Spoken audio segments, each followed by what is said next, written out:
I'm a little hoarse today, so hopefully we don't have to do a lot of talking. Good luck with that. All right, let's do this. Who got the truth? Is it you? Is it you? Is it you? Who got the truth now? Is it you? Is it you? Is it you? Sit me down, say it straight. Another story on the way. Who got the truth? Welcome to Season 14, Episode 6, the season finale of Acquired, the podcast about great companies and the stories and playbooks behind them. I'm Ben Gilbert. I'm David Rosenthal. And we are your hosts. Well, listeners, here we are. Microsoft Volume 2 at long last. After the ancient history of Volume 1, we now get to the stuff that you grew up with. The internet, Windows XP, Xbox, the browser, search, and mobile. And in this era, Microsoft had a lot of the right ideas, with a lot of the wrong timing and execution on everything from the Zune to Bing. But despite that, from 1995, where we start our story, to 2014, where we will end this episode, Microsoft grew their annual revenue from $6 billion to $80 billion. They became a phenomenally successful company and really cracked the code on selling enterprise software. I began the research thinking our part 1 episode would be about the rise, and this episode would be about the fall. Cultural problems, failed consumer products, antitrust, but it's really not that straightforward. And after spending months unpacking it all, I actually don't think that's the right framing anyway. And on Microsoft's 1998 antitrust suit against the Department of Justice, everyone knows of this case, but most people really have no idea what actually happened. Did Microsoft lose? Well, not really, but the answer is nuanced. Finally today, we dive into it all. Oh, and listeners, we have just one announcement for you here today. Yes. We told you before that September 10th, we are doing the biggest thing in Acquired's history, and we're doing it in the city of San Francisco. We're doing a live Acquired show at the Chase Center, which is the brand new basketball arena here in San Francisco where the Warriors play. We're putting it on with our good friends at JP Morgan Payments, and as you can imagine, they know a few people at the Chase Center. Yeah, it'll be a night to remember with a few different phases of the evening. There's going to be lots of opportunities to meet other Acquired listeners from around the world, and a big show like this deserves a big special guest. And that special guest is the one and only Mark Zuckerberg. So in addition to being the central figure in some of the greatest acquisitions of all time that we have covered right here on Acquired, Mark and Meta are also playing a big role in defining the next decade of computing with AI too. So it's shaping up to be a total blast. We really hope you can join us. Yeah, tickets will be available soon, and you can sign up at acquired.fm/SF to get emailed as soon as they go live. We're pumped. We'll see you there. This show is not investment advice. David and I may have investments in the companies that we discuss, and so do all of you if you own index funds. And this show is for informational and entertainment purposes only. Okay, David, the middle chapter of Microsoft. The middle chapter, indeed. And boy, is there a lot to discuss. So, Ben, you covered this in your intro, but I think everybody kind of knows the narrative about what happened to Microsoft between, call it, 1995 and 2014 when Satya took over. There's even a quote from Satya himself in the very first paragraph of the book that he wrote in 2017 called Hit Refresh, which, I mean, that title kind of gives it away right there.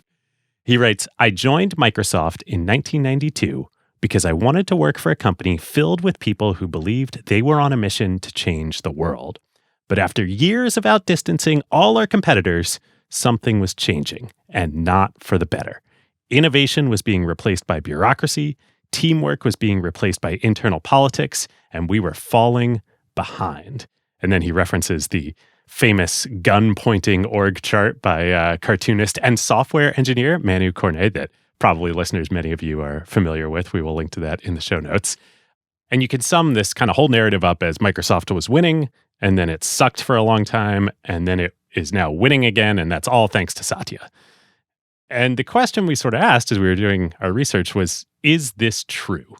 And what we ended up learning from the literally dozens and dozens of people that we talked to surprised us a lot, and I think will probably surprise listeners too. Yeah, David, you're burying the lead here a little bit. We talked to probably 4 to 5 times as many people as the next highest episode. I'm looking at our little thank you list. It's like 20-something people long. All right. So on the last episode, we left off with the, Ben, as you put it, unabashed celebration of software that was the Windows 95 consumer launch in August of 1995. And it was perfect. It had everything. It had Jay Leno, had the Rolling Stones, it had the start button, or actually it had almost everything. There was one thing that was missing from Windows 95 at launch, that if you were a consumer user of technology, of software, of products, of operating systems, maybe you kind of wanted to have. And that was an internet browser. Yes. It's so funny because we sort of intentionally left all the internet components out of Windows 95 in the previous episode, because once you start talking about the internet, you're really talking about the next chapter of Microsoft, and you can't help but dive into it all. But in retrospect, the thing that mattered about Windows 95 all these years later is that's the platform that everyone started using the internet on. And everything that we talked about in the last episode, yeah, it's all important, but it's not nearly as important as it being the internet operating system. So how did this come to be? At the time, things were changing so fast. There was this phrase called internet time. Things happened in weeks versus years. But if you rewind just a little bit back to like 92, 93, 94, even into early 95, going online for consumers meant using a service like CompuServe or Prodigy, or of course the big one, AOL. And these services were not what we think of today as the internet, but they were more like walled gardens with proprietary services that were bundled with access via dial-up modems. Yeah, for consumers, it was kind of a similar experience. You could get content on your computer, but the main difference was how to put content on that network. It wasn't like anyone could just plug in a server and then boom, you have a website. It was like you had to have some negotiating power and know someone at AOL to go do a deal to get your content on their platform.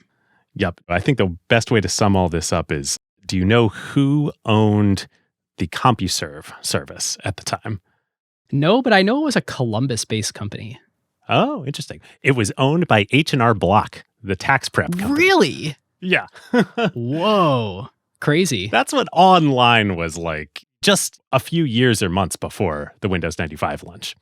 So Microsoft, of course, as, inheritor of the earth and all things technology, they want to play in this online services arena too. So in 1993, they start sniffing around AOL and see if maybe Microsoft could acquire AOL.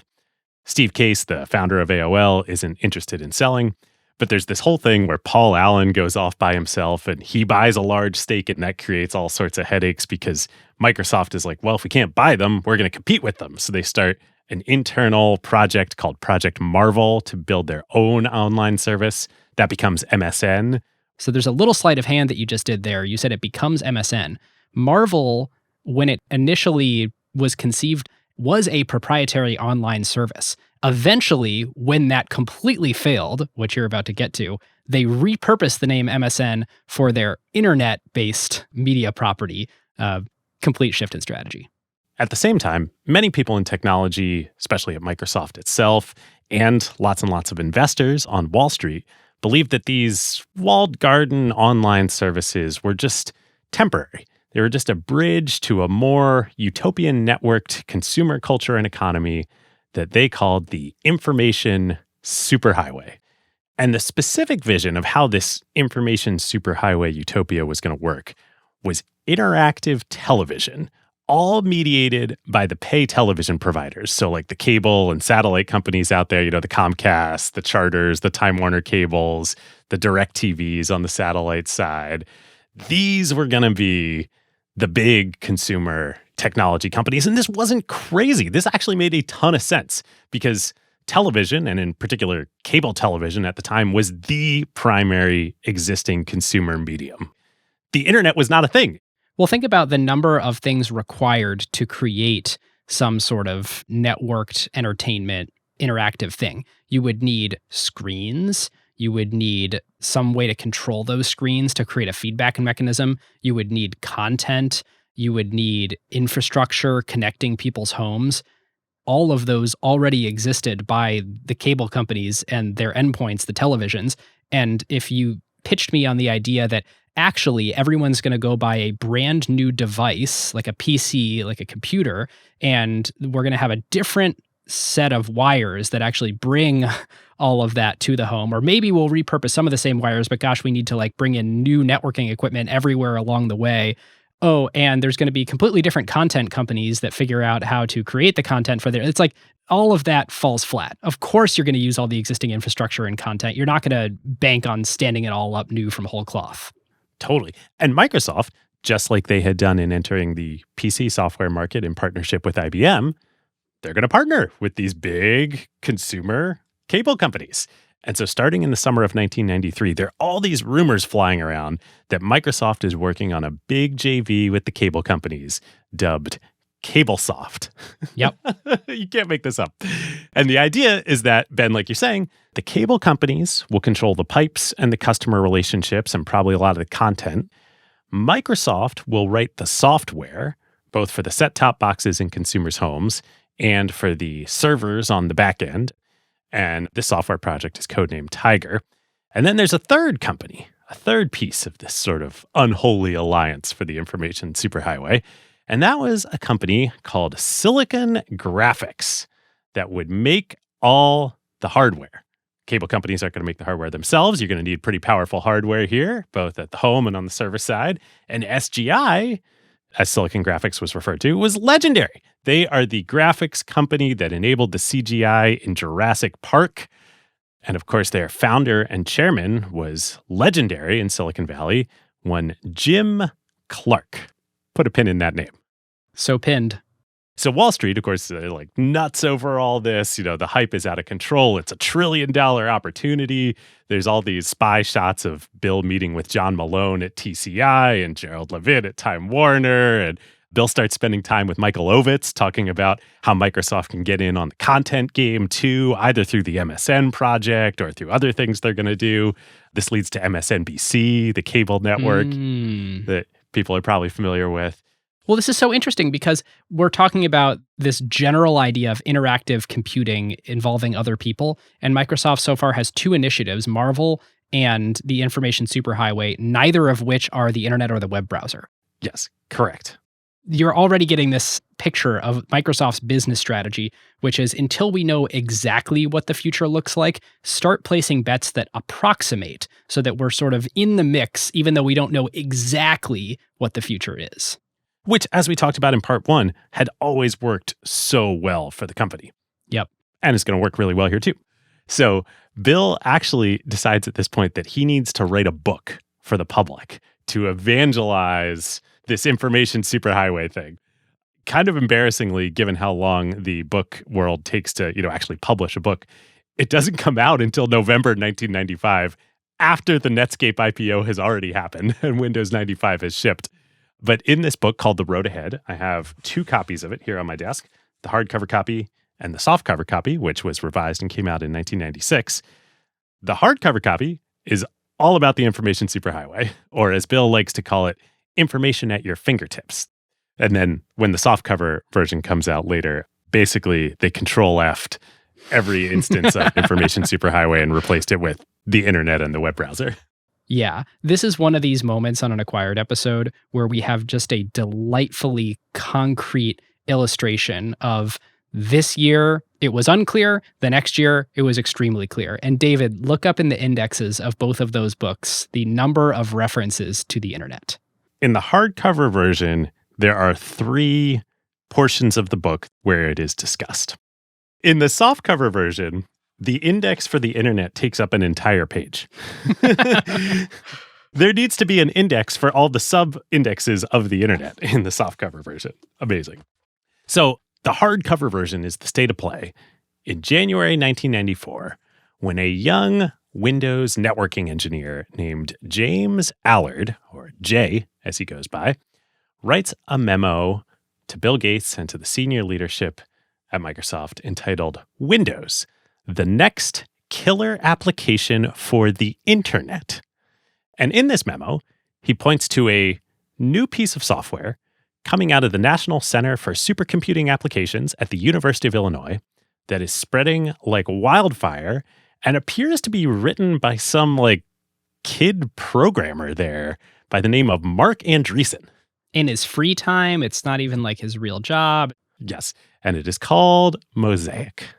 And in this memo, Jay argues that the internet and this software instantiation of it in the Mosaic web browser kind of looks like it is going to become an exponential phenomenon given the rate at which it is growing, and that it represents an enormous opportunity for Microsoft to, quote, embrace and extend the internet into Windows itself. And this is the origin of the embrace and extend mantra.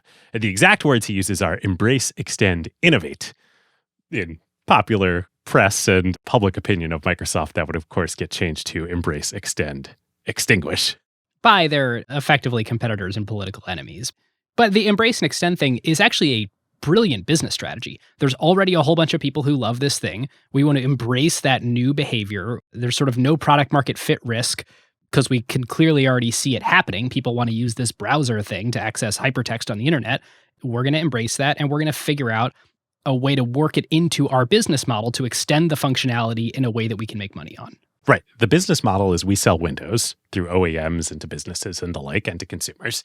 And we can just bake this into it. Honestly, it's pretty incredible that Jay lays out the whole winning strategy for Microsoft and the internet here in January 1994. This is a few months before Netscape is even founded. Yes. Yeah. Netscape as a company does not exist yet. There's just the Mosaic web browser at the University of Illinois. Yep. Then, and this sort of exponential growth theme, the very next month, in February 1994, Bill's technical assistant / shadow, which is a legendary role at Microsoft, now exists at Amazon too, a man named Steven Sinofsky, goes on a recruiting trip to his alma mater at Cornell University. And while he's there, there's a big snowstorm. He gets stuck on campus. He has to stay on campus for a few extra days. It's a very Cornell story. Yeah, the most Cornell thing ever, the most Ithaca story ever. He notices that all these kids, especially when the campus is snowed in, they're all using the internet. And he knows what the internet is. You know, it was an academic project for years. You know, he was an academic guy before getting into commercial software and joining Microsoft. But it was this way for scientists to basically trade research, and you're starting to get some cool entertainment use cases. But there's certainly no business or business interest or commercial. It's all just like the way that academics communicate with each other. And this is what absolutely floors Steven. He's like, I remember the internet as what you're saying, Ben. And now I'm here on campus and all these kids are using it for flirting, registering for classes, messaging each other, sending email that has nothing to do with papers or work or school or academics or anything. He gets so excited that he writes another memo to Bill and the leadership team entitled "Cornell is Wired!" exclamation point. It's so funny. Microsoft's history is told through a series of memos. Every milestone is some executive publishing a company-wide memo. Well, it's so funny because some of these memos definitely were like internal memos for exactly what you say. And some of them were like written for publication to the press. Yep. And Bill has a great quote. When I heard Steven talk about what was happening at Cornell, I began to take the internet quite seriously. So Steven and Bill organize an internet offsite, quote unquote, with all the top execs, with Jay, Bill, Steven, everybody who's investigating this internet thing. And it takes place on April 5th, 1994, which is the very next day after Netscape was incorporated on April 4th. Amazing. And at this offsite, Bill totally gets religion that the internet, as Jay said in his initial memo, is actually an exponential phenomenon. And as Bill puts it to the team gathered there and then the whole company later, it is a core Microsoft company value that exponential phenomena cannot be ignored. Oh, wow. I had no idea that was kind of the impetus of him taking it seriously. I mean, think back to everything we talked about in the last episode. The whole concept of Microsoft is founded on the idea that Moore's Law is a thing, and therefore we can develop software that people have never dreamed of that in just a few years will be usable. So Speaking of Netscape being incorporated the day before, remember I said to put a pin in the name Jim Clark. Of course, many listeners already know where we're going here. Jim Clark, legendary founder of SGI, Silicon Valley legend. Well, a couple months before that, in February 94, it's crazy how fast all of this happened. It's just insane. Jim is still at SGI. He's really frustrated with the board and the company, though, for not pushing even harder on this information superhighway opportunity. So what does he do? He resigns from the company, kind of like in protest, the company he founded. Wow. And on his very last day in February 94 at SGI, he cold emails the kid in Illinois, Mark Andreessen. And so you get the opportunity to team up with an industry legend, of course. Yeah. So Jim in this email writes, I'm impressed with Mosaic, and like clearly this seems to be getting adoption. If there's any way that you and I, Mark, might be able to collaborate, that would be, quote, of interest to me. So the two of them get together, and then they found this company on April 4th, 1994, called Electric Media. And the initial goal of Electric Media, soon to be Netscape, is that, Mark is this hotshot programmer. Clearly, the information superhighway is what this web is going to turn into. We're going to do what SGI was supposed to do. We're going to make set-top boxes for the information superhighway. Yes. In retrospect, you got to be looking at them thinking, how dense are you? Mark Andreessen is the person in the world who understands what a crazy exponential phenomena the internet is, the web is, what it can be. I mean, Mark had, I think by this point, already put the image tag into HTML, so they can now send images that render in browsers. And when Jim Clark emails him, they decide to go do the information superhighway and not to do the internet. Yeah, this is amazing. So the way they're going to do this as a startup, this is so great. One of the other big things that SGI had done, besides building the graphics workstations that Hollywood ran on and did Jurassic Park and all that, was they were Nintendo's technology partner for the N64. Yep. They made the graphics engine for the N64. And so Jim has this relationship with Nintendo. The N64 is going to be coming out. It's going to be this amazing box in the living room attached to TVs in consumers' homes. They're going to team up with Nintendo and turn the N64 into an information superhighway box. Meanwhile, it's hilarious that we keep talking about the information superhighway because it never happened. There were these little tests done with cable companies that would wire up 300 houses or something, but it never happened anywhere at any sort of scale. And so when you're listening to this and you keep trying to figure out what exactly was the information superhighway and what did it look like? Nobody knows because it never happened. Right. It's such a classic case of way, way, way too many cooks in the kitchen and just total slideware. And the fact that even Mark himself didn't pound the table for, no, the internet's going to be the thing, that really shows you how the human brain is not wired to understand compounding. Theoretically, this network should continue to get more nodes. The technology should evolve little by little. Moore's law is happening on the compute side. There's some reason to think that bandwidth is going to be available to homes in the same way it's available to universities and companies. But still, it just wasn't obvious enough to continue down that path. It was almost like, great, I've made a name for myself doing this toy thing that probably isn't the future. And so now we'll go do the big boy stuff because that's what all the experts are saying. Totally. So shortly after this, by late spring 1994, Mosaic now has 1 million active users. Clearly, Bill Gates is paying attention here. So shortly after all this, Jim Clark and Mark Andreessen say, wait a minute, let's just go do this Mosaic thing. They scrap the N64 information superhighway. They go raise money from Kleiner Perkins. John Doerr invests, joins the board, most legendary investor of the time. And by October 1994, the newly christened Mosaic Communications Corporation posts the first version of its browser, Mosaic Navigator, for free to download on the web. And their business plan is that they're going to give away the consumer browser for free, and they're going to charge companies for server software. So if you want to host a website, you're a corporation or whomever, you need server software to do that, they're going to charge companies for the server software.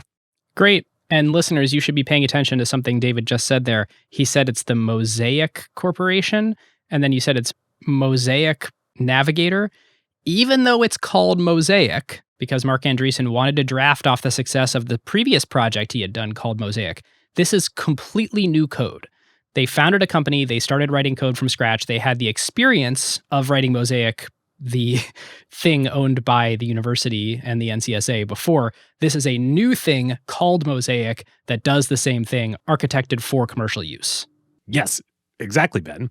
So meanwhile, back at the University of Illinois, even though they're a academic and government institution here, they realize that they've got something valuable in the original Mosaic. It's a pile of code, millions of users. Mark doesn't work there anymore, but it seems to be working. So they license their Mosaic, the original one, to a local company called Spyglass. So the state of play is you've got the old Mosaic, which Spyglass has the right to license for commercial use. You have a new thing that will become Netscape called Mosaic that is totally separate code. And Mosaic, Mark Andreessen's new Mosaic, keeps trying to go do deals, like sell their server software. And every time they find a customer, Spyglass, they threaten to sue. And they basically blow up the deal because they keep calling each customer and saying, yeah, we're going to sue. Yep. And so this is obviously very frustrating and technically illegal. Mark Andreessen's Mosaic realizes that this is going to be a existential problem for them unless they do something about it. They actually sue Spyglass. You guys got to stop. So there is a settlement. Well, the net of all of this is that Mark and Jim's company, let's call it that, changes its name in the fall of 1994 to Netscape. And Mark had a typically great Mark quote about this to the press at the time. You go to school, you do your research, you leave, and then they try and cripple your business. Had I known this would happen, I would have gone to Stanford. Which, of course, is apocryphal because he had no means of going to Stanford at the time. He lived in the Midwest. He was going to go to a state school. No one recognized his genius at the time. So Yeah, totally. It's also the most Mark Andreessen quote ever, which is awesome. Yep. Anyway, okay. Meanwhile, remember the online services, the CompuServes, Prodigy, AOL, etc. They're not blind. They see that the internet and the web is also becoming a thing. They want to go license a web browser and incorporate it into their platform. So I think it was late 93 or early 94, but this was a seminal moment where the AOLs of the world interconnected with the internet. And now you could not just navigate the proprietary services, but also surf the open web. So Netscape isn't interested in licensing because they have their own business model selling web server software, and they want to allow free downloads of the Navigator client. Spyglass, though, they start licensing that original Mosaic, and they start doing deals with the online service providers. And a small startup company called Booklink goes and codes up another browser that they start licensing to companies as well. So Bill Gates and Steven Sinofsky, they go and meet with Booklink in May of 1994. So coming right off of this internet retreat, we're going to make this a core part of Microsoft and a core part of Windows. And they're interested in licensing Booklink as well. They start negotiating. They're talking about a, call it $2 million license deal. And all of a sudden, AOL comes in and buys the whole company of Booklink for $30 million. So this now leaves Microsoft without a browser. And there are basically only three real browsers on the market. There's Booklink that AOL just bought. There's Netscape Navigator, which is not available to license. And then there's Mosaic and Spyglass. So Microsoft goes to who else? Spyglass. They license the source code for Mark Andreessen's original Mosaic browser from Spyglass software for $2 million. And that code base becomes the base upon which Microsoft builds Internet Explorer. Well, David, I'm glad you took the bait. I am here to tell you that is the public narrative And very close to the truth, but there's some more nuance here. You ready to hear it? Well, hey, if you click the About menu in the early versions of Internet Explorer, oh, yeah. a text box pops up that says, based on NCSA Mosaic, distributed under a licensing agreement with Spyglass Inc. Yes, all of that technically true. It is just not quite as meaningful as you think it is. So, as with all of these things, it's not just like Bill Gates and Steven Sinofsky are having a think, and the rest of Microsoft is sitting around waiting for the think to finish, and then an edict comes down, and then they go and do the work. There are a lot of people with a lot of ideas working on a lot of stuff in parallel, and that is why Microsoft's history is so delightfully messy, is there's a zillion initiatives going on, and it's never clear if your thing is going to become the next company strategy or not. So here is a slightly different version of this history with different players, and I want to underscore it for one big reason. It will come up later in antitrust. Okay. So, some of the Windows 95 team in late 94, led by Thomas Reardon, is pulled off before it ships to start thinking about what should we do after Windows 95 ships? What would the next marquee investments be for what at the time they're calling Windows 97? Which, of course, there was never a Windows 97. So the group's opinion is all internet all the time. You know, how could the next iteration of Windows be extremely internet native in a very embedded way? And there's tons of proposals in this little group. There's virtual meeting software, think Zoom type things. There's an email client specifically built for the internet rather than for your company's corporate network, which at the time was novel. Then there's, of course, a browser. But the big vision was, what if the whole Windows shell is a browser? Every visual thing that you interact with in Windows, what if that actually was like an HTML rendered server communicating online thing?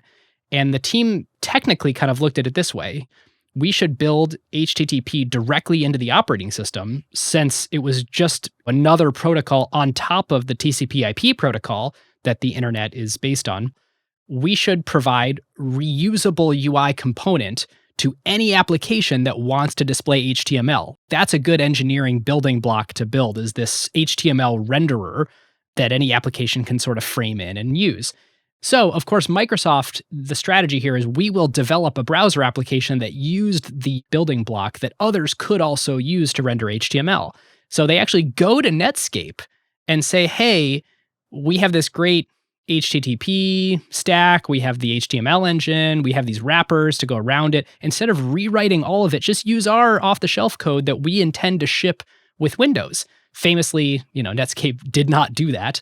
And so IE, Internet Explorer, actually ends up being kind of the only application that used all these Windows components.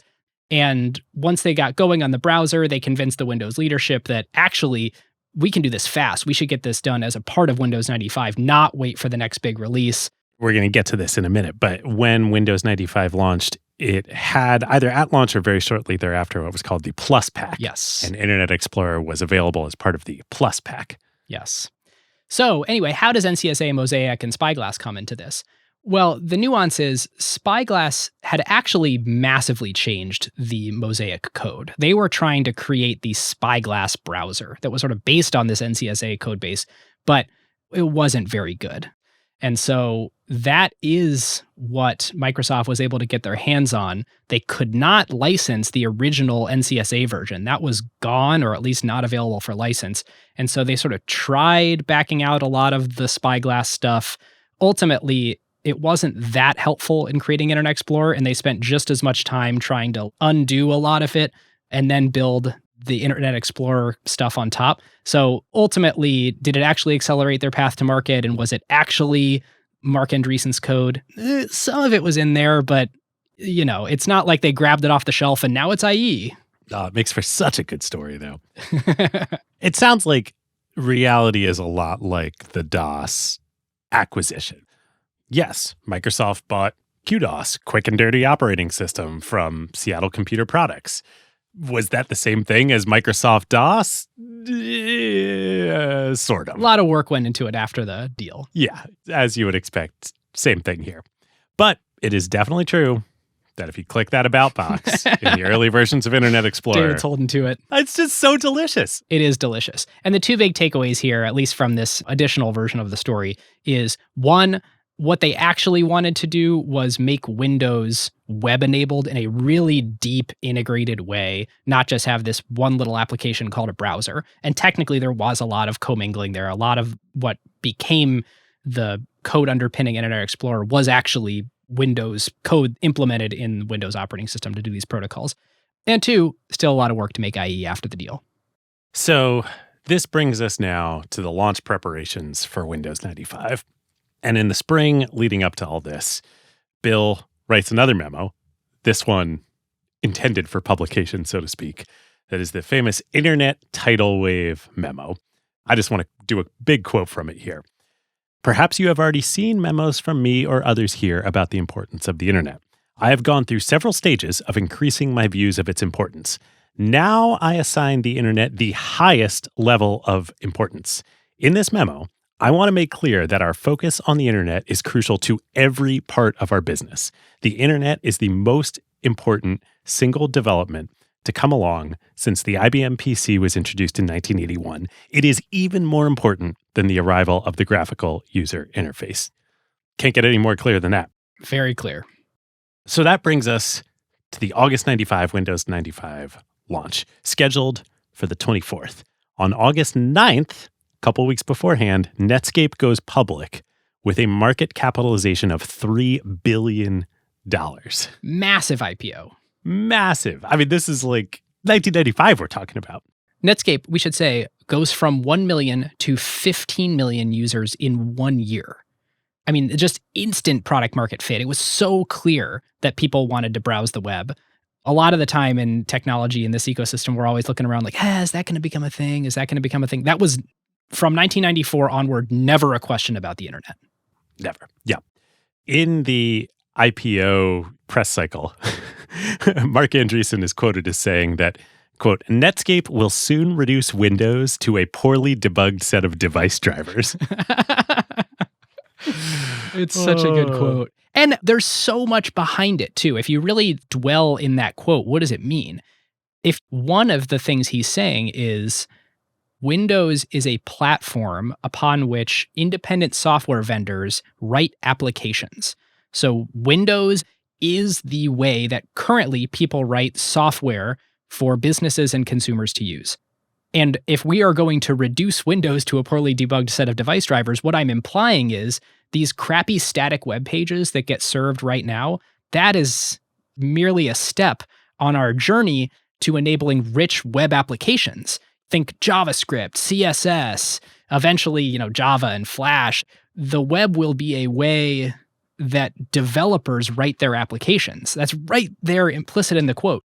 And so when they're saying we're going to reduce Windows, blah, blah, blah, it's saying, okay, Windows has all this stuff right now for developers, but essentially you're going to use Windows or any operating system just to boot it up, connect to all your peripherals, and your screen and your mouse, your keyboard and everything, and you'll open your browser and you'll do everything through the browser. And that scared the hell out of Microsoft.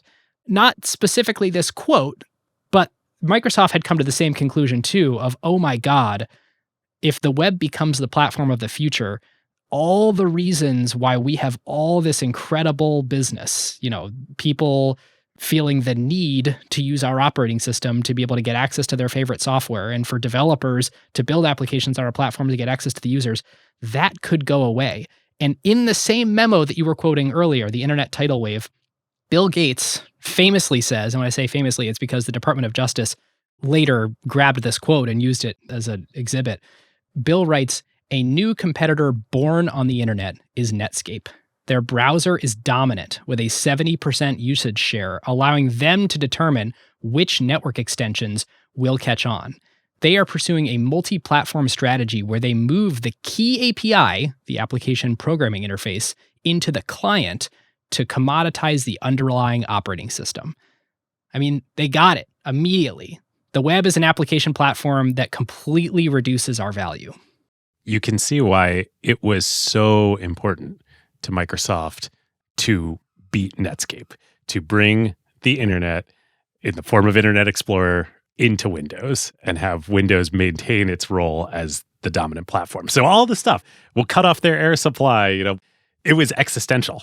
And how amazing is this? It's an application platform of the future that is distributed as a Windows app. I mean, Windows had huge market share at this point. I don't know, 80, 90%, well, eventually over 90% market share. The way that Netscape could get to consumers was because Microsoft had all these computers out there running Windows. It was like this ultimate Trojan horse that they could build the platform of the future through Microsoft. Yep. So, Windows 95 launches a couple weeks after the Netscape IPO. Internet Explorer is not baked in, at least not in the retail box version. You can buy it for $50 as part of the Plus pack that I was referencing before, and install that and add it into Windows. And Microsoft will make money on the sale of that software. But that, of course, does nothing to make a dent in the free version of Netscape Navigator that is out there. Right. If Microsoft's goal is to cut off the air supply, David, as you already quoted, of Netscape, the goal is ubiquity instantly. And we don't care about making money. We just need to get this thing out so the internet doesn't kneecap our business and we can sort of embrace and control it, or perhaps embrace and extend it. Netscape's run continues. The Netscape stock triples over September, October, November. Netscape is now a $10 billion public company. Insane. And I don't think making very much money on their server software yet. All the market cap creation is attributable to people believing they have the dominant platform of the future and not based on their current financials. Yeah, basically all of the hype train that had been behind the information superhighway has now completely ported over to Netscape. That's true. What's our tracker for the internet? Netscape. Everybody pile in. Yeah. I could make an analogy to today, but I'm going to spare us all. Make this episode timeless, David. I'm going to make the episode timeless. Okay. And then on December 7th, 1995, Bill Gates announces that Internet Explorer is now free and it will be bundled in with every single copy of Windows 95 going forward. And on that day, Netscape stock drops by about a third and never recovers. That was the high watermark for Netscape. It's over after that. Yep. And for good reason. I mean, there's a very difficult to learn lesson, but you learn it once, you never forget it. If your distribution decides to compete with you and decides to make that a priority, your business is over in a minute. Yep. And that's exactly what happened. I mean, this is now the march of Internet Explorer. It doesn't happen overnight, but it's inevitable. By the end of the next year, in 1996, Microsoft has now done deals with AOL, CompuServe, and Prodigy, all the old online services, to ditch whatever browsers they were using and bundle in Internet Explorer. And by the end of that year in 96, Internet Explorer passes 20% market share. 97, it passes 40% market share. 98, it passes 60% market share. And then by the year 2000, Internet Explorer basically has, for all intents and purposes, 100% worldwide browser market share. If you look at the Internet Explorer market share chart over time, it is the most perfectly rounded hill that you will ever see. It goes from 0 in 95 to like 100 in 2000, and then all the way back down to 0 in 2010. Which is the next chapter of this story, is how on earth did they lose that monopoly that they had in the browser? But before that, there's this interesting moment of reflection here. Why did Netscape's business dry up? Because their business was made from selling server software. Well, the way to have the best server software is to also control the client. People are very interested in making sure that their websites run perfectly using the experience that everyone has. And when you can no longer claim, hey, a whole bunch of internet users actually use our browser, do I really want to buy my server software from you, or should I just be open to buying it from anyone that I can sort of, it's the lowest cost and the best value with the most features, all that. So they sort of lose the competitive edge in the revenue side of the company. On top of that, it's just really hard to recover for companies that have a 80% drawdown or whatever in their stock price. There was a lot of excitement around the company that then goes away. Suddenly all these employees are undercompensated. It's a company-killing event. And all the market cap and excitement was all on the come. It wasn't because of the revenue. Right. So to this point, Microsoft has not changed their business model. They simply vanquished a potential future that was dangerous for them. They're still doing the same thing as ever, selling Windows licenses through OEMs and to consumers at retail. Yep. There are a couple more fun little tidbits from this era. In August 1997 is when the famous Macworld happens, where Steve Jobs returns to the company. Oh, yes. And Bill Gates shows up on the satellite feed. And, of course, this moment is legendary. But studying it from this lens, I realized there's this whole other aspect to it that I didn't know before. So what Bill and Steve announce on stage, it's also so telling that Bill couldn't even be there in person. He joins by satellite. Yeah. So there are 4 points to the partnership. One is the $150 million investment from Microsoft and Apple. 2 is the 5-year commitment on the part of Microsoft to ship Office for Mac. Yep. And those are the big ones that everybody talks about. Which, by the way, saved Apple. The company would have been completely out of business because it was so existentially important to anyone using an Apple computer to use Office that if Office, Microsoft decides, we're going to stop developing Office, people stop buying Macs. And, the company's already in such a tenuous financial position, it's just over. So the third deal point was they agree to end all patent disputes. So this is the end of all the back and forth that we talked about in part 1. But then the fourth point, which I didn't even remember at all, was that Internet Explorer would become the default browser on the Mac, displacing Netscape. And that continued from 1997 until 2003, when Safari became the default browser on the Mac. I know it. And knowing this now and knowing the headspace that Bill was in, I got to imagine that's the reason he did the deal. Well, it's funny. I actually do have some color on why he did the deal. Steve Jobs wanted to message this as Microsoft believes in the Mac as a great way to use the Office suite. They believe in us and us as a company, and so they're investing $150 million in making this commitment to help us get through this difficult time.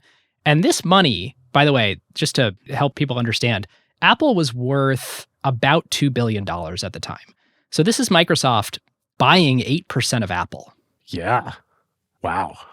Steve cleverly identified this moment as a time to call Microsoft and say, hey, I know we're through all the patent issues, that big lawsuit. I have more. Oh. I think you guys are using some of our stuff. I don't want to sue you. I know the DOJ is sort of looking at you guys for antitrust right now. Apple was aware that Microsoft would be interested in appearing collaborative with another major player in the ecosystem. And so we sort of have the leverage to say, hey, what if you guys invested in us and did this big commitment to Office for Mac? It's super important to help us get through this difficult time. And Microsoft said back, well, it's really important to us to have IE everywhere. And so they rolled it all into one big deal. No one's going to sue anyone. All the IP is cross-licensed. And Microsoft gets the win with IE. Apple gets the win with the investment in Office. And we can all walk away. Interesting. Apple is saved. Truly, Apple would have gone out of business had Steve Jobs not seized this opportunity. It was a critical business deal for both of them. Yeah. So to close the book on Netscape, in November 1998, AOL acquires Netscape in an all-stock deal for just over $4 billion, but again, all stock. And this is just a little over a year before the Time Warner merger. And this moment here is just the absolute peak of Microsoft as a consumer technology company.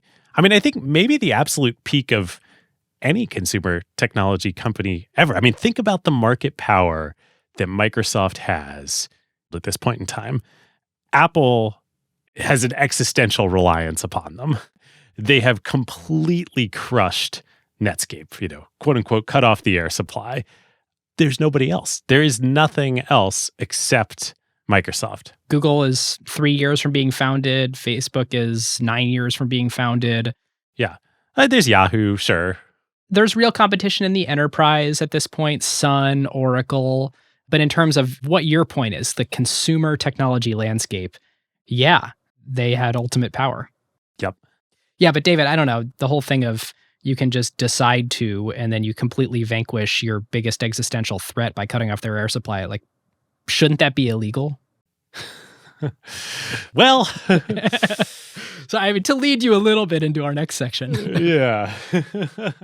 Well, listeners, I think you know what is coming next based on David and I coyly alluding to it. But before we get there, we've really been talking about this idea of development platforms. We were talking about the web as a potential development platform of the future, even as far back as 1994, people building web applications, or, Windows 95 in its heyday. But what makes for a great development platform? Well, this is a great time to thank our friends at JP Morgan Payments to talk about their developer platform. To build a great one, it requires a culture focused on empowering others and investing with a long time horizon.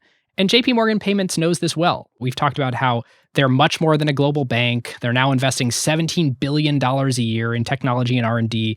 But you may not know that they've also been investing heavily in their developer ecosystem. And over the last year, they've really embraced this dev-first mentality with their API-powered payment solutions. Yep. And if you zoom out, it's clear that traditional finance folks aren't the only decision makers anymore. It's also your developers, your engineers, your product managers, and so on, who now have a seat at the table when it comes to finding the best payments platform for your company. Many of these modern digital-first categories like ride-sharing, e-commerce, or travel couldn't exist without smooth and seamless payments built into the product experience natively. Yes, we know that many of you listening are developers who will be excited to learn about JP Morgan's new Payments Developer Portal that's essentially a one-stop shop to build solutions for your business on top of their trusted and scaled platforms. While this is just a first step in a long journey for their developer portal, JP Morgan is really taking a long view and investing for the future, working hand in hand with their clients, dev teams, beta testers, and payment industry experts to launch, learn, and iterate. And they've got a robust end-to-end roadmap of payment APIs coming in the future across treasury, commerce, embedded finance, and even value-added services like account validation that are going to be truly unique in the industry. Anyone can make an account to create projects, collaborate with team members, generate access tokens, and try out payment APIs that help accept, manage, or send payments in a sandbox environment. Which is great. I can speak from my past experience as a developer that it is very nice. When your head's down, you can just use self-serve, well-documented APIs and code samples. I actually read through the Quick Start Guide and thought it was very easy to follow. With JP Morgan, you get to rely on their experience and security so you can focus on your core functionality. This season, we've talked a lot about how they've been powering secure innovation with an ecosystem of payment solutions trusted by some of the world's largest and most innovative companies. Not to mention 200 years of banking experience, your payments just work the first and every time. You get security in huge scale. We've said it before, JP Morgan moves $10 trillion a day. Over 50% of all e-commerce transactions in the United States pass through their platform. We encourage you to learn more about their API-powered solutions built for developers at jpmorgan.com/acquired, and let us know if you've tested out their new payments developer portal in the Slack. If any listeners are heading to FinTech DevCon in August, you'll be able to learn more about all of this directly from their team. Okay, David, so we've arrived. The famous 1998 Microsoft versus the U.S. Department of Justice antitrust trial. Yes. And I was thinking about it. In the transition at the end of the browser wars there. What, you didn't like my snarky comment? Yeah, well, we were being glib about this should be illegal. That's really the question here. All that power that Microsoft had, it had probably never been concentrated in the hands of one company like that, and probably never will be again. And the question is, was that illegal, and did Microsoft do anything wrong? Right. We're getting into a whole bunch of very interesting questions here, and I asked it exactly to sort of pop open the can of worms. But there's the question of what actually is legal in the US? What actually is legal in the EU? Then there's this interesting question sort of emotionally for everyone who was working on software at Microsoft. The vast, vast majority of people are not really focused on what is the business and competitive strategy. Most people who worked on any of this stuff, their whole goal was, I want to ship great software and make things that people love to use, and I want to work with people that I love making it with. And so if you ask most people who worked on any of this, their opinion is, I don't know, we were trying to just make the best software out there. Which is very interesting to square with this growing public perception that Microsoft is being a bully, especially public generated by their competitors. Right. And then the literal legal question of, did they do something illegal? Because the actual antitrust laws are a super different thing than, ooh, does this feel anti-competitive in some way to me? And then there's the other dimension too of, as a consumer, am I unhappy that I get a world-class web browser included in my operating system? Well, David, now you're cracking open the issue of consumer harm, the consumer welfare standard that the whole thing is based on. So take us into the story. Yeah. So the Microsoft antitrust saga actually started not with the Department of Justice and not in 1998, but with the Federal Trade Commission, the FTC, all the way back in 1990, when they opened an investigation into the company about whether it was violating antitrust laws. This centered on the notion of per processor licensing, which we discussed in our last Microsoft episode. Yep. So in July 1993, the FTC commissioners vote on whether Microsoft is a monopoly that deserves further action and penalties, and they deadlock at 2-2, which means essentially a win for Microsoft. No action would be taken against the company. This is a huge victory. The antitrust case of the US federal government against Microsoft should be closed at this point in time. Yep. Because theoretically, they could have examined any monopolistic practice at this point, and they said just the one narrow thing that we were worried about, they agreed to stop doing, and in voting 2-2, we see no other issues that we need to investigate. Yep. Microsoft, you are good as far as the US federal government is concerned. However, the very next month, in August 1993, the Department of Justice picks up the case, which is pretty unprecedented. One department in the US federal government essentially investigates a company about whether it is abusing its monopoly power, declines to prosecute them for it, and then another department within the federal government the very next month says essentially, well, we don't think you did it right. We're going to do it. Microsoft is now all of a sudden basically standing trial for the same accused crimes twice. Yeah, theoretically, double jeopardy is not a thing. And in fact, several members of the FTC commission opposed this whole process and tried to refuse to turn over their notes to the Justice Department. But nonetheless, the DOJ proceeds, and the next year, in July 1994, Microsoft just settles with them rather than going to trial. They're like, all right, look, we just want to be done. We're going to settle with you, DOJ. We're going to be done with the US federal government here. And in that settlement, they agree to enter into what folks may know, the famous words, a consent decree.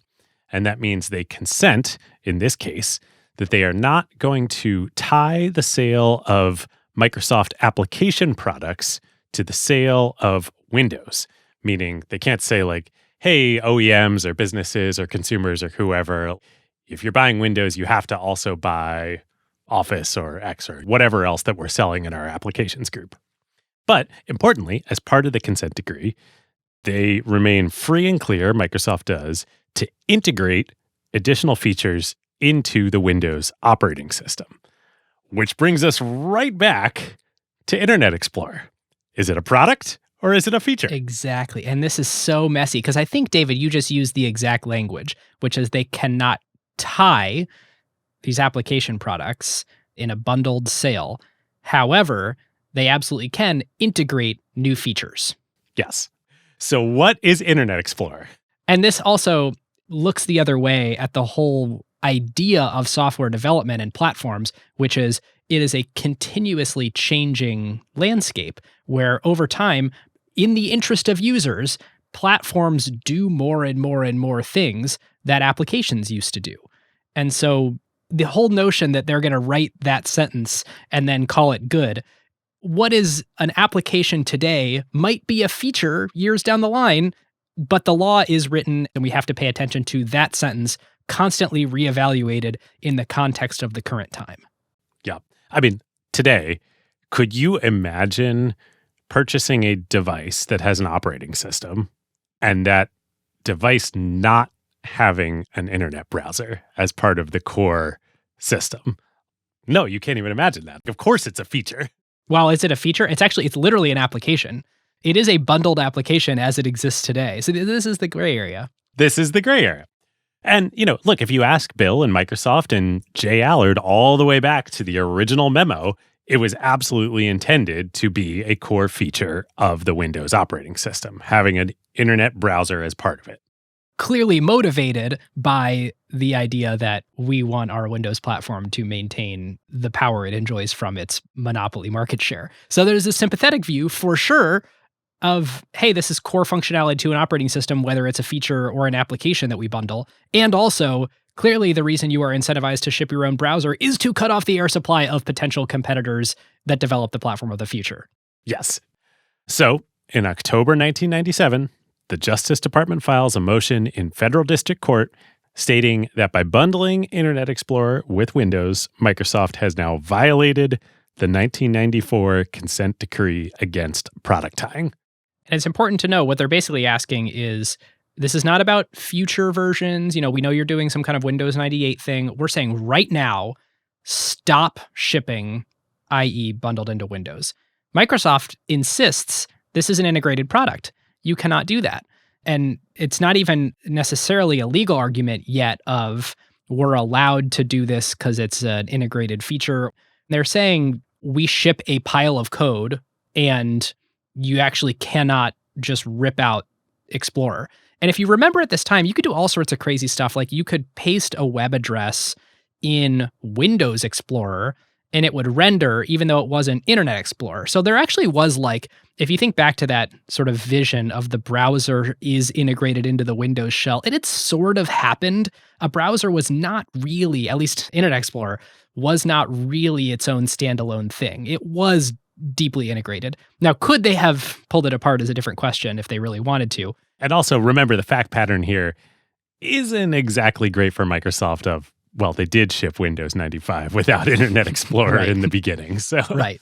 So the federal judge, Thomas Penfield Jackson, orders them to do it anyway, or more specifically, he ordered Microsoft to ship a version of Windows to the PC makers, the OEMs or original equipment manufacturers, that didn't include IE, so that those OEMs could load those onto the PCs that they were going to ship to customers if they wanted to.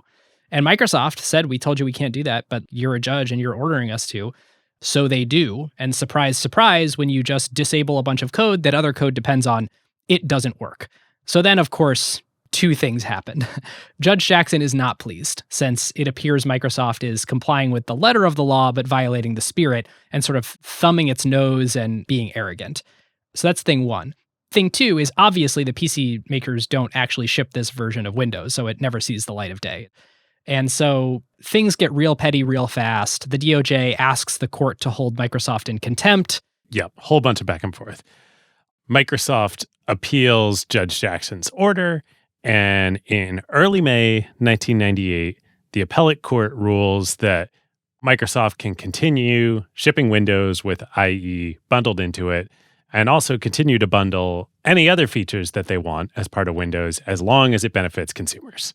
And this is interesting because this is when it really hammers home the idea of what we, the US courts, care about is consumer welfare.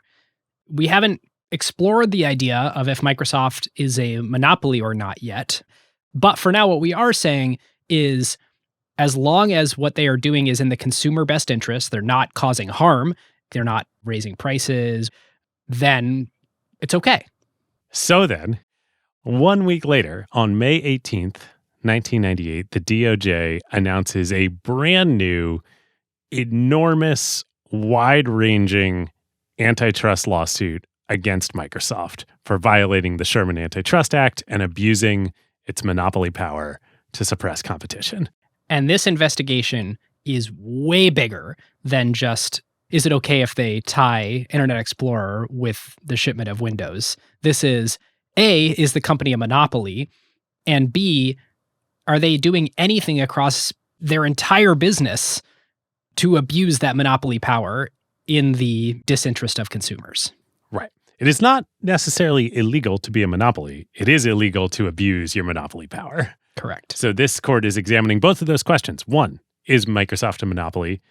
Two, are they abusing their power? This is really bad for Microsoft. really bad. And it's worth decoupling, did they do anything wrong, from just legal strategy by holding a very firm line early of, we're appealing this decision. We couldn't possibly be doing anything wrong here. Microsoft is starting to take this super aggressive stance. And the Department of Justice is then like, wait, you didn't give an inch? You're not open to just this one thing, the tying of Internet Explorer and Windows? Okay, we're going to look at everything. Yeah. You can see how it sort of goads them into like, okay, we're going to bring the big lawsuit. Right. But this whole suit, you can also see from Microsoft's perspective a feeling of like betrayal by their government. You know, like, hey, this is the third time we are being tried for what feels like the same crime. Ben, you said double jeopardy isn't a thing earlier. You know, what is this, triple jeopardy? Come on, I thought this was supposed to be a free country where we can build businesses. What the hell? Yeah. And, Microsoft folks at the time, too, are starting to get this inkling of, why are they doing this? Are consumers really mad at us? Who's being helped here? And they're starting to realize, there is a lot of lobbying going on behind the scenes of Netscape and everyone else we're competing against, trying to find a way to call us anti-competitive. Yep. Which we should say is always true in these big antitrust lawsuits, but that was certainly happening in this one. Yep.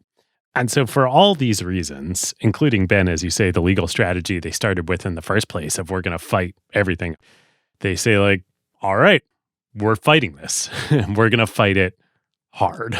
Yep. So, Ben, you talked to a lot of people here. Take us through what happens in this big trial through the fall of 98 and into 99. So the first question that everyone is sort of wondering is, did Microsoft have a monopoly here? Well, the fact is that they had over 90% of PC operating system sales. So, I'm not a judge, but at first glance there, you think like, okay, they have market power. So in August of 1998, Judge Jackson issues a pretrial order that all depositions shall be submitted during the trial only in transcript form. And so for folks who aren't in this world or looked at lawsuits before, a deposition is when the counsel goes and does a bunch of interviews beforehand. You're not being called as a witness in the trial, but it's basically information gathering. Yeah, interview process. Yes. So on August 27th, Bill Gates is deposed by the DOJ's appointed prosecutor, David Boies, for 20 hours. And I think this happens over multiple days. Actually, on YouTube, which is interesting to note, you can watch 12 of the 20 hours. I think I've watched 8 or 9 of it, but it's just hours and hours and hours of just some, light bedtime viewing of Bill Gates being asked questions.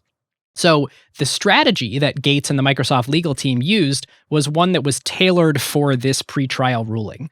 If you watch the video, you can see that the strategy is essentially never give an inch, avoid saying anything that can be used against you. And Microsoft walked out of it feeling like they were pretty successful in this. And when you say tailored for the pretrial ruling, you mean tailored with the assumption that this is only going to be delivered as a written transcript.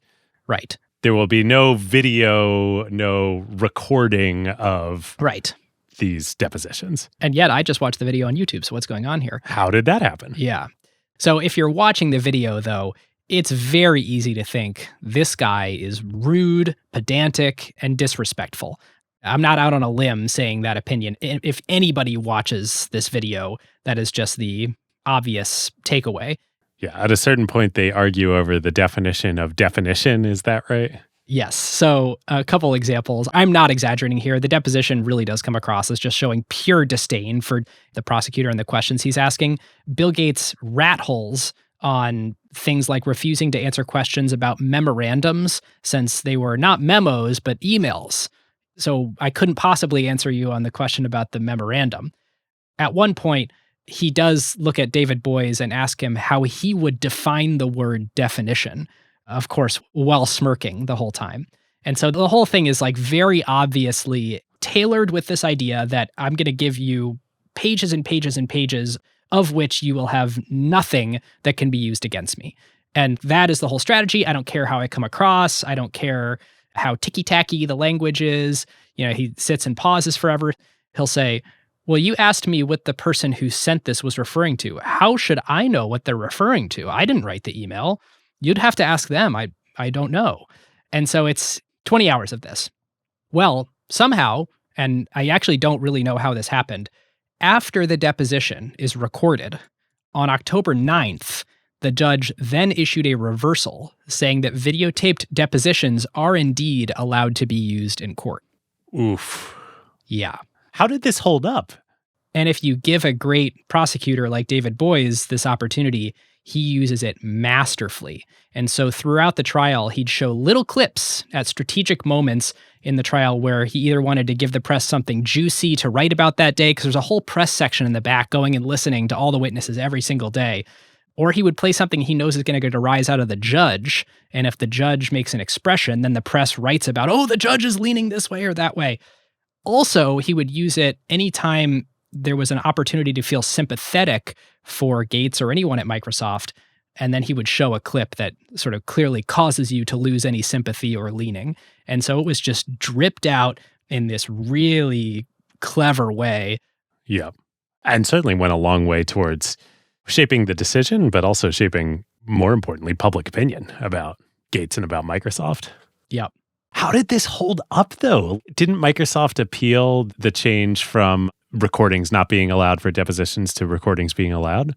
That is a great question, David. And one of the things that I read to prepare for this episode is a book called World War 3.0, which is exclusively about this trial. And the author has this comment on it. Microsoft feared that Judge Jackson was a foe. He had made a number of pretrial rulings deemed hostile to the company. They were especially unhappy that he modified the pretrial order that depositions shall only be submitted in transcript form, issuing a new order allowing videotape depositions. Microsoft suspected that justice had somehow prevailed on Jackson to amend his earlier court ruling. Jackson categorically denied this, but does not recall exactly why he issued the October 9th ruling. They groused, but only in the most unguarded private moments because they were terrified of offending him, that Jackson was biased and would rule in favor of the government. So your question of how does it hold up?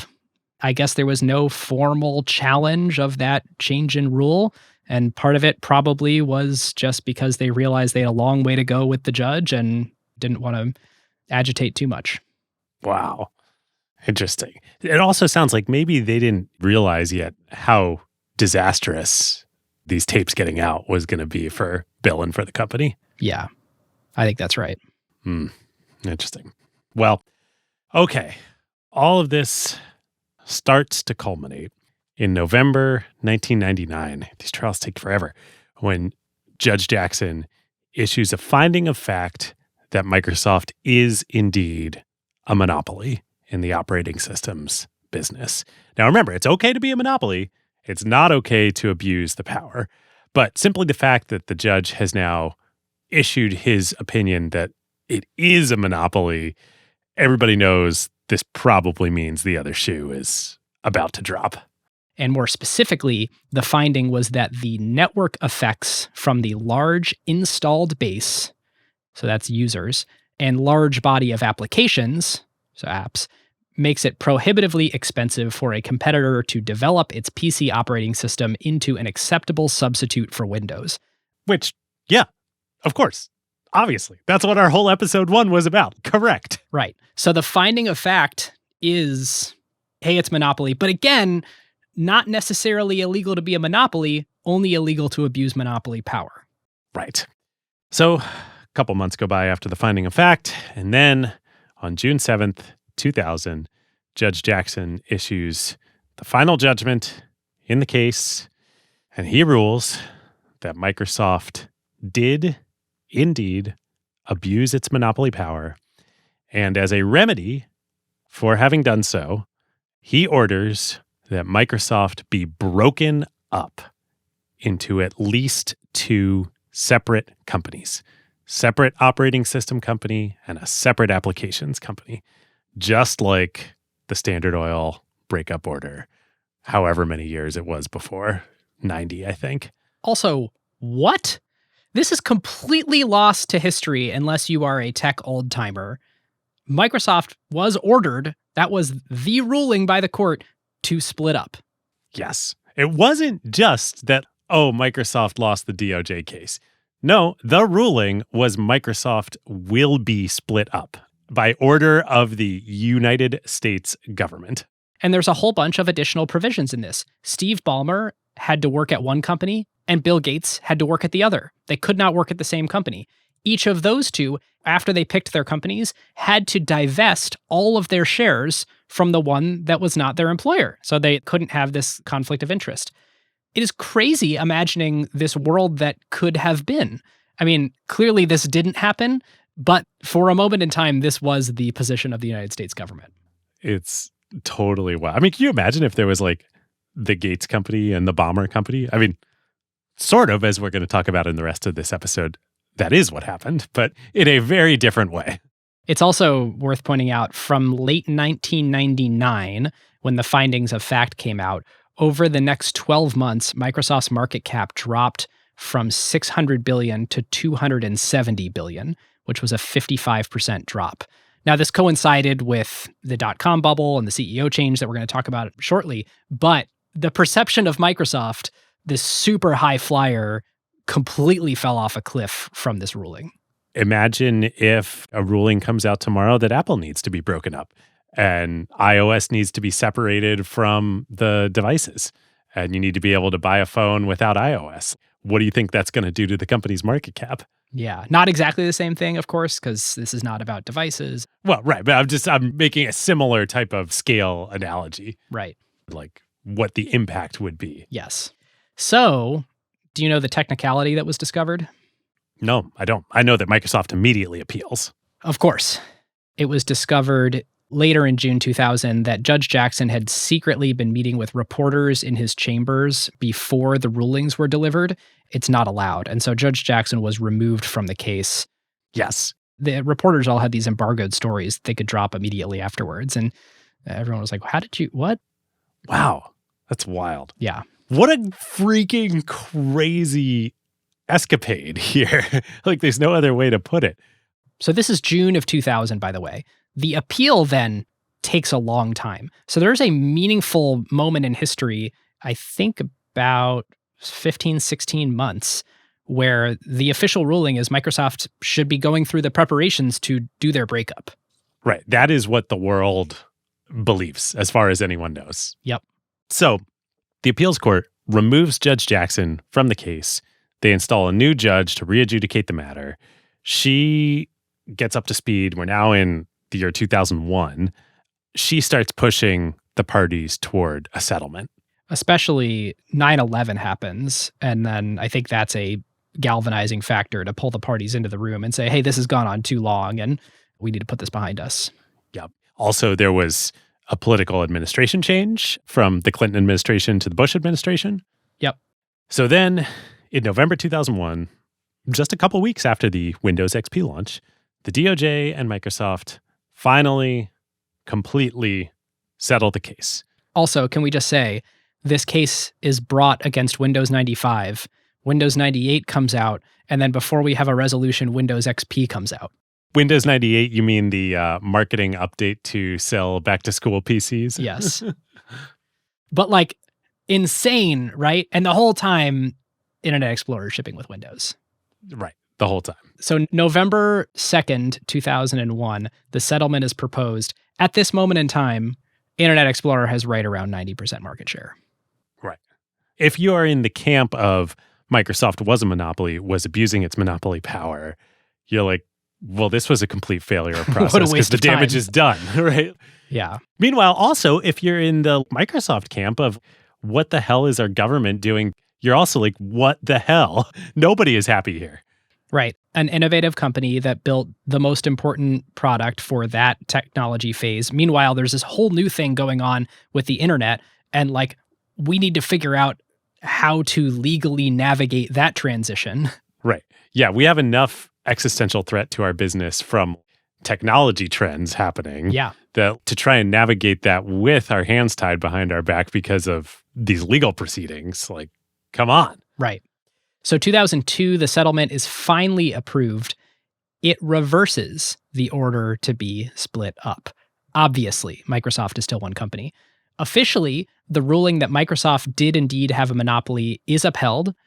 They put in place a 5-year consent decree, and the terms are that Microsoft is not allowed to enter into contracts with PC makers that excluded competitors. I mean, fine. 2, Windows had to be interoperable with non-Microsoft software, which of course it does. It always was, yeah. It's a developer platform. They have to write API documentation and make their APIs such that developers can build applications on top of them. That is the purpose of the company. So, okay. 3, an independent technical committee was created to field complaints from competitors. Okay. They created a call line. That is it. Wow. That's it. Am I missing something, David? That's my understanding of what it is. Yeah. No, I don't have anything else. But, okay, that is the letter of the resolution here. The actual cost of this was immense. Nothing could have been bigger. I mean, we spent the whole first section of this episode talking about how Microsoft was so powerful, had never been more powerful, and there probably never will be a more powerful company than Microsoft in the late 1990s. This is what destroyed it. Oh, that is a take right there. I think that we will debate at the end of the episode. Oh, well, the back half of the episode is about the incredible story about how Microsoft rebuilt itself in a completely new market into, now again, the most valuable company in the world.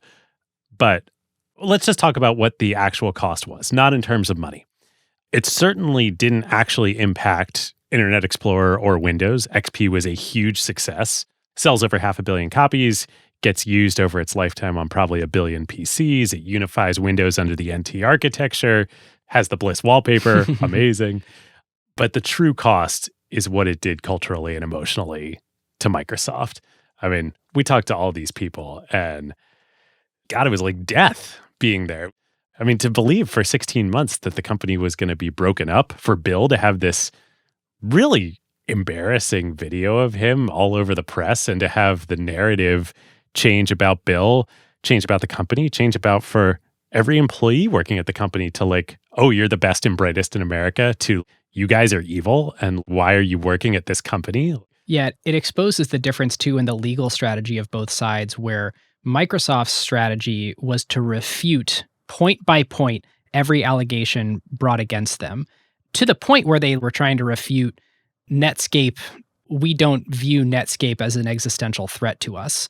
And they should have just probably acknowledged, Bill literally wrote a letter that got published, a memo saying that Netscape is a competitive threat born on the internet.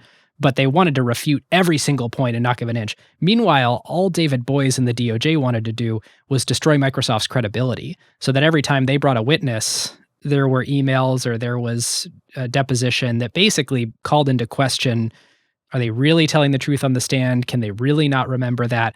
And it just blow by blow made Microsoft look like they were duplicitous.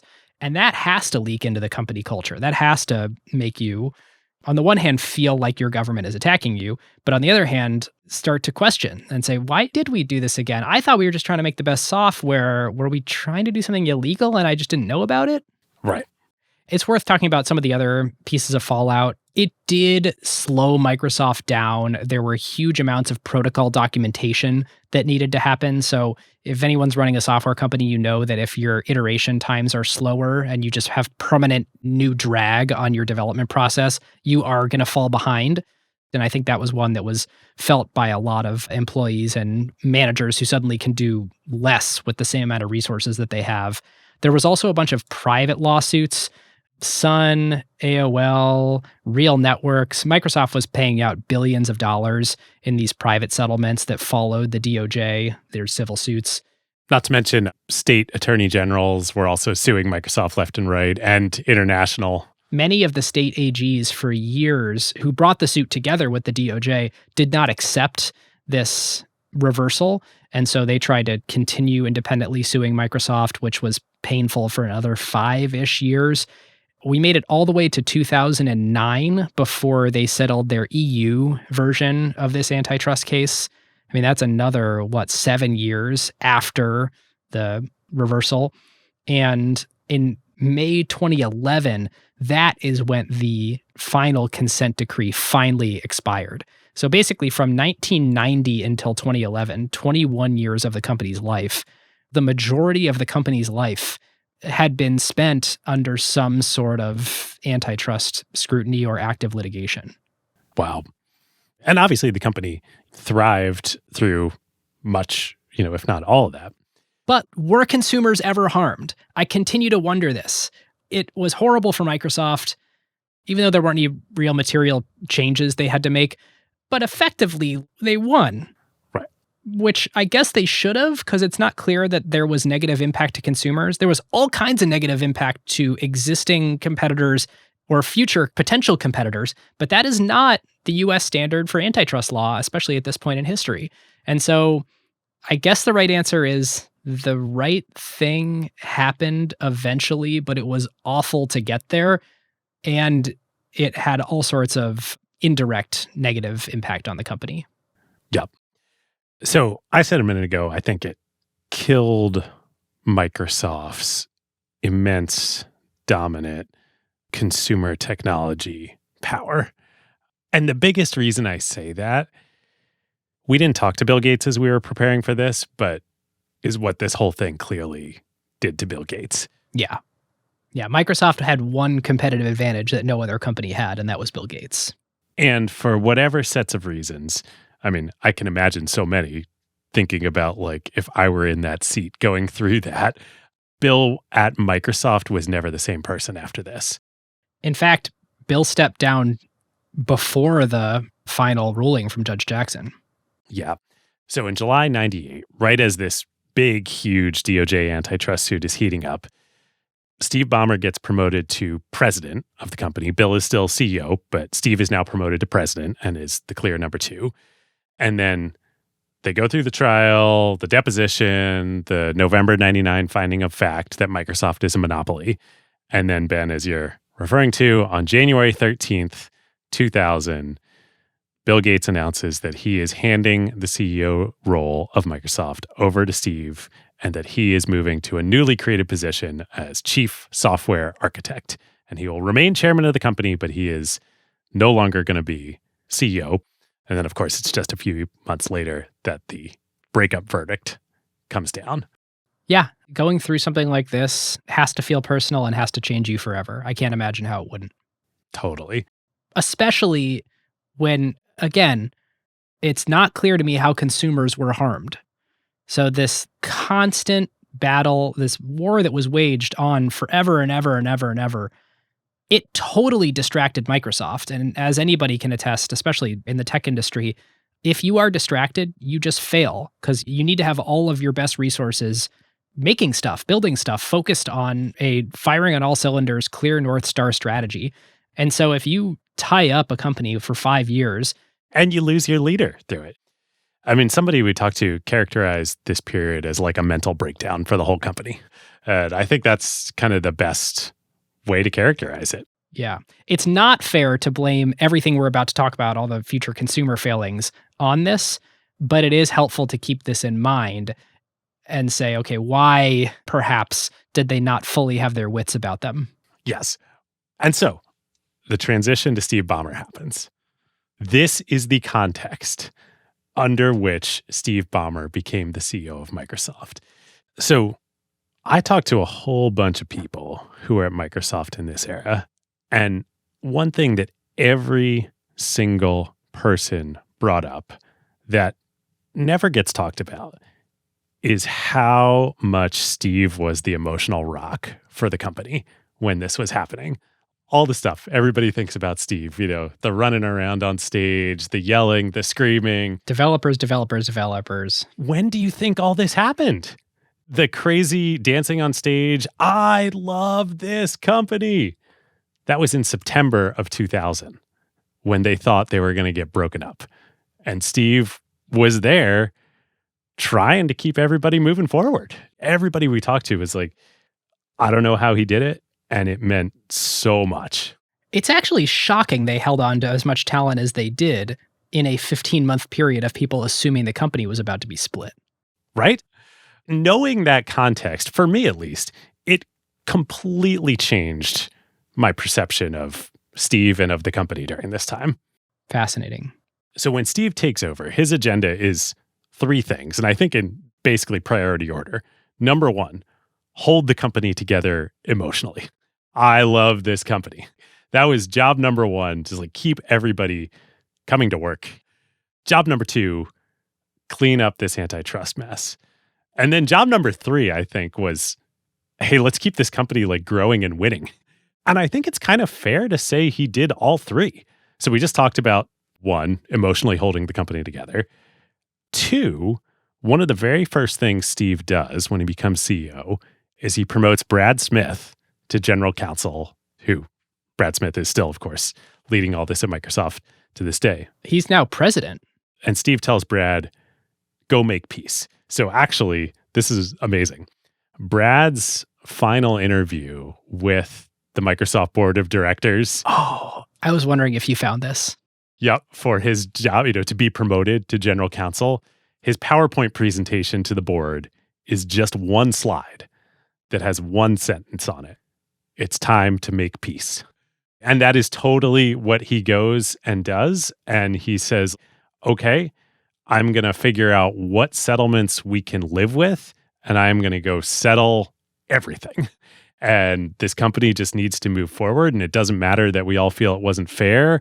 It doesn't matter that we all feel this was a sham of a process. We just have to move on, and we have to live in a new reality. And you kind of need a new set of people to do that. It's kind of amazing that Steve was part of the old guard and the new guard to do this, because how can you say, I'm going to put how unfair I feel this was aside and just focus on moving forward? That is an extremely difficult compartmentalization exercise. And so for Brad to come in and say, like, I'm going to be the guy who is able to disregard the past and figure out how we, and I use this phrase in the first episode, become a trusted partner to governments around the free world. I mean, how crazy is it that this Microsoft that we just talked about for the last hour became the Microsoft that can do no wrong from a regulatory perspective? The only one that's not under active antitrust investigation today by the federal government. The one that is a massive provider of software and services to the US and its allies at the government level. Right. The reversal here is it doesn't get talked about enough what an amazing job Brad and the company did to reverse this perception. So then that leaves job number three on Steve's agenda of be successful. Continue to have Microsoft be a leading technology company and hopefully still grow revenue and profits. And Bill Gates is still chairman of the board. Like, not only is he a full-time employee being the chief software architect, it's not that it's like a sham that he's not the CEO, but he is a very present voice at the table in these big decision-making moments. And so for how do we become a company that continues to innovate and make great products despite all this, he still has Bill as the technical leader of the future products. Yes, and absolutely, Bill was still there, and Steve had Bill, and they were running the company together. Absolutely. But what's so interesting is Microsoft, right at this time, basically starts a transformational journey from a technology company writ large, a consumer and sort of enterprise technology company, to the enterprise technology company. And that is a muscle that, as we talked about last episode, Steve had been building for a while, but boy, does he really come into his own here. And Microsoft, the entire enterprise juggernaut that it builds, the bulk of it really is post DOJ. It is like new business and new markets that they are getting into. Yep. So then the question becomes, how did Microsoft build this phenomenal enterprise business? And along with that, release XP, the most successful Windows operating system ever. And then we're going to talk about Vista. And then we're going to talk about Zune and Search and Bing and Windows Mobile. And Windows 8 and yeah, all that. But before we do, we would like to thank huge partners of ours here in this season of Acquired, ServiceNow. Yep. ServiceNow is the AI platform for business transformation, helping automate processes, improve service delivery, and increase efficiency. Over 85% of the Fortune 500 runs on them, and over the past few years, they've joined companies like Microsoft as one of the most important enterprise technology vendors in the world. And speaking of Microsoft and ServiceNow, they just announced a huge expansion of their partnership, specifically integrating the two companies' enterprise AI assistants. Starting in the fall, customers will be able to interact with ServiceNow's Now Assist AI assistant directly within Microsoft Copilot. Yeah, it's telling for the magnitude of this partnership to see Satya Nadella appearing in the keynote at ServiceNow's big annual event, Knowledge, last month. It had echoes of that Bill Gates 1997 Macworld video that put Apple back on the map. Not that ServiceNow needed putting back on the map. Yes, and like that historic announcement from Bill committing to Microsoft Office for the Mac, this partnership is also huge. ServiceNow's Now Assist will be integrated with Microsoft Copilot and will be available directly from Office apps starting with Microsoft Teams in August. The AIs are integrated into one seamless user experience without actually sharing data. So if, for example, a user asks Copilot in Teams about how the company's laptop policy works, behind the scenes, Copilot shares that request and context with Now Assist, and Now Assist accesses internal company policy with the right permissions for that user and returns the answer to Copilot in a rich card with options for the user to kick off a workflow via Now Assist. In the future, Microsoft Copilot will also be integrated the other way into Now Assist, so it can automatically generate Office files like PowerPoint presentations and Excel spreadsheets directly from assets and knowledge in the ServiceNow platform. It's pretty awesome for both companies, and especially awesome for enterprise users. So if you want to learn more about the ServiceNow platform and how it can work with your company's Microsoft services, go over to servicenow.com/acquired, and when you get in touch, just tell them that Ben and David sent you.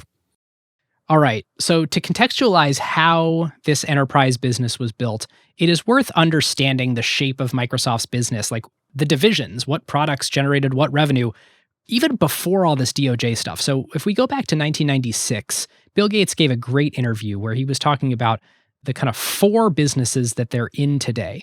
Oh, this is the Wired interview with Kevin Kelly, right? Uh-huh. Yes, it's on YouTube. It's great. It is great. So there's Windows, which he calls one business. There's NT/back office. There's Office, which he calls a $4 billion a year business.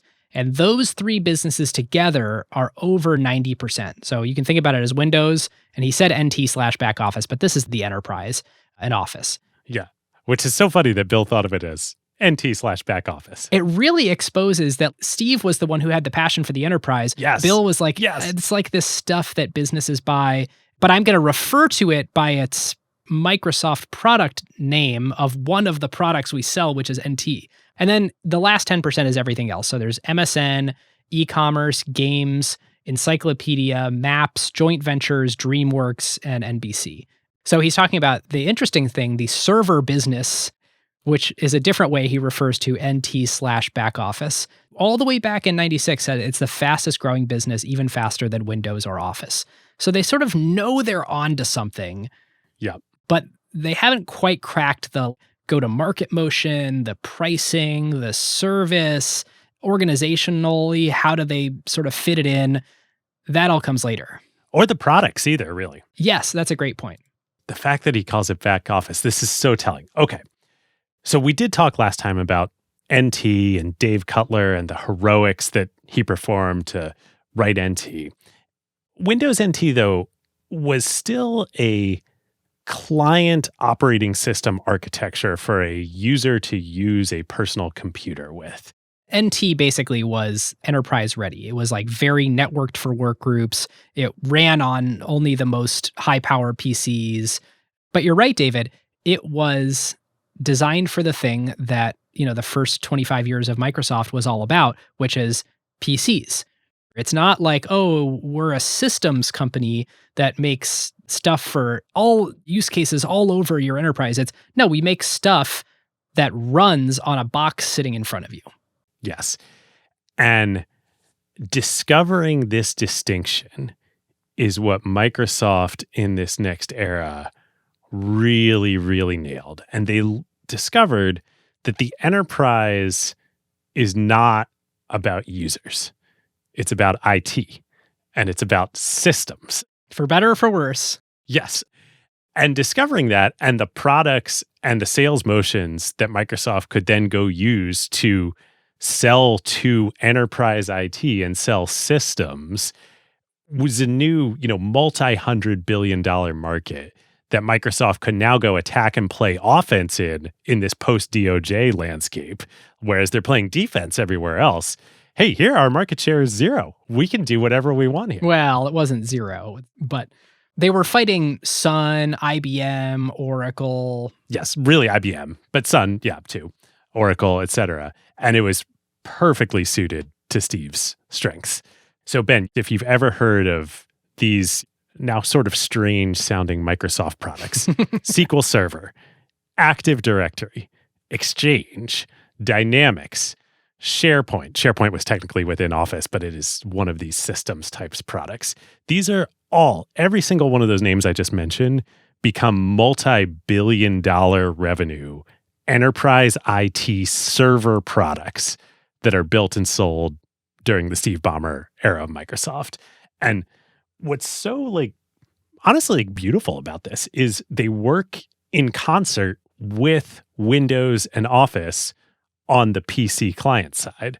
So this is the client server era that Microsoft really dominates here. And Microsoft within enterprises, all these new server products work best with Windows operating system devices running Microsoft Office applications on them. And those Windows operating system devices and those Office applications work best with the Microsoft server products.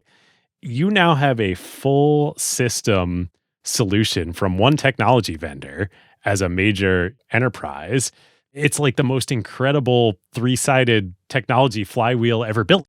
And one benefit from this, which of course, if you're Microsoft, you don't want to lean on this benefit, but they end up doing it, is if you make everything integrated together work well and come from one vendor, nothing actually has to be best of breed. And so you're no longer competing with any point solutions. You offer the whole thing. Sure, yeah, you can consider going and buying that other vendor's directory service or that other vendor's email server. But are you really? Because you buy everything from us and it all works pretty well together. Yep. The very, very, very best example of this that most listeners can probably tangibly relate to as well is Exchange, email and calendaring service, and Microsoft Outlook and Windows. It all has Active Directory that syncs across everything. In doing all this research, it seemed to me that once a enterprise adopted Active Directory, they were going to tip and they were going to buy the rest of the software too, because whoever manages the source of truth for who are all the people and what are all the resources, devices and everything that my company owns, everything else needs to reference that canonical set of proper nouns, whether it's email, whether it's calendar. So that was this incredible sticky product that then you could just keep attaching more and more stuff to. Any enterprise need, we got you covered. And hey, it works with Active Directory. Yep. And the whole product effort here started with database. In 1998, Microsoft takes SQL Server, and it was the first real enterprise-ready database that can rival IBM and mainframe databases, Oracle databases.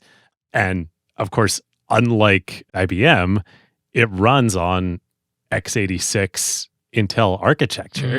So the pitch now to enterprise IT is everything we just said about why working with Microsoft server products is better for the whole ecosystem reasons.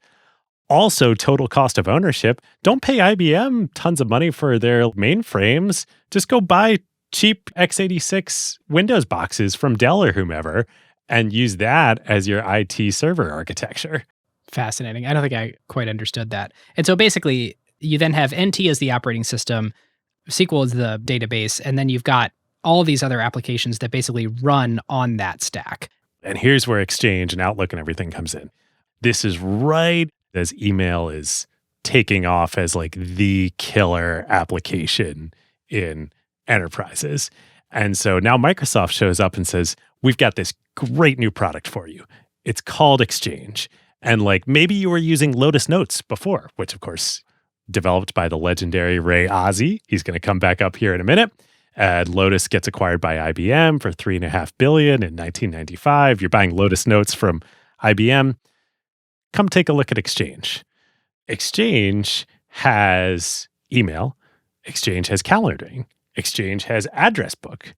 Exchange has Outlook. It is a first class, included in the bundle of Microsoft Office application that you, Mr. or Mrs. Enterprise, are now going to get for all your users.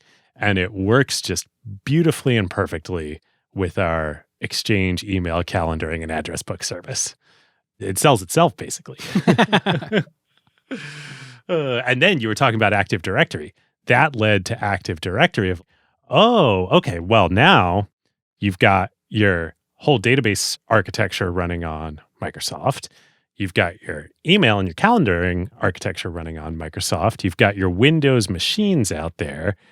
Well, you've got all these employees within your company, all these users with all these devices. You kind of need to manage them, and you need to know who has what security access and how to find each other and where should the mail get routed and all that. Well, we've got this great new product for you. It's called Active Directory. Yeah, it's pretty incredible. That's all on the sort of why it's good for customers. On the why it's good for Microsoft, Steve also pioneered this bundling idea, which is once you sign the enterprise agreement, you get access to all of this. And if you're a customer that's only using 30% of the things in the bundle, if you have business needs that involve some Microsoft product that comes for free in your bundle, you're going to adopt that. And guess what? You just became a stickier Microsoft customer. I feel like this often goes overlooked in the Microsoft's a big, boring enterprise company right now. There was a tremendous amount of business model innovation in figuring out that bundling like that with additional products can create stickiness, which eventually creates more enterprise value for your company because you've got these long, durable, compounding revenue streams. Oh, and all your customers are growing, so you have the whole land and expand thing there. And the thing underpinning it all is the software itself has zero marginal costs. So you can bundle in all this stuff for free because it actually doesn't cost you anything. I know it's enterprise software, so it's not as sexy or exciting or thought about as much as consumer software. But truly, the innovation that was happening here was among the most that has ever happened at a technology company because Microsoft was figuring all this out. Again, these were not lessons that people knew. In the IBM era that came before this, in the enterprise, there were no users. Microsoft is now figuring out how to build and sell enterprise technology systems in this new era to businesses where there are users of the technology. And on the business side, yeah, what you just said, this is crazy. Microsoft said, okay, we're not going to just sell you the software. We're going to introduce this thing called an enterprise agreement where you, based on the size of your company, will pay us a certain dollar amount per year per employee. Actually, I think it was per device. But in these days, it was most employees just had one device. And we've got you covered. Everything that you would want access to in our whole suite of software products. Inclusive of Windows and Office. I mean, it's not just, a salesman comes to you and sells you Windows. This is Microsoft amortizing their go-to-market costs across all of their products because when you show up at an enterprise, you've got lots of stuff to sell them. Yep. So now Microsoft has turned a one-time sale of software into an annual annuity that is going to keep growing every year and is going to grow with headcount. And a key feature of the EA is that it is a 3-year agreement, which means that you really need everything to be aligned to pull this off. There's something pretty convenient that you may have noticed about Windows and Office. They both tend to release an operating system or a new package of Office once every 3 years or so. And so every customer, no matter when they sign the agreement, is essentially guaranteed one upgrade during their lifetime. Totally. Here's something else that you get now as a enterprise IT buyer in the enterprise agreement world with Microsoft. Your needs as IT are actually pretty different than your users. They're actually very different. So if you are an employee of a large company at this time, you are using a Windows PC at your office. What are the set of things that you want from that device? Well, you probably want to be able to procrastinate. You might be able to want to play some games. You probably want to poke around the internet. And you definitely want it to be easy to use. And you definitely don't want restrictions on there. Yeah, you're willing to make trade-offs like if you can get a little bit more efficiency but trade off some security, that's fine. If you can, maybe use some pirated software, but it makes you better at your job, that's also fine. You're acting with your own agency, not necessarily the company's best interests in mind. Right. You want to run some VBA macros, et cetera, et cetera. Okay. Now you are a corporate IT administrator. And all of a sudden, you have to manage all these rogue agents all over your systems. Rogue agents called your employees. You want the ability to restrict your users from doing what they can do. You want to say, no, you cannot upgrade this software without us doing it. You cannot install anything. You cannot run these macros. You cannot visit these websites, et cetera, et cetera, et cetera. And part of that is productivity, but a large part of that, Ben, as you said, is security. Yeah. Security, privacy, legal, compliance. Am I going to get hacked? Am I going to get sued? Are we going to lose data? Well, Microsoft's got a beautiful solution that they can sell you. And with the enterprise agreement, you can customize all of this and we will give you exactly what you want. Yes. But now, David, you're starting to expose a couple features of enterprise adoption, which have trade-offs if you're Microsoft. Oh, yes. Oh, yes, they do. First of all, if you are a user, you want the latest and greatest software with all the most innovative features. Your IT administrator has a lot of incentive to say, I don't really want to go train everyone on anything new. So if the software never confused anyone, that's a win, even if it means we never get any new features. And so suddenly, and I have a direct quote from someone who is an executive in Office, told me, when I was in Office, I always thought we could stop bundling new features for 10 years and it would be fine. No one would notice. I think people would probably pay more for it. Office got to this point where, and I think Steven Sinofsky even writes about this in Hardcore Software in his book and on his Substack, that at some point they were trying to ship features that the PMs thought were great and users would love. They would do this user research. They would hear that people want them. And then the sales force would run back to them and say, no, do not include that. Are you kidding me? I'm going to have all these objections in my sale if you make me take this new feature or take this ribbon or take this, any big UI change. Everything has to be small and iterative and not add any training or confusion. I joined the corporate workforce in 2007 when I graduated from college, and I was an investment banking analyst on Wall Street at UBS. I started midsummer 2007, and our corporate IT systems, my Windows laptop was so locked down. We were using XP, of course.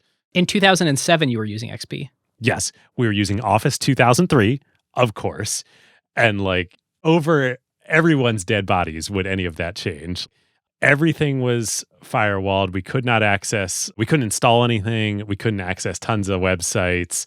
I remember when I first started, we could still access miniclip.com. And so the analysts were playing tons of games and pretty quickly IT caught on and, that got the kibosh. So yeah. And I'm sure UBS as a customer loved every single bit of that. The other big thing that you are talking about, which you were hinting at with VBA macros, the key to enterprise is backward compatibility. Saying, look, we don't necessarily need to promise you anything too groundbreaking. We need to meet your needs today and be the most cost efficient, total cost of ownership driven system that meets your needs and your employees are fine with. And from here on out, everything's going to stay compatible. Any modifications you make enterprise or software you use and rely on, we won't break no matter what. And we will continue to support those versions you are using. Yes. And enterprises love that. And we're going to put a pin in this right now, and we're going to bring it back toward the end of this episode in a really illustrative way that it can deeply, deeply hold you back if you are Microsoft and you have built an entire brand and reputation around your backwards compatibility. Yep. One stat and then one point I want to make to highlight all this. By 2007, analysts estimated that 40% of all of Microsoft's revenue, which I think was about $51 billion that year. So 40% of $51 billion came from multi-year enterprise agreements. So these 3-year agreements that you're talking about, Ben, and that covered Windows, that covered Office, that covered all the products that Microsoft offered, except like Xbox. 40% of all dollars were flowing from multi-year EAs, and then another 15% of all dollars that Microsoft was earning as revenue were flowing from single-year EAs. Wow. So more than half the company's revenue. 55%, yes. More than half the company's revenue is all from this. By 2007. So, I mean, it was really the first 7 years of Steve's tenure as CEO. Yes. Already tipped the balance into majority. And the vast, vast majority of the rest of Microsoft revenues, the other 45% of the company, was the OEM Windows business. That was 30%. So if you look at Microsoft revenue in fiscal 2007, 55% is this new enterprise motion. 30% is the old Windows business, Dell and Lenovo and whoever, selling laptops to consumers and paying Microsoft for the operating system. Yep. And only 15% of the company's revenue is anything else.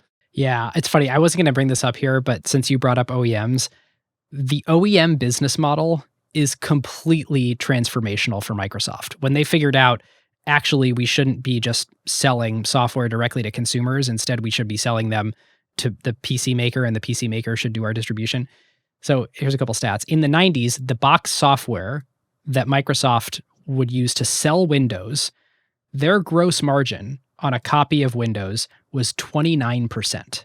Oof, that's not good. They had to print the disk, which had actual real costs, especially on floppies. You had to put it in the box. You had to ship it to the retailer. You had to split profits with the retailer. You had to pay the sales and marketing costs. I mean, it's like real material cost. This is not a zero distribution cost, zero marginal cost business in the box software retail world. But when they're selling through an OEM channel, their gross margin was 75% because you just ship the bits to the OS once, and then the PC manufacturer and takes it from there. Not only is it amazing because you get that 75% versus 29% of gross margin, it's also an amazing way to scale because you do a deal with every OEM, as you're going down the line. It's the Visa networks of networks thing that I think we alluded to this last episode too. You just get each of them scaling on their own can accrue to you without you doing additional work to do the scaling yourself. And so, David, it's interesting. You're talking about how 85% of the business by 2007 was either enterprise sales of the EA or OEM. I mean, they'd basically kicked the can to the curb on that crappy retail box software model, and they're just doing the whale hunting with their sales force and doing these enterprise agreements, which of course have great margin structures, and the OEMs. And our annuities, annual annuities. Exactly. Way better business model in every way. They pivoted the whole business to the two best ways to sell software and completely eliminated the bad way to sell software. Yes, and one of which they figured out post-DOJ, and it became, by 2007, over half of the revenue of the company, which is crazy. Now, Ben, when you said put a pin in a minute ago, and I know we're going to come back to this after all the consumer failures we're about to talk about, there is a downside to this. When IT becomes your customer, when you become an enterprise business, the quality of the software, especially the user-facing software, is no longer priority number one. And this wasn't a problem for the company until in 2007 with the iPhone. But let's rewind and talk about everything that happened in consumer software at Microsoft until then. Yeah.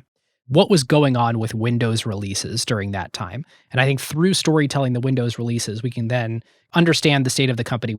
So, Windows XP. Why was Windows XP such a big deal? Well, it was a big deal technologically, it was a big deal for users, and it was a big deal because it's pretty wild that Microsoft, amidst all the antitrust stuff we were just talking about, during the 1998 to 1999, the rulings in 2000, the settlement proposal in 2001, they developed and released an operating system amidst all of that. And an awesome one. Yeah. So what was Windows XP technically? Well, for the previous better part of a decade, they had two parallel development efforts going on. There was Windows NT for the enterprise, and there was Windows 9X, Windows 95, Windows 98 for consumers. And both of these had the same API that developers could write their applications for. But ultimately, the way they were implemented, the way interoperability worked, compatibility worked, user experience, everything about it was actually completely different because it was a completely different implementation of those APIs. And so the knock against NT was always, well, you need really beefy enterprise-grade PCs to run it, and it's not as nice and intuitive. And the knock against the Windows 9X, call it 95, was that, yeah, it looks pretty, but it's not powerful. I can't actually do anything. It was like a friendly interface, but not a powerful set of functionality that came with the operating system. And so XP did the impossible, where they figured out how to take the ease of use of the 9X interface and make it run on top of NT. The whole thing is built on the NT kernel, and it has the friendly, approachable ease of use that you are used to in Windows 95 and 98. Amazing. So the lineage of that 9X code base that came all the way from Windows 3.0, or maybe even 1 or 2, I don't know how long code lived, but Interface manager. Right, exactly, is now dead. And so you had the NT lineage of, I guess, maybe even you could say it started with OS2, but Windows NT, Windows 2000, and then Windows XP. So everybody's running XP now. There's two editions. There's Home and there's Professional. Oh, got to get the Professional. I always got the Professional. Did you? Every time I built a new PC, got to go Pro. All right. I didn't even know what Pro meant. I definitely didn't need Pro because I was not a corporate office worker, but got to go Pro.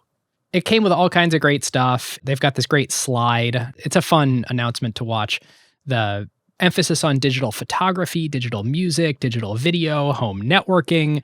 It ushered us into this age of you probably have media that you're using on your computer. Apple famously owned this as a corporate identity with their digital hub strategy. But, Windows XP, plenty of people were importing digital photos off their camera to Windows XP. That was a sort of big, exciting use case for it. A lot of Napster clients running on Windows XP machines. A lot of Napster clients, yes. So, like I did for every Microsoft Windows release, I went and watched the keynote. The keynote is extremely strange. Think about what a Steve Jobs keynote was back in the day, or what a WWDC keynote is like today, or a Google I/O.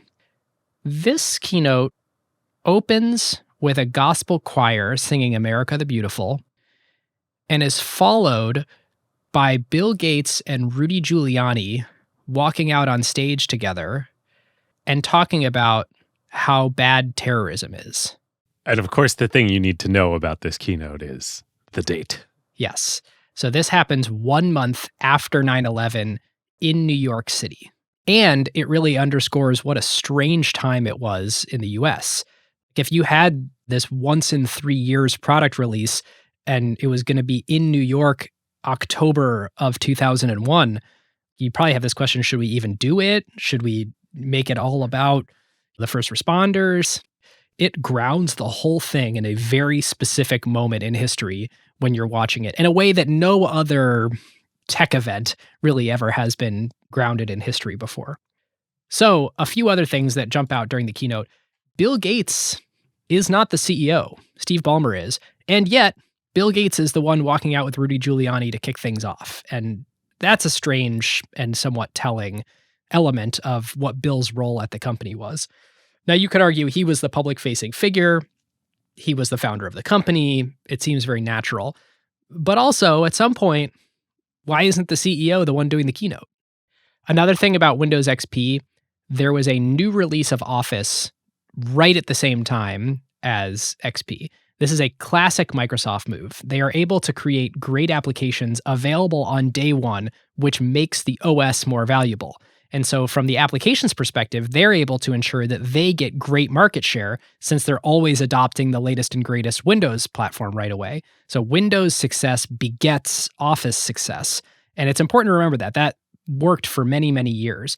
And if you remember back to the last episode, Lotus 123 and WordPerfect smoked Microsoft in Microsoft's own backyard.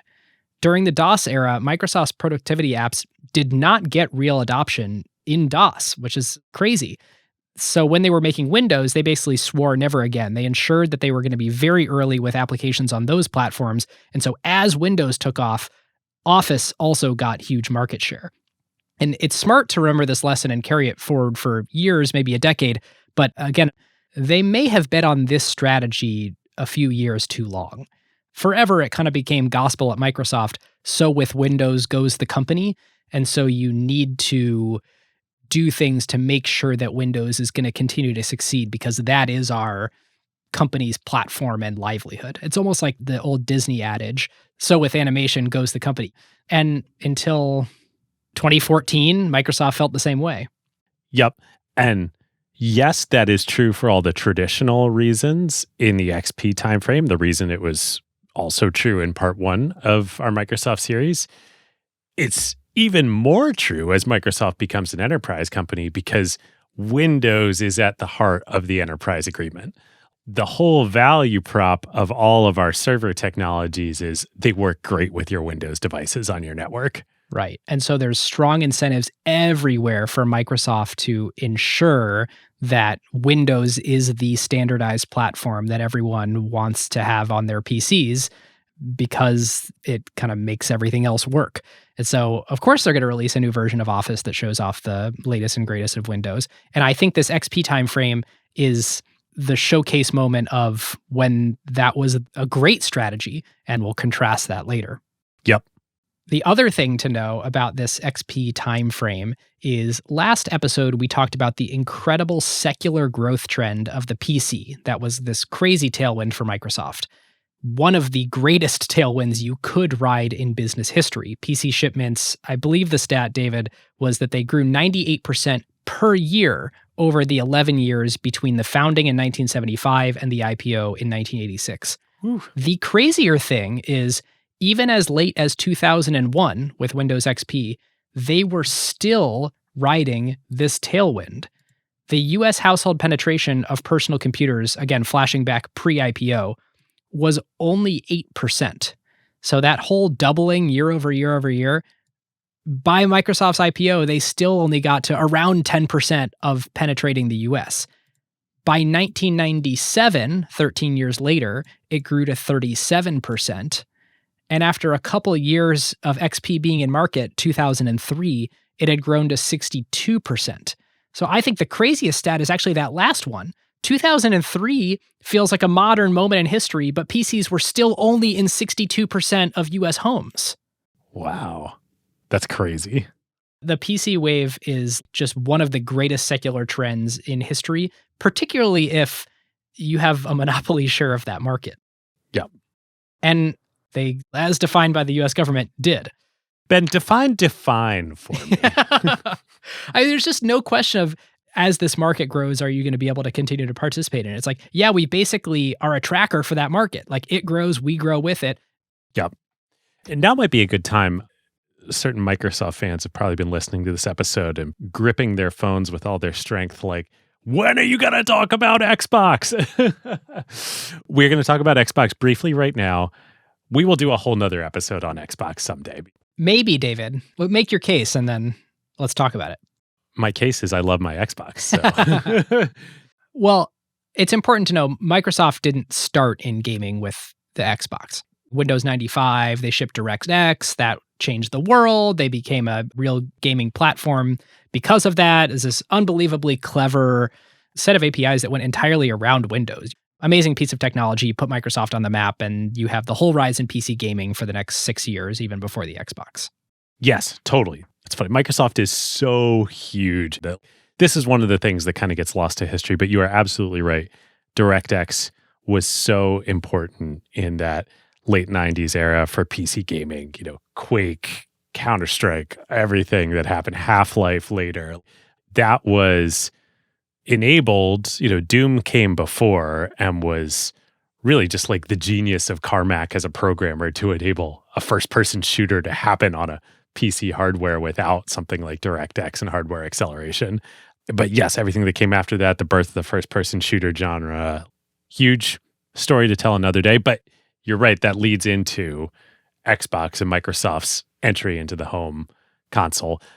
Crazy, that happened in November 2001. So just like a couple of weeks after the XP launch, it was a big time for Microsoft. And how crazy is this? They thought they were getting broken up. Right, as they're launching a video game console. And this operating system that they've been working toward for like 8 years. Yeah. This is also part of my argument of Microsoft was such a dominant consumer technology company before DOJ, because even though all this stuff comes out right after, it's the momentum still from before that's carrying Microsoft through to it. Yeah. Okay, while we're in Xbox land, should we finish our Xboxiness right now for this episode? Sure. Xbox has become an important part of our world, but not an important part of Microsoft's business. Agree.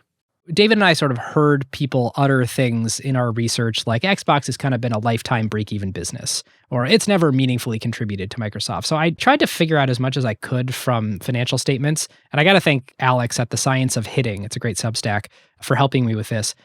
If you look, there was a division called Entertainment and Devices that was part of their old reporting structure.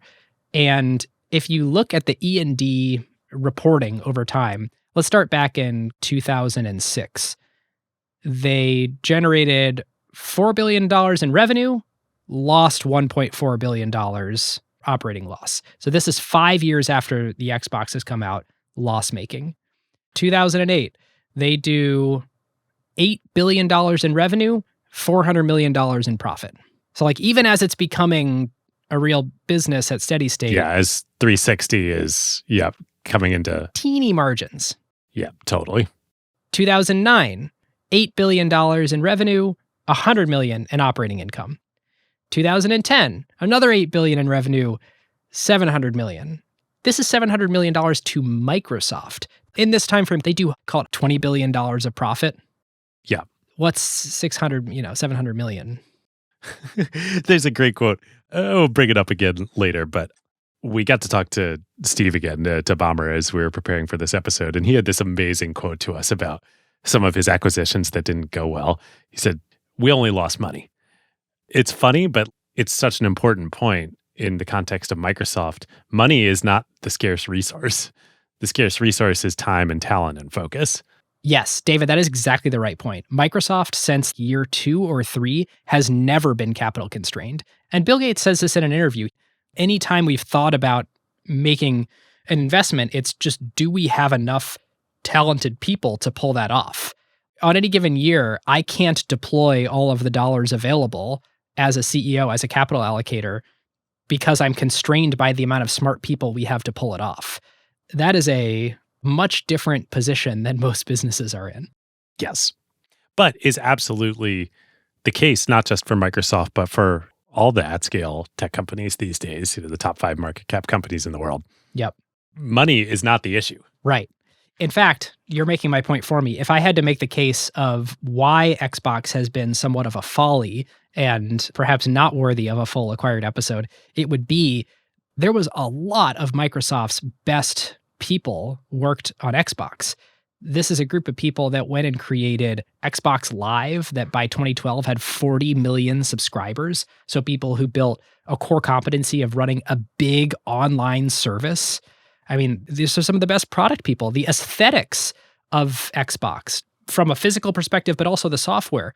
I just think it was a sinkhole of some of Microsoft's best product people and just hardest working people. The culture at Xbox was so hard driving to produce, at least in this point in history, up to the 2010 timeframe, very little in the way of contributing to Microsoft's business, but soaking up a huge amount of the talent. Imagine if that sort of product design sensibility was deployed across the rest of Microsoft.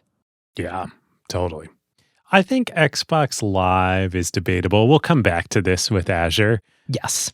Xbox Live was one of the original pioneering internet services, subscription services across any category of software and technology. And the DNA and experience that Microsoft built from that served it extremely well. I mean, yes.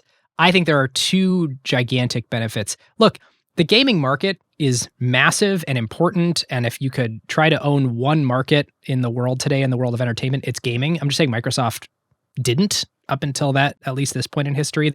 But it's the right market to go after. They were not successful in capturing value from it at this moment in history. But you're right. The two big things that they were able to do is build out a core competency of running a big online service, which totally led to Azure, which we'll talk about later. And two, it really did make Microsoft relevant with a whole new set of consumers when Microsoft was completely irrelevant in their lives. Should we talk about Vista? Yes. Oh, boy. So there's a little tail off of XP that'll lead to Vista. We got to talk about the code names, too. Yes. So the Windows XP code name, David, was what? Whistler. Of course, like the beautiful ski mountain real close to Vancouver. A lot of Seattleites go there. It's a favorite of many a Microsoft employee. And Blackcomb. The ski mountain right next to Whistler is, yes, Blackcomb, which became the name for the theoretical release that they wanted to do like just a year or two after Vista. We're going to follow hot on the heels of that. Oh, boy. But Blackcomb started becoming pretty technically hairy, so they decided to push the date out. Another reason they had to push the date out was Windows XP, for all of its usability and reliability, was very insecure. And so Microsoft had a whole thing where they thought they were going to spend like 3 months putting out a service pack. They spent the better part of 2 years iterating on Windows XP to come out with a release that really people and enterprises could trust as no viruses. You know, this is safe to deploy in your enterprise. This was Service Pack 2, I think, was what ultimately. Yep. Windows XP SP2 is the stuff of legend. Like, that's the good one. So that pushes Blackcomb's date out, and it also ties up a lot of the talent that Microsoft needs to start working on the next generation operating system, which again, they thought was going to be a fast follow. For anyone who skied up there, there's this great ski lodge restaurant right between the two mountains called the Longhorn Saloon. Yep. Longhorn, baby. That sounds like a great name for a modest release to follow XP before we get to the big hard changes that are going to come in Blackcomb. Oh, boy. Oh, boy. David, the look on your boy. face.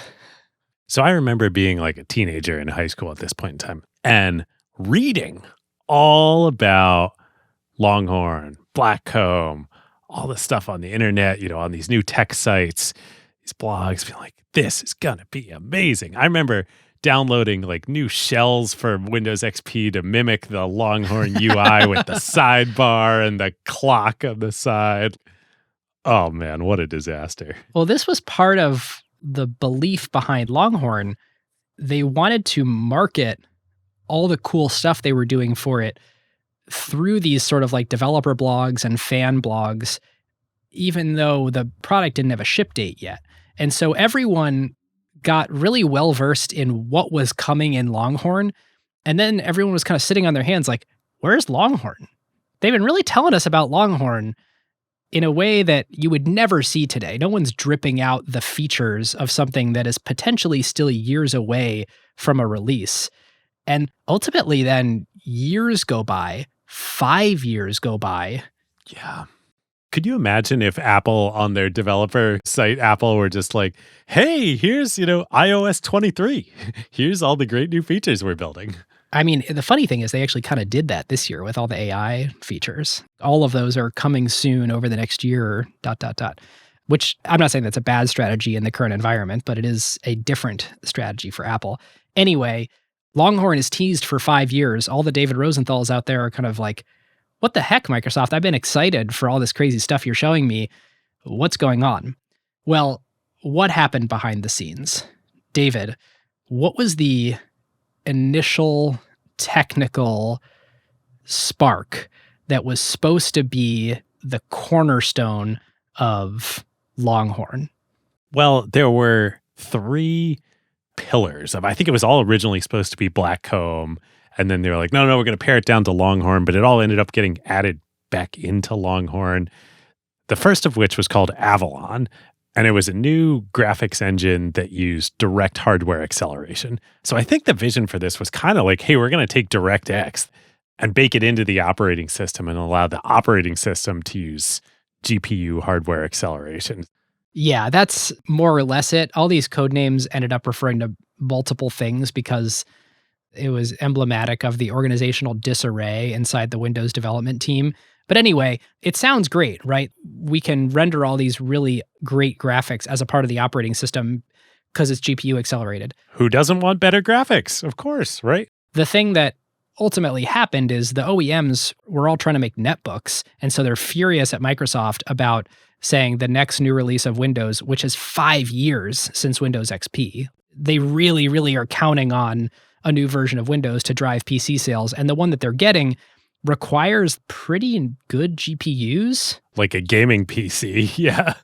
So it was like a kind of a total miss with what their OEM partners were looking for.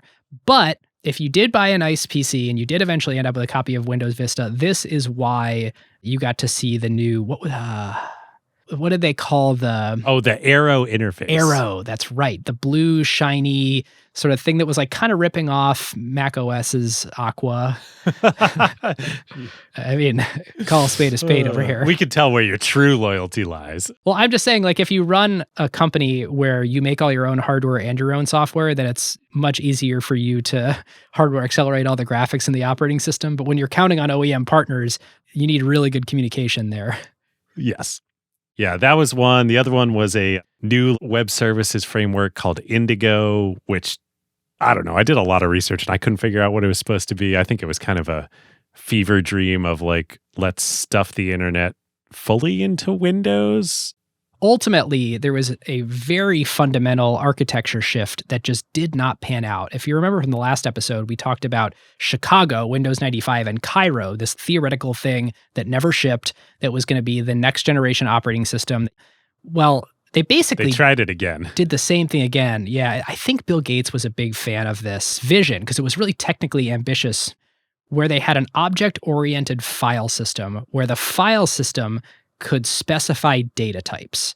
And then every application would plug directly into the data types that the file system knew about. So there was these sort of standards, like a calendar invite's a calendar invite, and the operating system has its own fields for date and time and notes.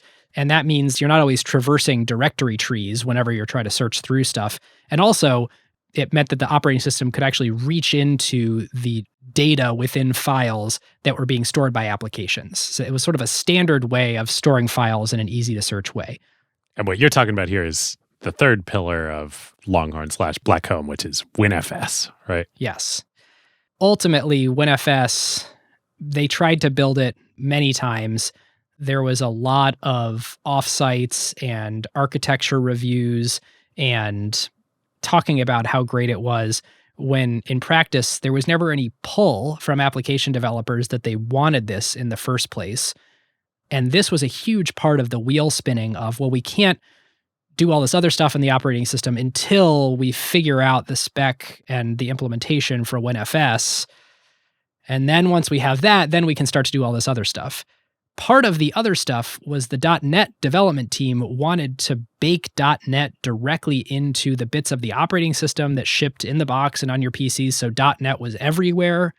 So ultimately, what happened here is, and I heard this from a developer, there was many different groups who were all compiling their own subprojects and they could sort of run them. But when it came time to try to actually do a build of this operating system and say, hey, we've had too many offsites and architecture reviews and restarts, and this is in, this is out. Let's just try to do like a build of the OS that we could deliver.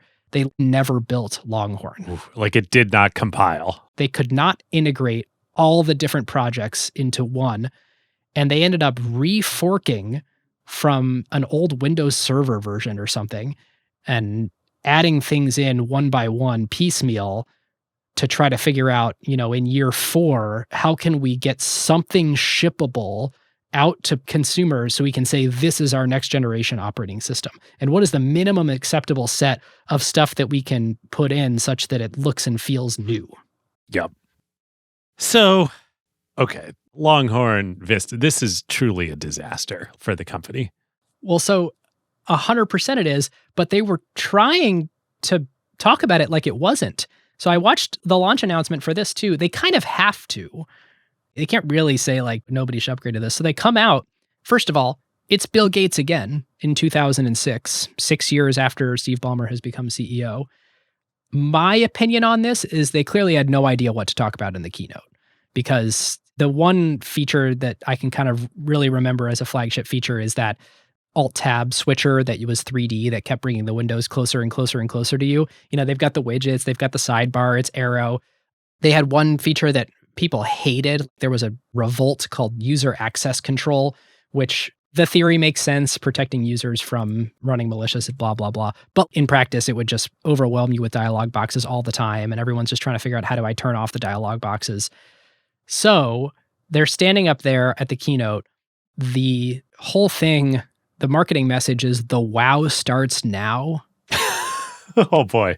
Oh boy. It's a completely incoherent set of things they're launching. Consumers didn't like it. Businesses tried not to upgrade even as late as 2009. So 3.5 years after launch, something like that. 3/4 of corporate PCs are still running XP and had never upgraded to Vista. Oh, it's even worse than that. You may have this in your notes, but Microsoft OEMs were so unhappy because consumers didn't want to buy Vista machines. Microsoft had to extend the ability for their OEM partners to keep selling XP machines to consumers for another 2 years after this.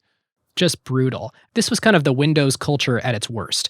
I worked in Office, so I have a bias here when I was at Microsoft, but they weren't super ship date driven, whereas Office would set a ship date 3 years in advance and then they would hit it exactly. Office had all these really robust procedures for shipping, you know, a triage process, an escalation process, a zero bug bounce. Everything was run in this dev, test, PM triads. The excuse was this general guise that this is too hard to use your processes. Like, we're doing alchemy over here. And because we're doing systems level programming, none of your software development principles work on us. And so ultimately, this was the failure mode of a process that really did work for a while, really did enable technical genius, really did enable solving hard computer science problems. And this is effectively the company smoking their own supply and just believing they were smarter than everyone else. And what consumers wanted didn't matter. And if they could come up with some hallucinated, cool technical thing, then that is what they should spend years doing and fighting about and then force into the market. And the market just didn't take it one bit. Yep. And a couple other things on this. One, so when Vista actually shipped, just sort of, process-wise, it was, Ben, as you're saying, a complete reset. So Brian Valentine comes over from Exchange, in Windows Server in the enterprise world to take over managing, getting something out the door and just cut all the features, cut all the pillars of the Windows Longhorn vision. It still takes 2 years in that process to get it out. And then immediately afterwards, Brian leaves the company. Lots of other great engineers leave the company too. They go down the street to Amazon, and then Brian ends up leading the entire engineering platform team for Amazon.com. Wow. Oh, I didn't know that's where Brian went. Interesting. Yep. He went to Amazon. He was like a named top senior level executive at Amazon for a long time. Wow. And then the other thing about this whole process, that this is purely my own speculation. Like, nobody said this, but just as I've been thinking and reflecting on how seminal a moment the antitrust stuff was to Microsoft after the height of their consumer power right beforehand, I think this might be a case where Bill no longer being CEO and just being chief software architect really impacted this process. When you're a CEO, you have to engage with your OEM partners. You have to engage with enterprises. You have to engage with customers. And not that it's all Bill's fault by any means, but this Longhorn Blackcomb disaster, Ben, as you say, was a case of getting high on your own supply within the company. And if he's only spending his time on technical decisions, you need some introduction into that feedback loop, some governor on how deep to go in re-architecting Windows for re-architecting Windows' sake. Right. And, remembering back to part one, too, it's not just that Bill was a great engineer. He was a great business person, one of the greatest of all time. He trained from birth. It's like, what company am I going to be CEO of, right? The issue with Microsoft is that there is only one Bill Gates. Bill was the best engineer. Bill was the best lawyer. Bill was the best deal negotiator to figure out what the right BD situations were. Bill was not the best enterprise relationship builder. I don't think Bill had a passion for empowering the enterprise and, making sure that businesses succeeded the way that Steve was. But nobody should ever sell Bill Gates short and say he was just the technical genius. That would be wrong. Totally.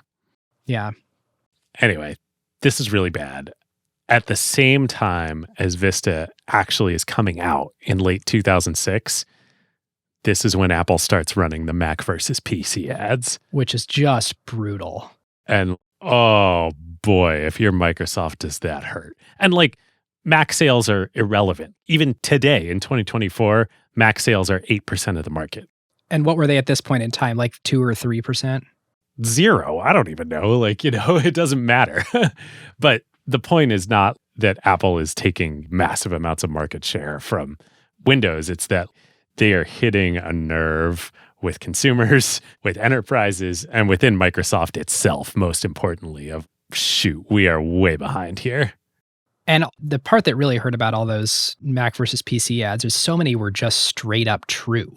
Oh, I'm a PC and I crashed again. To be in the halls at Apple when they're firing on all cylinders, Steve Jobs is back. The iPod was a smash hit. You're developing the digital hub strategy.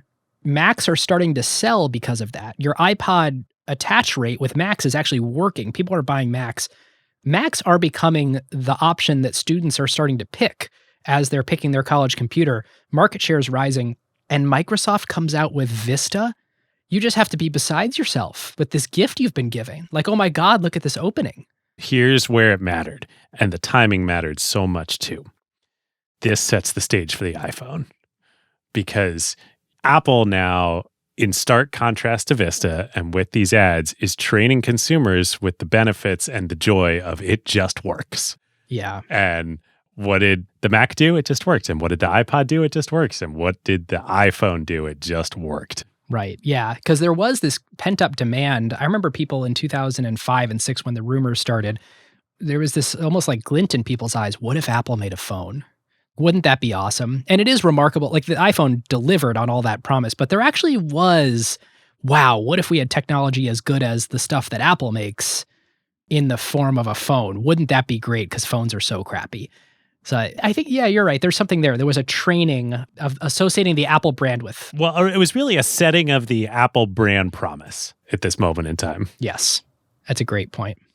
And I think we got to call it here. The death of Microsoft as a relevant consumer technology company. They never recovered from this as a leader. Well, yeah, I think that's correct. There's a lot to talk about in their consumer technology offerings. I also think this is the death of Microsoft as an interesting platform for developers. Who is writing Vista apps? The Win32 API as a potential target for my new, interesting, innovative application, it's just not a thing anymore. You have to write a Windows desktop app at this point in history because it's where a bunch of the users are. If you need a desktop app for real, but probably you're just writing a web app. You've lost developer hearts and minds, which is the path to losing relevance. I think with one exception, I think you are totally right. Nobody is writing Vista apps. But the only people left who are writing Windows apps, period, are enterprise developers writing custom software for enterprises. Yep, that's a great point. That is the exception. And of course, anyone that had big legacy applications for Mac and Windows. So Adobe is a great example of they're going to keep that up forever. But where these new disruptive software players are coming from, they're just not going to have Windows apps. Facebook is not writing a Windows Vista app. Correct. So the biggest things to hurt Microsoft coming out of Vista are what we just talked about, losing developers, what we just talked about, losing users. I mean, consumers who are excited to buy a computer, they're just not excited to buy a Windows Vista PC. But the biggest thing is they lost years of their very best talent.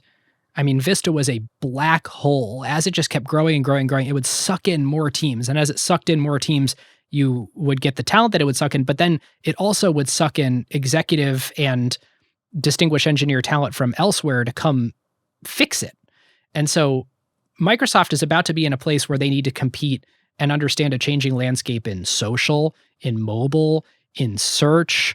They still have to fight the browser war. I mean, IE is peaking and about to start falling off a cliff and are completely consumed by Vista. So I think a lot of the consumer stuff can be answered by Steve Ballmer wasn't really a consumer-oriented technologist. That seems fair. I think that is true. Sure, true. But that's not the whole answer. Vista consumed a bunch of the smartest people, even if they had the right vision to be chasing, and the DOJ had just crippled the culture among many other things, and they were still recovering from that. 100%. In that conversation that we had with Steve, where he, made the comment about my acquisitions, my mistakes, we just lost money on the bad ones. The genesis of that conversation was about Vista. He was reflecting, he said, that probably was the worst moment, actually, right, in my tenure as CEO. That's right. Because all of that best talent, everything you just said, Ben, it was off the field. It wasn't playing. It was out of commission. Right. Money's not a scarce resource. So bad acquisitions, whatever, who cares? It's just money. But consuming a huge percentage of Microsoft's most talented engineers, that's company killing. Yep. I mean, hell, even taking Brian Valentine off of Exchange. Exchange was freaking killing it in the enterprise. And he goes and spends 2 years getting Vista out the door and then goes to Amazon. Oof, that sucks.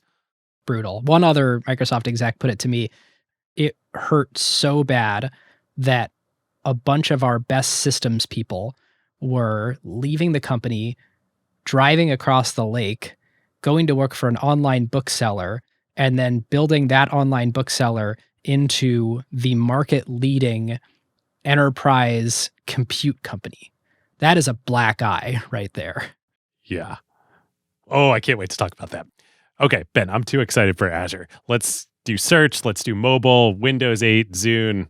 Let's get all that. Oh, yeah. And then let's talk cloud, baby. And David, unexpectedly, there is a through line through all of them. There's a cohesive story that leads to Azure here. Oh, yeah. But before we do that, this is the perfect time for another one of our favorite companies and longtime acquired partners, Pilot.com. For startups and growth companies of all kinds, Pilot handles all of your company's accounting, tax, and bookkeeping needs and is by far the largest startup-focused accounting firm in the entire US. Also, as on our first Microsoft episode, we have to give Pilot CEO Wasim Daher a special shout out here because he is the only acquired sponsor CEO who is also a research source for us on the same episode. Back when Wasim was a student at MIT, he interviewed Bill Gates for the school paper, and he dug it up and sent it to us. Bill talked about Microsoft's forthcoming 40 gigabyte portable media center. And it was a pretty fun time capsule. We will link to the PDF in the episode sources. Yep.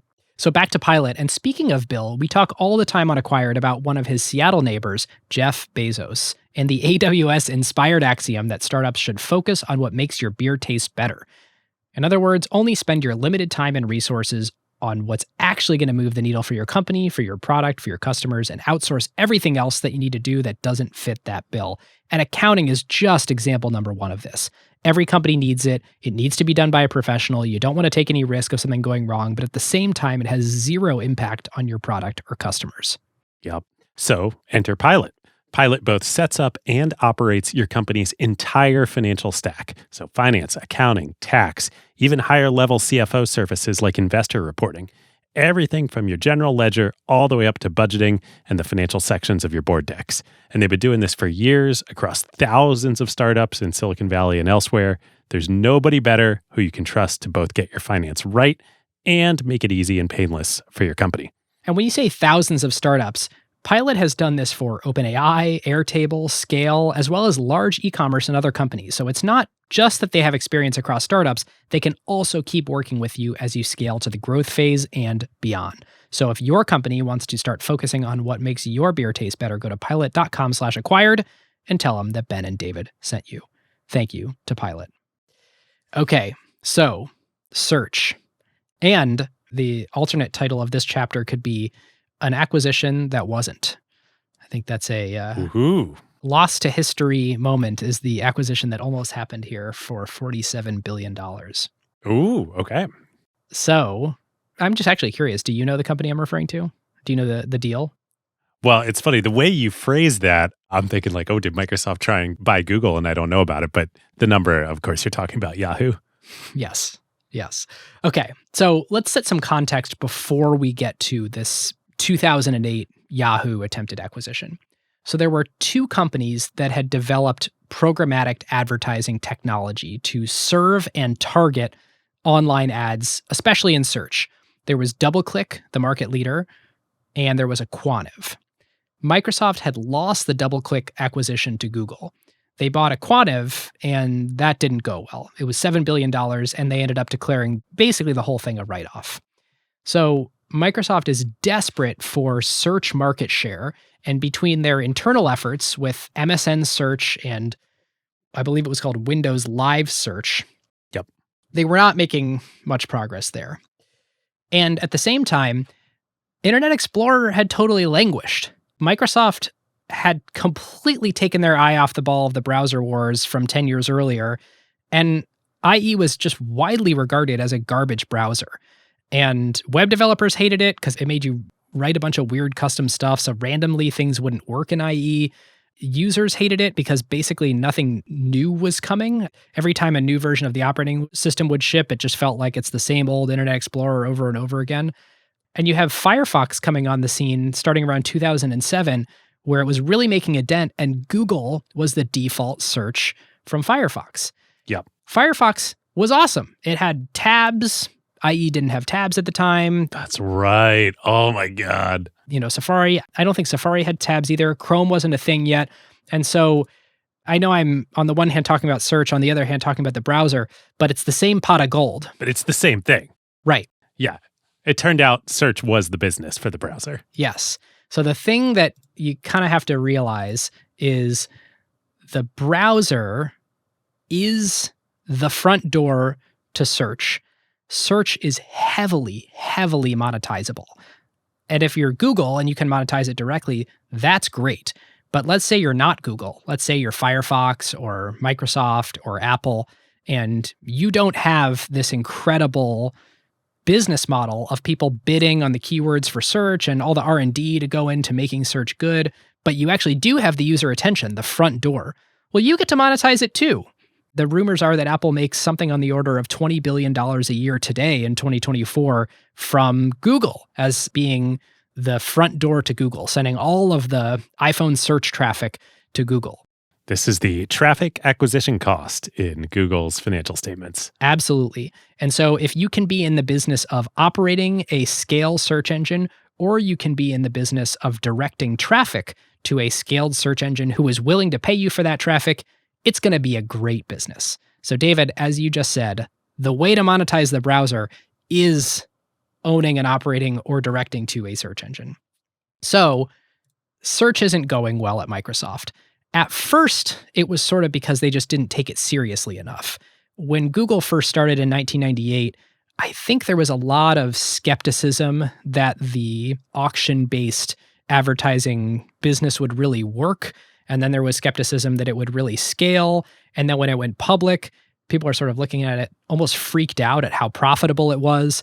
And then even after that, people didn't really realize that being the market leader at search was way better than being number two. There's these massive, massive returns to scale. And the reason for that is just pure marketplace liquidity. If you have the most searches, you can create the best data from the searches and you can return all the best results because you have the most data. And on the advertiser side, you have the most advertisers who are willing to come in and bid to the highest possible price.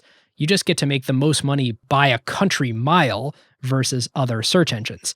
And then it locks in even further because you can spend more CapEx on the data centers and more on R&D and make the search better and more performant and faster and all that. Google's search as monetized by a ad-based auction is one of the world's true marvels. It's one of capitalism's greatest discoveries.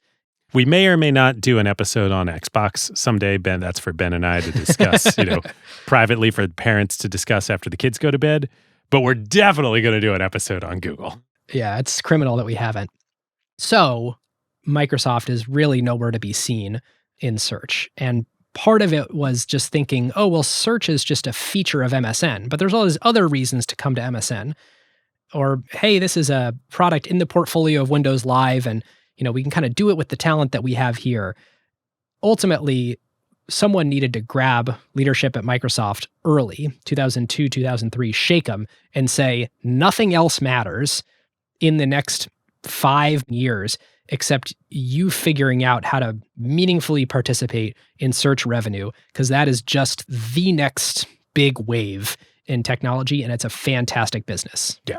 You needed the equivalent of the J. Allard Windows the Next Killer application on the internet, or the Sinofsky Cornell is Wired memo. So in 2008, Microsoft puts a deal on the table that gets bid all the way up to $47 billion to buy Yahoo. This was effectively their last Hail Mary to become relevant in search. They actually didn't launch Bing until 2009. Google was started in 1998 and went public in 2004. And Microsoft got serious about a branded search engine in 2009. But clearly, before that, they're starting to realize this is a big deal. We need to participate in it. What do we do? So they'd been negotiating to buy Yahoo 2008. After a bunch of negotiating and flying back and forth, finally, both David Filo and Jerry Yang fly up to Seattle, and Steve Ballmer goes to Boeing Field, and they have a meeting at the airport. This is one of the great what-if scenarios. This feels like a episode of Entourage. Right? It's totally right. There's conflicting reports of what happened. From what I can tell, Bill and Steve kind of looked the Yahoo guys in the eye and decided these guys are kind of jerking us around. They really don't actually want to be a part of Microsoft at all. And this has gotten so expensive that if we execute the transaction, or God forbid they even try to negotiate up even higher, it's just not going to go well because it's going to be an organ rejection here. So the deal completely falls apart. It's interesting to try to look at the deal and figure out, even at that high price of $47 billion, was it a good deal for Microsoft? So here's how to pull it apart. I'm laughing here. I was hoping I could surprise you a bit at the end of it, like have something to say here, but I think you're going to take my thunder. Let me know when I do and tell me if it rhymes with Shmali Baba. Yes. It's because I'm just I'm smiling the whole time. I'm imagining, all of you listening being like, $47 billion for Yahoo. What are they smoking? Keep going. So here's how to pull it apart. Yahoo had about 15% market share of search, which I think was number 2. Google was way, way, way ahead. And so on the face of it, you're thinking, wait, $47 billion to buy 15% market share in search? But there's actually 2 other assets in here. There's Yahoo Japan. Yep. And there's a stake in Alibaba. Not just a stake. Which famously is one of the greatest investments of all time. 40% stake. 40% of Alibaba. So collectively, those 2 assets together are worth over $30 billion. So if you back it out, it's really only like $15 billion to buy 15% of the search market. Yeah. David, what is Google's revenue today? Alphabet's annual revenue in 2023 was over $300 billion. So would you want to pay $1 billion per percent of market share of that market? Yeah, sure. It's just money. Why not? I mean, it's the craziest thing. This would have been ludicrously profitable.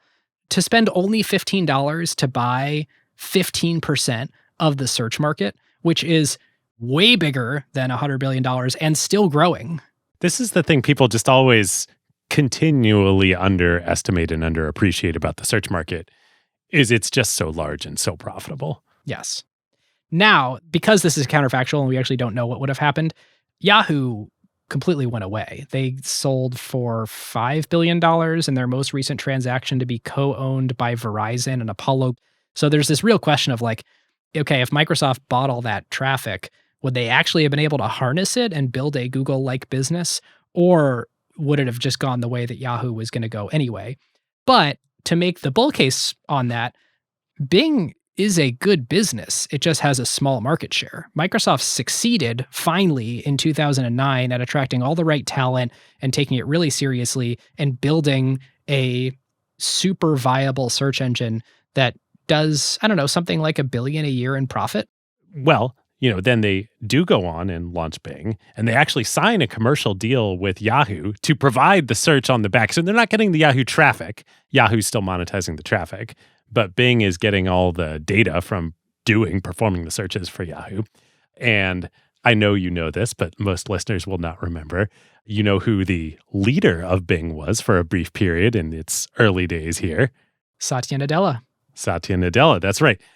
Other piece of Satya trivia that I very much suspect you do not know. Satya joined Microsoft first in 1992 from Sun Microsystems, and he joined as an evangelist for Windows NT. He joined as an evangelist? An evangelist. Huh. And then he got his first product job. Do you know what product, it would never ship, but a product in development, that job was? Ooh, no, I don't. Tiger Server, the CableSoft information superhighway fever dream. Where did you find that? It's in his book. Oh my gosh. It's in Hit Refresh. Was he actually? I always thought he was in the marketing side. Well, it's a little, at Microsoft, product managers are marketers. They don't live in the engineering org. Yeah. Fascinating. There's so many things about his history that are not a part of the common narrative. Like he, I think, worked in Dynamics, their Salesforce competitor, their CRM for a while. Which they had acquired. And then he, I think, ran BizTalk Server, which was another one of these enterprise server products. And then Bing. Wow. And then they plucked him out of Bing to go run Azure, right? And go run Server and Tools, which, we will get to that in a minute. All right. Pause. Okay, some of the other fun tidbits of this Yahoo deal. So Bing powers Yahoo Search.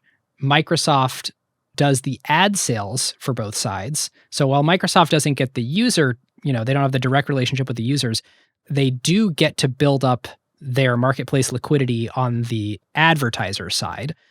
And as you mentioned, there's a huge data advantage of actually powering the search. While Yahoo gets 88% of the revenue in the deal for the first 5 years, arguably the value from this basically all accrued to Microsoft because they ended up building out not only a proper advertising business, which now is used on a number of different sites, I think even in partnership with Netflix for their ad-supported tier, but also Bing, once it had all the Yahoo traffic, needed to be a scaled web service. Yes. Like a distributed computing system that operated at 24/7 uptime with super low latency, fast response time, and huge scale. God, that sure sounds like the cloud. It sure sounds like the cloud. So you've got Xbox Live, where they have 40 million users. You have a scale search engine, which is like the number one most difficult distributed computing problem, that if you get good at that, you can get good at lots of other stuff. The ingredients are really starting to come together for the right talent and DNA at the company to do well in building out the cloud. So funny. The other big piece of it, honestly, maybe even the biggest piece of it from talking to folks, was Hotmail. Yes. Microsoft had acquired Hotmail back in 1997 and ran it the whole time. It eventually became Outlook.com, I think. But, it's running a consumer web service for decades at scale. Yep. But, oh my God, it's so unfortunate that they didn't buy Yahoo just because of the Alibaba stake. Nothing else would have mattered. 40% of Alibaba at IPO in 2014, when Alibaba IPO'd, that stake was worth $92 billion. Well, obviously, Microsoft is not a hedge fund, but Right. These things are hard because how long would Microsoft have held that? Yeah, totally. But man, if they did, that'd be crazy. It's so funny. Yeah. One of the greatest venture investments of all time. Yep. Okay, so at the end of all this, you might be wondering, why was search so important? How did Microsoft get so obsessed with the search engine? Why are they still running Bing today? Why has it been this sort of white whale for them where they continue to try over and over and over again to do search deals or acquisitions or things like that? Well, search monetizes incredibly well. So Microsoft is sitting there realizing, okay, we're a technology company. historically what we've done is sell licenses of our software and people have paid us directly. But there's this new business model emerging that appears to just scale infinitely, where you can make 3 times or more off of each user. Again, using software, but not selling the software to them. That's a much better business. If I could take 7 billion people in the world and sell them Windows, or I can take 7 billion people in the world and have them use my search engine for free and then make the money from the advertisers, I'm going to make 3 to 5x more money from the advertisers than I actually would selling them software. So suddenly this kind of becomes existential, where the Windows revenue isn't going away, but actually the next generation of economics generated from software is not selling the licenses. It is monetizing via advertising. It's funny. I never thought about it this way, but really what search did and what Google does is you go from selling software as a technology company to selling everything. Yep. And the offline economy is much bigger than the software economy. And so everyone has to acquire customers, whether you make software or tents or airline tickets. And there's only a small set of dollars that goes to software. So if I just pull up my credit card statement each month, how much software am I paying for versus how much everything else am I paying for? And even if you say, well, that's not really fair because it's advertising for everything else, it's not everything else directly.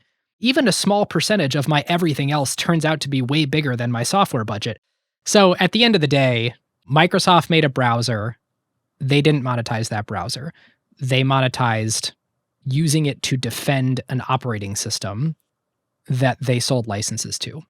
Eventually, Google comes along and creates a browser. They also don't sell that browser, but they monetize all the traffic coming through that browser, and they do it way better than Microsoft does at monetizing selling licenses. Maybe put it more simply, Microsoft built a browser, had a bunch of share, and then kind of looked around and said, we don't really know what to do with it. I guess we'll use it for defense. And Google built a browser and said, we know exactly what to do with this. And they used it for offense. Yeah, such a good point. Well, while we're talking about using software to sell everything and not software, that sure makes me think a lot about social and Facebook. Microsoft has some history there during this period too, doesn't it?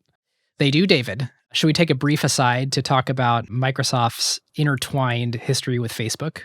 Absolutely. So it's October of 2007. Microsoft is missing search, and they're realizing social seems to be a wave that's coming 5-6 years after search. Also a great online advertising business. We now deeply understand and regret not being a bigger player in that business. We can't let it happen again. So what do? We're not going to build one of these internally. We know better than to do Google+. And so we are not capital constrained. And so we are very willing to try to do large acquisitions because we've got money lying around, but we don't have talent lying around, and we don't have DNA and brand to be able to do this. Right, exactly. So what do? You try to buy Facebook. Microsoft puts an offer on the table. It's a very complex deal structure, but effectively what it does is it lets Facebook shareholders cash out over a long period of time as the company's value grew. So you're not taking all your money off the table today. And so the important thing to take away, though, is a very big dollar valuation. News outlets reported it to be worth $24 billion. And again, this is way back in 2007, 3 years after the founding of Facebook. Right. We're not that long after the Yahoo $1 billion offer. Exactly. Facebook's not interested. I'm pretty sure Zuck doesn't even respond to the offer. Some of Zuck's lieutenants have been meeting with Microsoft people saying, if you get the number in this range, blah, blah, blah, blah, blah. They send in an offer. We'll have to ask Mark about it in Chase Center. We will. No dice. So instead, they work out an investment and a commercial deal. So the terms of the deal are, in October 2007, Microsoft invests $240 million for 1.6% of Facebook. So for those trying to do the math at home, that is a $15 billion valuation on the deal. Microsoft will get the exclusive right to sell banner ads on Facebook internationally until 2011. So again, Microsoft cleverly is using this as a way to bootstrap the advertiser side of their marketplace now that they have all this inventory to sell. Now, it's interesting to think about, much, David, like your comment about Alibaba. If Microsoft sold all of it at IPO, which I don't think it did, that would be a 7x. Okay. That's a pretty good growth investment in, a few years. Not bad. Right, from 2007 to Facebook's IPO in 2012. Yeah, 5 years, 7x. That's good for a growth investment. That's great. I'll take that. If they held for another 2 years and sold in 2014, that would have been a 14x. I actually don't know when they sold, but I feel like these are helpful guardrails to understand what this appreciation could have been. Either way, it's not really relevant to Microsoft. As I said earlier, they're not a hedge fund and money is the least important thing to them. Right. They're constrained by talent, execution ability, focus, DNA to pull it off, focus, but they're not constrained by cash. So who cares if you 10x your $240 million over 5 to 7 years? So it seems like the actual interesting part of this deal is the fact that they had the right to sell Facebook's international ads for 4 years, and the companies kind of became friendly. So Facebook on the pages for businesses would use Bing Maps, and there was all this sort of reciprocal things that the company did together.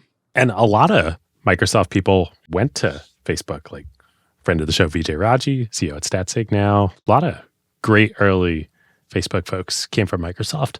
Yep. So right around this time, June of 2008, Bill Gates leaves the company full-time. It is an actual retirement. I'm no longer chief software architect. I am still chairman of the board, but I'm going to go be the... full-time at the foundation. Exactly, at the Bill and Melinda Gates Foundation. Which, of course, is right at the time. The iPhone, of course, came out in 2007, but 2008 was when...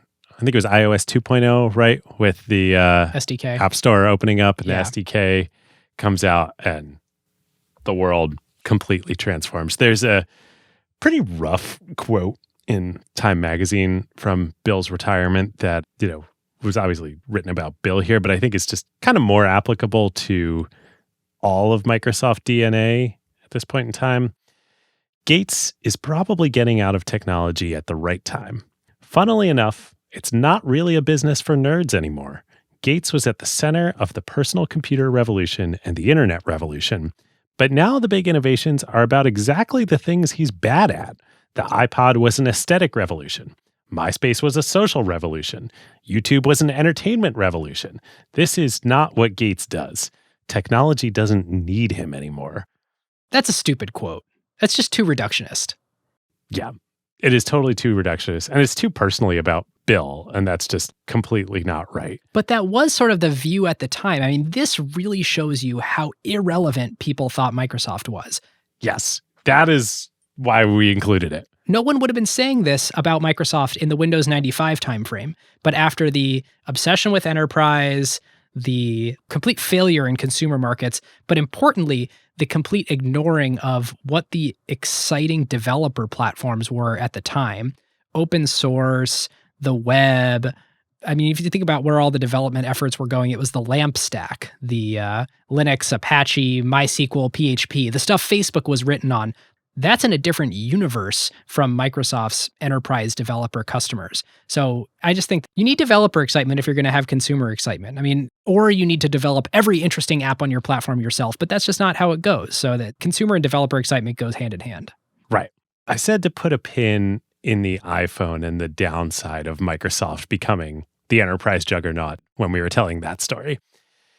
And all of the huge advantages in lock-in that Microsoft had built up, the iPhone changed that calculus because the iPhone kicked off shadow IT and bring your own device, and it kicked off the user revolt against IT. And this is what this quote encapsulates. Yeah, I think that's right. I think a set of technologies were breaking through. People were just going to use those devices and that software no matter what. The era today is one where users have way more choice in what they use at work than they did in that early 2000s era, and the iPhone sort of forced that door open. Yeah. Choice and expectations of what that software and hardware is going to be like. And Microsoft, for all of its great victory in the enterprise over this period, just fundamentally did not have any of that DNA in the company anymore. And that's what this quote from Time is pointing out. They were all over an Xbox. Okay, fair enough. Or they were developing cool new stuff that would then get killed because it's not a part of the Windows machine. I mean, you look at Courier, you look at Kin in mobile, you look at all these things that they would let them get so far, and then they'd be like, you guys don't get it. Windows is the center of everything, and if it doesn't make Windows look great or it competes with Windows, that's not what we're doing. And I think that DNA was too strong to overcome disruptive innovations. Exactly. So let's talk about those things and what's happening in mobile. Okay. So let's rewind. What was Microsoft doing in mobile so far? A lot, actually. A lot actually is right. Microsoft was obsessed with all sorts of things, and particularly Bill Gates, for decades before they became true. One of which was Bill Gates was always talking about mobile computing, so much so that in the key slide in the Windows XP presentation, one of the big bullet points is mobile computing, all the way back in 2001.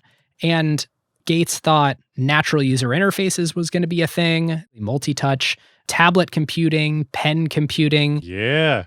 I had a tablet. I had a Microsoft XP tablet edition, I think is what it was called, PC in college. Yeah. From the early 2000s, and sometimes even before that, these were Bill Gates's visions of the future that he thought were pretty close. And so in the world of, I suppose they were early smartphones, Microsoft had developed Windows Mobile. So what was this? Is it like iOS? Not really. No. What Windows Mobile was an operating system for handset makers to adopt and put on their handsets. And, these things kind of looked like BlackBerries. They're mostly keys with a little screen. And when you looked at it, it looked like Windows. It had a little start menu, and it was much like the rest of the enterprise strategy, David, designed around all working seamlessly together with your Windows PC and Exchange and your corporate network. Because surely people at home, consumers, were not using smartphones. These were for business people who, these were issued by their enterprise. So it fits pretty squarely into the enterprise category. Now, how did Microsoft think about this product? They thought about it as an ingredient into the handset maker's product. Microsoft was somewhat at the whim of an OEM in the computer ecosystem. Dell could install some more stuff on top of Windows and customize the installation, but it was still Windows XP. No matter who the PC was from, it was a pretty standard thing. That really wasn't the case with Windows mobile phones. The handset makers could modify the code of Windows Mobile. So when you bought a handset, first and foremost, you were trusting the product quality of the people at the handset maker. And they had several OSs that they could buy and effectively start from, one of which was Microsoft. We're handset makers. We make a phone, and we know how to interconnect and do all the carrier stuff with the carriers because they're our partners. And we kind of need it to do a bunch of computer stuff too, like email and stuff. So can you guys do all that? And then we'll make sure when we get that from you that we'll start changing your code to make it work with our phone, and we'll do all the phony stuff. Not an iPhone. What was Microsoft's position in mobile? Yes, they had Windows Mobile, but no, it was nothing like what smartphones would become because of the way that the iPhone reset everything. Yep. And at some point in this journey here, post iPhone, but still in this sort of weird Windows Mobile era, Microsoft buys Danger, the company that made the T-Mobile Sidekick. You remember that? Which was awesome. You pushed a button and then it would flip around and suddenly you were on a sideways keyboard. Oh, yeah. It was in Entourage. I remember watching Entourage. Turtle had one, I think. That's right. And that was Andy Rubin before he started Android. Oh, you got me. I was hoping I could stump you. I was going to say, do you know who? Of course. Co-founder of Danger was? It was Andy Rubin. What do you think I do for a living? What do you think I do for a living? Amazing. Andy had already left Danger and started Android. which would be the very thing that would sort of destroy their mobile business. Yes. But let's get there. So 2007, in January, the iPhone is announced. It won't come out until July. The iPhone comes out. It's the most spectacular technology demo since the mother of all demos, the old Doug Engelbart one way back in the day. Consumers are all in awe. The existing mobile industry people can't really believe it's real. The founder of BlackBerry basically said, I think his exact quote is, "How did they do that?" Then later says, "We'll be fine." You have Palm, who was already saying things like, I believe the CEO, even before the announcement, said the PC guys are not just going to figure this out. They're not just going to walk in. Famously, David, I know you have it. Steve Ballmer has a quote after the announcement. Yes. He says, it's never going to work at $500, which is the full quote. You could totally see that. Phones at this point in time, flagship phones were costing like $100 with carrier subsidies. And Steve's like, $500? That price? Like, who's going to buy that? Right. There is actually two quite interesting things about this quote. One, Steve is being the company salesperson. If a competitor drops this amazing bomb and you're interviewed and you have a whole bunch of enterprise customers who are sort of looking to you, what do you say? You say, "Are things still great? Their things really expensive." Of course you say that. You are literally always selling all the time. And so I always take some issue with that. Two, Apple legitimately had a business model innovation there with the carrier subsidy. Yeah. Well, it wasn't the original iPhone didn't have it. It was then later, I think the 3G.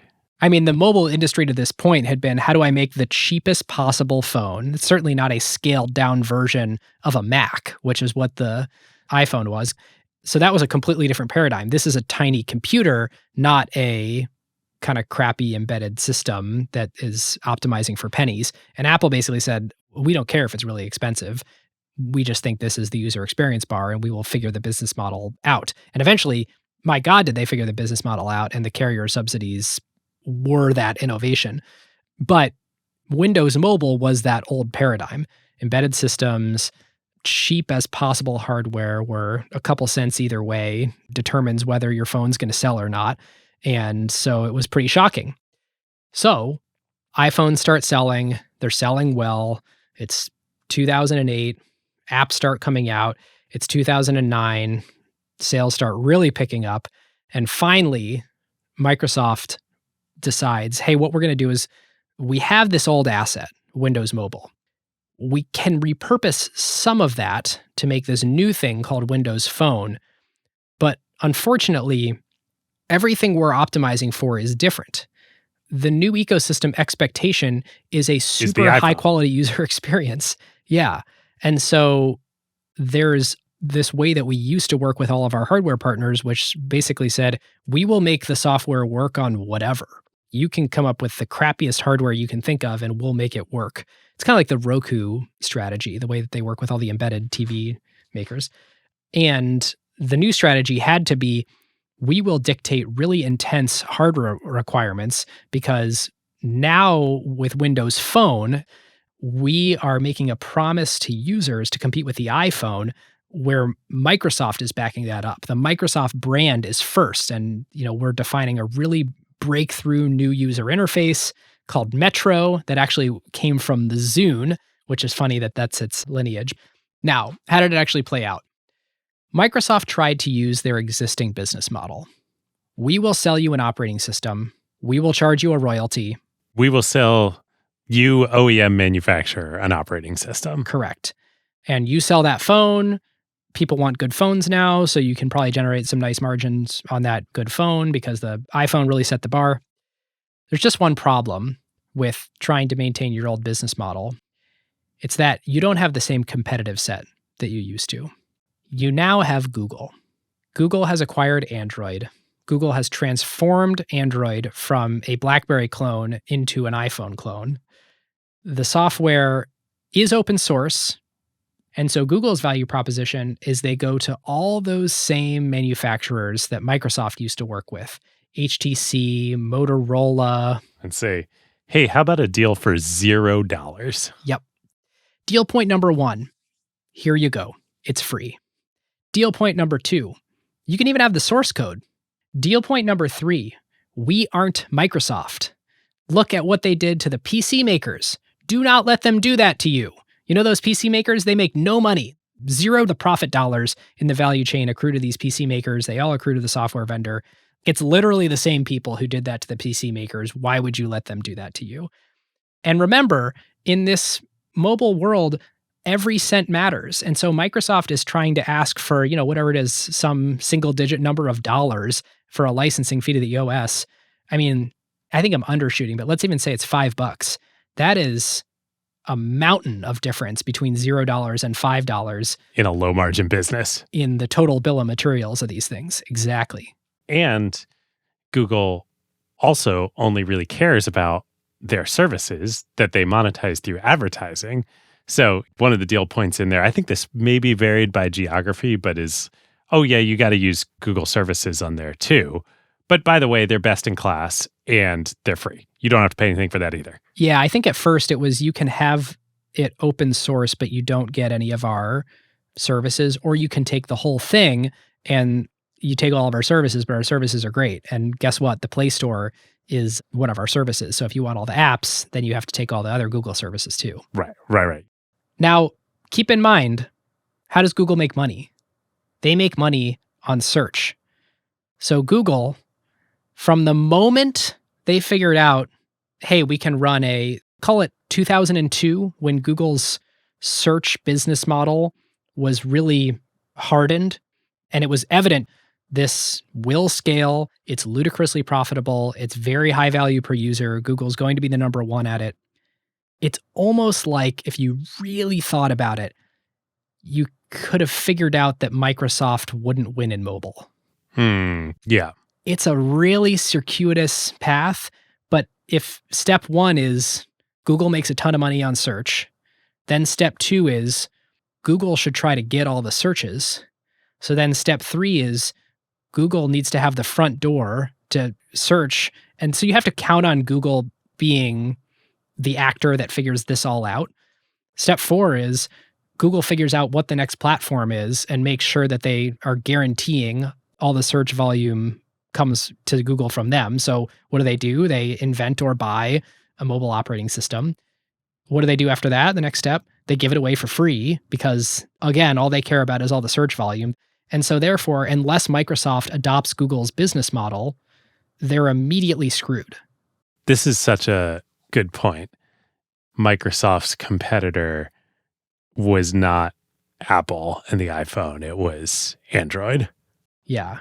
It's a little bit butterfly flaps its wingsy, but there is a direct line over a 10-year period from Google finds its web-based search business model and Microsoft cannot employ its traditional business model and win in mobile. Like Microsoft will lose in mobile. And there's some pivots in there. I think the biggest moment when the door really shut is when Verizon freaked out after the Apple and AT&T deal and said, we need an answer. And they decided that answer was Droid.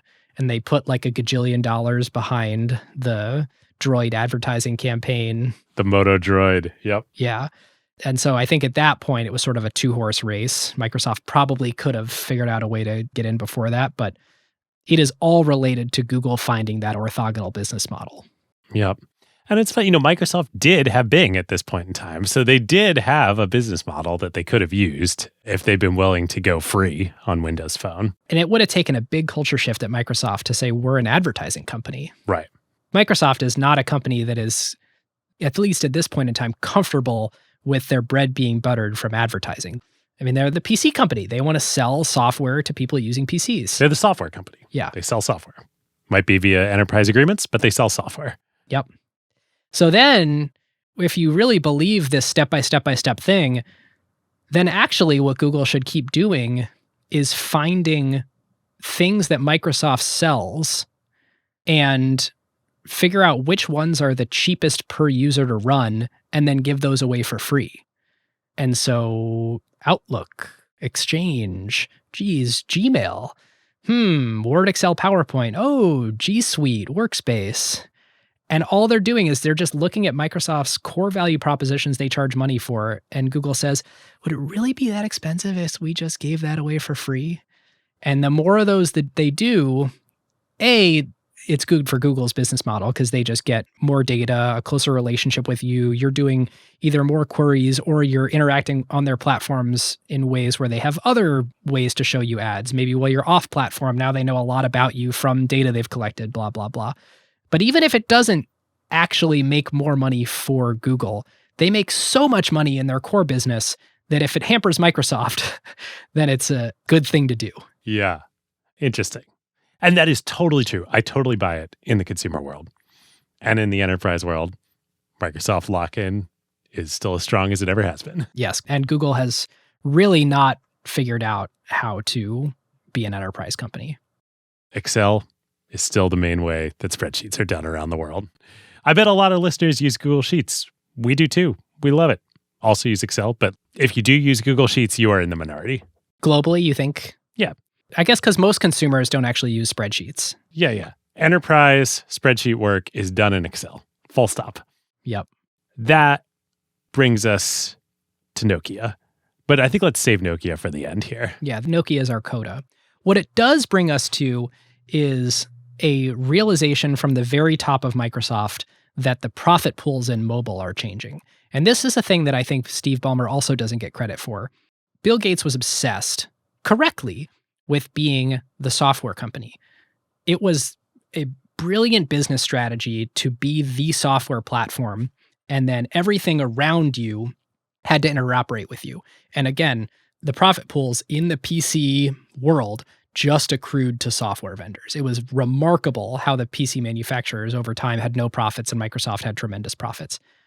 Steve Ballmer realized pretty early, I think because of the Google Android thing, mobile was going to shake out differently.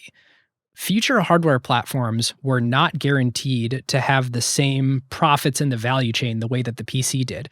And so he was pretty aggressive about, actually, we need to be in the hardware business.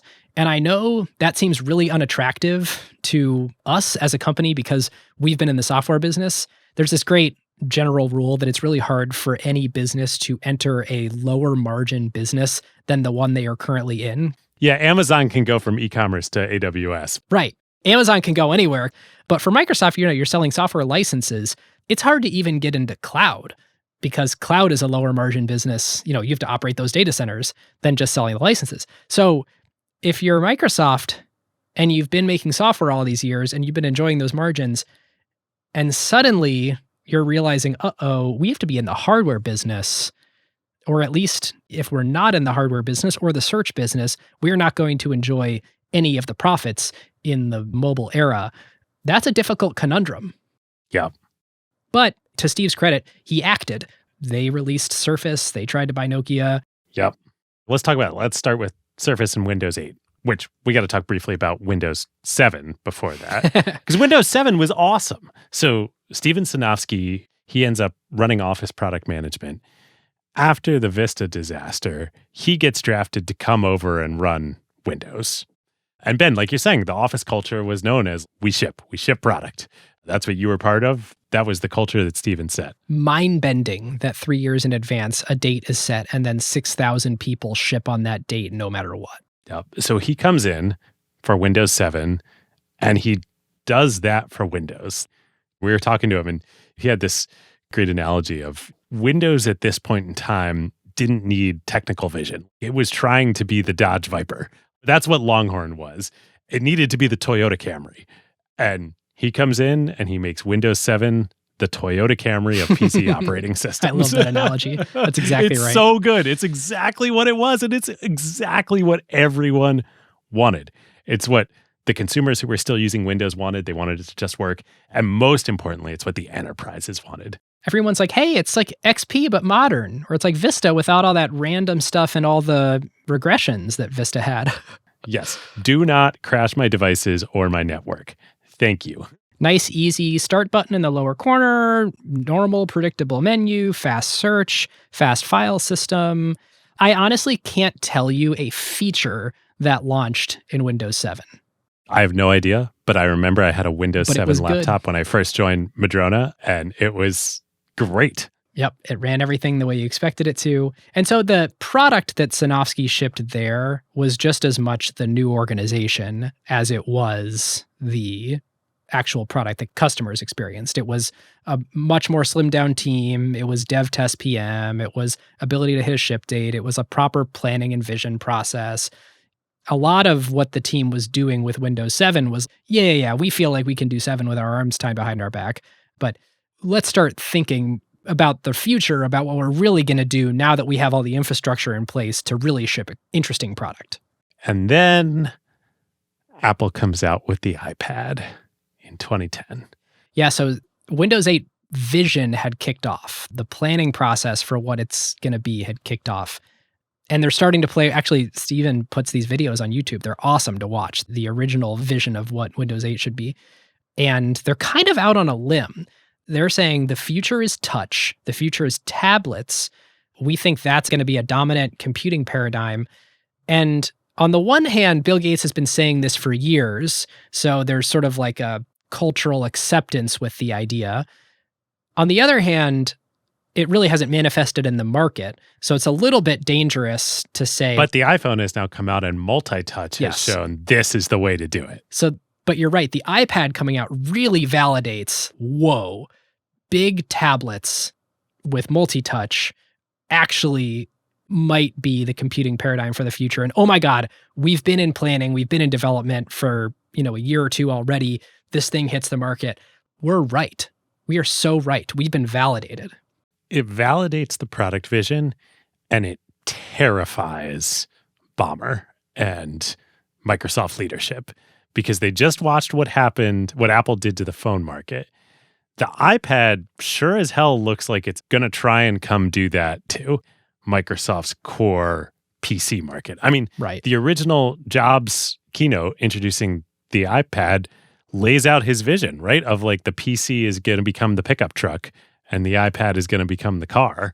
And that would be a truly terrible thing for Microsoft, especially if that goes into the enterprise, as the iPhone is clearly going into the enterprise on the phone side. Now, there was a little bit of a folly in believing that the iPad was the PC of the future. Standing here today, we all can look at unit sales and realize, oh, the iPad was not the PC of the future. It had its place, but it did not in any way replace PCs. And it turns out that Apple scaling up the iPhone metaphor was good for tablets, but that never was going to take over most PC use cases today. In fact, the phone has far more replaced the PC than the tablet has. 100%. Yes. But back in 2010, that sure looked pretty terrifying as a prospect to Microsoft. The other thing that's happening around this time is, I've said this a number of times, but Windows, despite having great revenue, great profits, massive penetration in the enterprise, and momentum, almost just like staying power in consumers because people were just used to it, it was not relevant for the next frontier. Totally not. It did not have hearts and minds. It was not where the excitement was. It was not what people were building for. So there's sort of a two birds with one stone attempt with Windows 8. One, touch, tablets. We are going to get out ahead of Apple. I mean, we're going to try to out-Apple Apple here. And we're not going to let what happened in phone happen to us in our core market of PCs. Two, we need a new developer platform. Yeah. We need to bring developers back. Everyone's building for the web. Web is agnostic to what operating system it runs on. Can we create a platform that is so exciting for developers that they're going to use it? And we should lean into the technologies people are already using. So the Windows 8 touch mode Metro UI development environment was HTML5 because all these web developers are already writing their web apps. We want to support that too. And we're going to build a whole new tool chain so that their HTML5 Windows 8 apps run really well on ARM processors because these tablets are going to run on ARM processors. Yep. And we're going to make our own, the Surface RT. Yes. So that's the two-headed dragon of Windows 8 is new developer platform and touch first. And the way the touch first manifests in the operating system itself is the desktop is now just an app. And when you boot up Windows 8, you are presented with a tablet tiled start screen. And if you're looking for a desktop, Oh, you got to go find it. Now, in practice, it's not hard to find the desktop. You learn it in like 5 seconds. You're like, oh, okay, I see. The start screen is actually the start menu, but full screen. So if I click in the bottom left corner, I can collapse it. I can enter the desktop mode, and then it's like it doesn't even exist. I can run my Win32 apps, blah, blah, blah. But there is a learning curve. There's also just the shock value, though, of I bought a Toyota Camry expecting it to be a Toyota Camry, and I don't even know what this is. It's like a scooter. Yeah, and it is a little confusing. I used it for a long time when I worked at Microsoft, and figuring out how to app switch between things that are part of the Metro modern UI versus the legacy apps, and what's sitting on my desktop and what's sitting in the tablet optimized app switcher. It mixed two metaphors. Now, the question is, why did it mix two metaphors? And it took me a while to figure this out.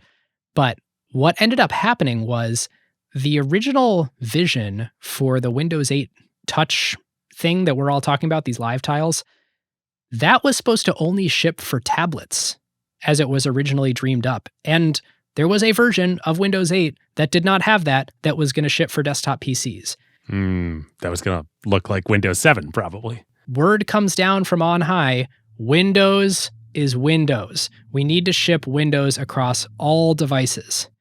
So what happens? All this effort has gone into, and momentum and political capital and betting your career has gone into this HTML5 developer community, the Metro UI. And so that is the desktop version that ships. I see. Yeah, there can only be one Windows, and so we got to put both of these babies in here. Yep. And what you have is not as bad as Vista, but man, the rollout was pretty bungled. It's confusing. The reception was poor. Interestingly, not by the tech pundits, like the tech pundits who actually spent some time and figured it out were trained up pretty quickly. But the cat was out of the bag even before they got to review it on people who were angry. What do the Microsoft people refer to them as? People that... the basement. The basement, yes. The 0.001% power users who are the loudest, of course, on the internet. And so that kind of taints the product. OEMs hate it because, frankly, OEMs weren't signed up to make these touch devices, but now Microsoft's putting all this energy behind touch-optimized operating system. So there's this mixed message to consumers. It's like, are there even good laptops available? Am I supposed to use touch on my desktop? They have to run ARM. They can't run x86. They got to run ARM processors. They got to run mobile processors. But you're asking these devices in 2012 to also be able to function as laptops, and the technology just wasn't there. There's a reason why the iPad was a scaled-up version of the iPhone, not a scaled-down version of the Mac. Today, I think it might be a very different proposition, and the public might be much more ready to accept something like this. I wish Apple would do this with the iPad. Oh, yeah. I don't want to have a MacBook and an iPad. I just want an awesome pane of glass that can do everything, and Apple Silicon totally can do everything. Yeah, my dream machine is, you know those Lenovo Yogas that can flip all the way around? Yes, yeah. My complete dream machine is my 13-inch M3 MacBook Air that when I flip it all the way around, they do something like universal binary with the apps, where all the same apps that I had installed on my Mac, they now run their iOS counterpart. They grab all the data that's stored in the same places. So all my apps, it knows which Google Sheet I'm looking for. It has the YouTube videos cached. It, does whatever, but it just turns into an iPad with an iOS UI.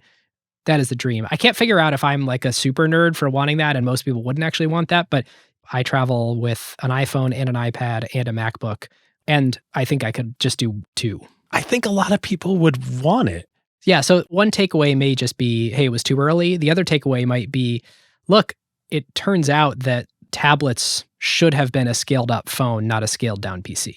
That was certainly true at the time. Yeah, certainly at the time. So complete commercial failure. The ecosystem of Windows 8 apps did not really galvanize. And where we're left is the state of the Windows app developer ecosystem in the 2013-14 time period is right back where we started. No one's terribly interested in targeting that as a developer platform. All the energy is actually just going to go into the web app. Yeah, and then all the energy is going to go into the mobile app. Yep. None of which is in the Microsoft ecosystem. Okay. Yeah. I mean, this is the death of Microsoft as a consumer company. No doubt. Undeniably. Zune failed, Bing small market share, Windows Phone lost to Android. Yep. Lost mobile, Windows 8, this whole thing didn't work. The stock price has languished, hasn't moved in 10 years. Stock stuck at $30. This is dark. This 2012, 13 time period, this is dark. And at the same time, well, it's funny. It's dark, and revenues and profits have grown tremendously. The enterprise motion of Microsoft has basically never had a down year. I mean, 2008 in the Great Recession. But other than that, like chug, chug, chug, chug, chug, even through the bad Windows releases. It's dark, and yet the light is shining so bright on the financial statements of this company. And what is going on here? Obviously, it's the enterprise, but it's even more than that. It's Azure. It's the cloud. It's already humming. It's going. Microsoft did reinvent itself. Microsoft did position itself to be at the forefront of technology. It just did it all within the enterprise context of the company. And the Azure story is absolutely incredible. And I think nobody knows how it really happened. Yes. As the general public is concerned, Steve Ballmer was obsessed with Windows. He built the enterprise business. He left. Satya Nadella came in and launched Azure, and Azure's been great. Like, not exactly. That's not really what happened. So when Bill was planning to fully retire from the company, to retire from his chief software architect role, this is all the way back in 2004, 2005, he and Steve know that there needs to be a successor in this role. Even Steve would be the first person to tell you he is not a technologist. He can't do both roles. He needs a Bill. He needs a chief software architect.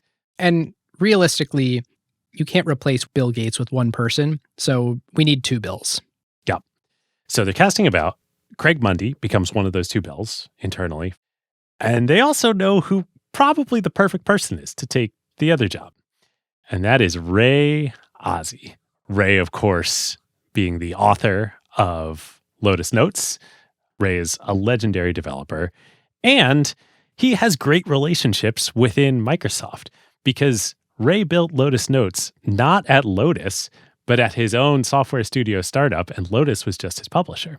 So he's known all the Microsoft guys for years. This is so fascinating. I never put two and two together, but Lotus 123 and Lotus Notes were not like peers together. Lotus 123 was developed by Lotus. Lotus Notes is actually Ray's company. It's almost like the way a game studio works. Ray and his company are building it.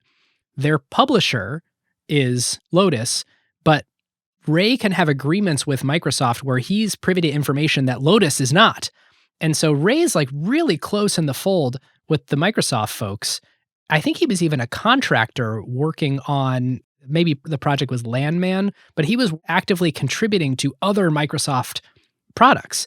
Right, because he had his own software company. Yeah, he was almost like Switzerland in the middle. Yeah. So by this era, now 2004, 2005, Ray has a new startup called Groove Networks. And Microsoft just acquires the company. And they get Ray. So in June 2006, when Bill announces his coming retirement, Ray gets named as his successor in the official chief software architect role. And essentially what's going on is Bill and Steve kind of look at Ray and they say, you figure out the vision. We've got all these assets. We've got a killer business, got all this great talent. In the coming world, the next generation of technology, why don't you figure out how Microsoft fits in and what our play is? So Ray writes the Internet Services Disruption Memo in October 2005. And to quote from it, this is Ray writing, "The environment has changed yet again, this time around services. Computing and communications technologies have dramatically and progressively improved to enable the viability of a services-based model.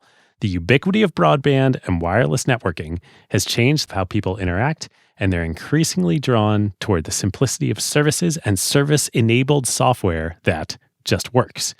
Businesses are increasingly considering what services-based economics of scale might do to help them reduce infrastructure costs or deploy solutions as needed and on a subscription basis. Wait, David, you're telling me that businesses may want to basically rent capacity from big data centers to just deploy their applications and not worry about the capex of buying the servers and racking them all and maintaining the data center and handling the privacy and blah-de-blah-de-blah.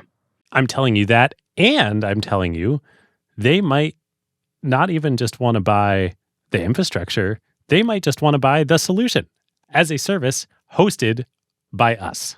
All right, so this is Ray in 2005.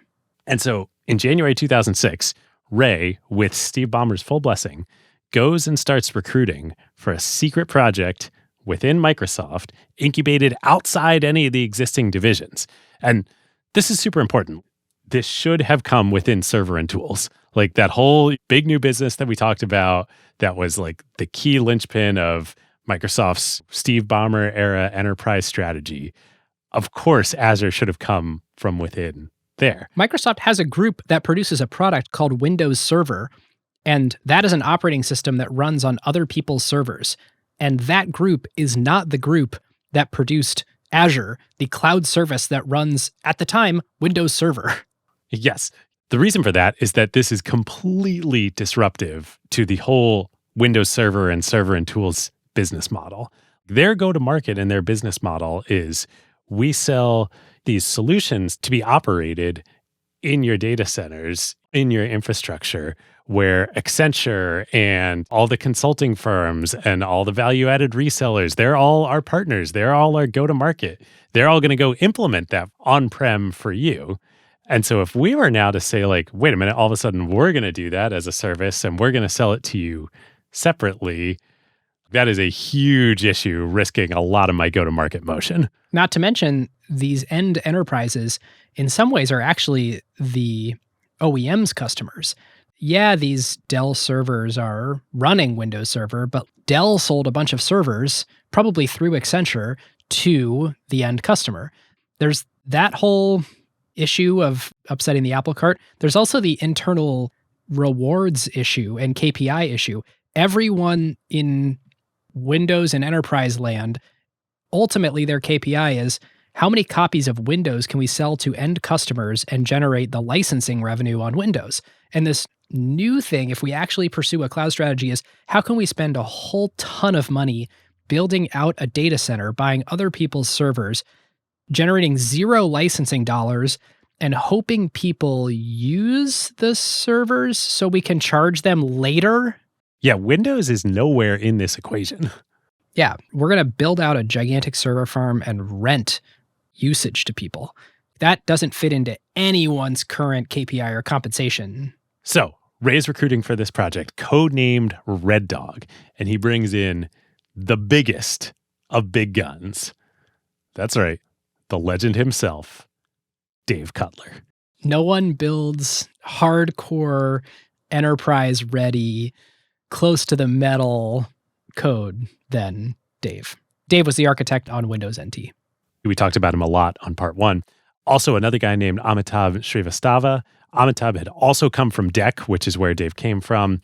Total beast of an engineer. He had experience both in the enterprise server and tools products, and Amitav was also a big part of getting Vista out the door with Brian Valentine before Brian left for Amazon. And the two of them recruit a team, and they build Azure. Cutler builds a new hypervisor that Azure runs on from scratch without using open source, like himself. Hypervisor, of course, is the piece of software that virtualizes underlying hardware and allows, multiple software tenants to run on a single piece of hardware. It's like VMware was a hypervisor company. It was a whole company building hypervisors. And Dave just was like, yeah, I got this. It's crazy. So great. And Steve Ballmer supported this whole thing, pushed it all through, despite heavy pressure and incentives from inside the company, from Windows, from partners, from the whole go-to-market motion that he built, Microsoft's enterprise go-to-market motion. Steve, he didn't get it right away, but he started talking to enough customers and realizing that this was the future of enterprise computing, that he just flipped a switch and said, I'm all in, we're doing this. whatever resources we need. I mean, we're talking billions and billions of dollars of capital expenditure to build up these data centers. This is not just a like, oh, some little incubation project, sure, we'll see what happens. This is like, no, we kind of got to like bet the company on this. Well, it's funny. I disagree that it's a bet the company move because of two reasons. One, it's only money that they're spending. Cash is never a resource constraint. The bigger concern is Ray Ozzie and Dave Cutler are working on this. That is why it would be bet the company. Two, in its initial incarnation, Azure did not threaten the Windows-centric approach. If you remember, when Azure launched, it was Windows Azure, and it ran Windows Server, and it was platform as a service, and Microsoft in no way changed its tune on open source. I mean, to this point in history, Microsoft thought that open source was a complete cancer. Right. And for good reason. I mean, at the end of the day, basically, Microsoft charged for things that open source was giving away for free, from operating systems to programming languages to development environments to servers. I mean, everything about it. It was like, oh my God, is there a future where everyone just expects all of our value to be free? And they managed to combat that and build a great business despite that. But they never embraced open source. They never at all wanted to be a part of anything that open source developers were doing until A couple of years into Azure. not until 2014, 15. And why I would say this is bet the company, you're right. They didn't go full infrastructure as a service and embrace open source and let people use Azure to run Linux and the LAMP stack on top of it. That was not day one, but they knew they had to, and they were going to. And it was just, hey, we're not going to do this right away because the company would organ reject this so hard, but we are moving in that direction, and we will be AWS. We will offer everything they offer and more to our enterprises who trust Microsoft. Yep. That's a fair pushback. But Azure came in with an aggressive point of view. We are platform as a service, which was distinctly different than AWS, which was we are infrastructure as a service. Now, interestingly, Office and applications and software as a service actually came pretty quickly thereafter too. Famously, they did a pilot program with Energizer, like the battery company, selling just sort of, I don't think it was like the Office productivity suite, but it was like SharePoint and stuff, I think, as a service, as software as a service. Right. So in 2010, Ray Ozzie actually leaves the company. But as he's doing, he and Steve roll Red Dog, by this point in time renamed Azure, back into the server and tools business. And the two of them go to the University of Washington, and Steve gives a speech at the University of Washington. We are all in, and we are betting the company on cloud and on Azure. The intended audience, of course, was Microsoft internally of like, hey, we are sending a message to the server and tools team. This is the future. And after that, Steve replaces the division head of the whole server and tools division, who was Bob Muglia at the time. Bob would later go on to be the CEO of Snowflake before Frank Slootman came in, so he did fine. Bob was great. Bob was crushing it as head of server and tools. Revenue was growing, 30-40% a year. It's a $12 billion business. But the reason that Steve made the change was he said, we need a new leader who's going to come in and change this organization and make it a cloud-first organization. And not carry the baggage of all the success from the previous iteration. And the person that Steve taps to do that from Bing is none other than Satya Nadella. Yep. To come in and lead that transformation.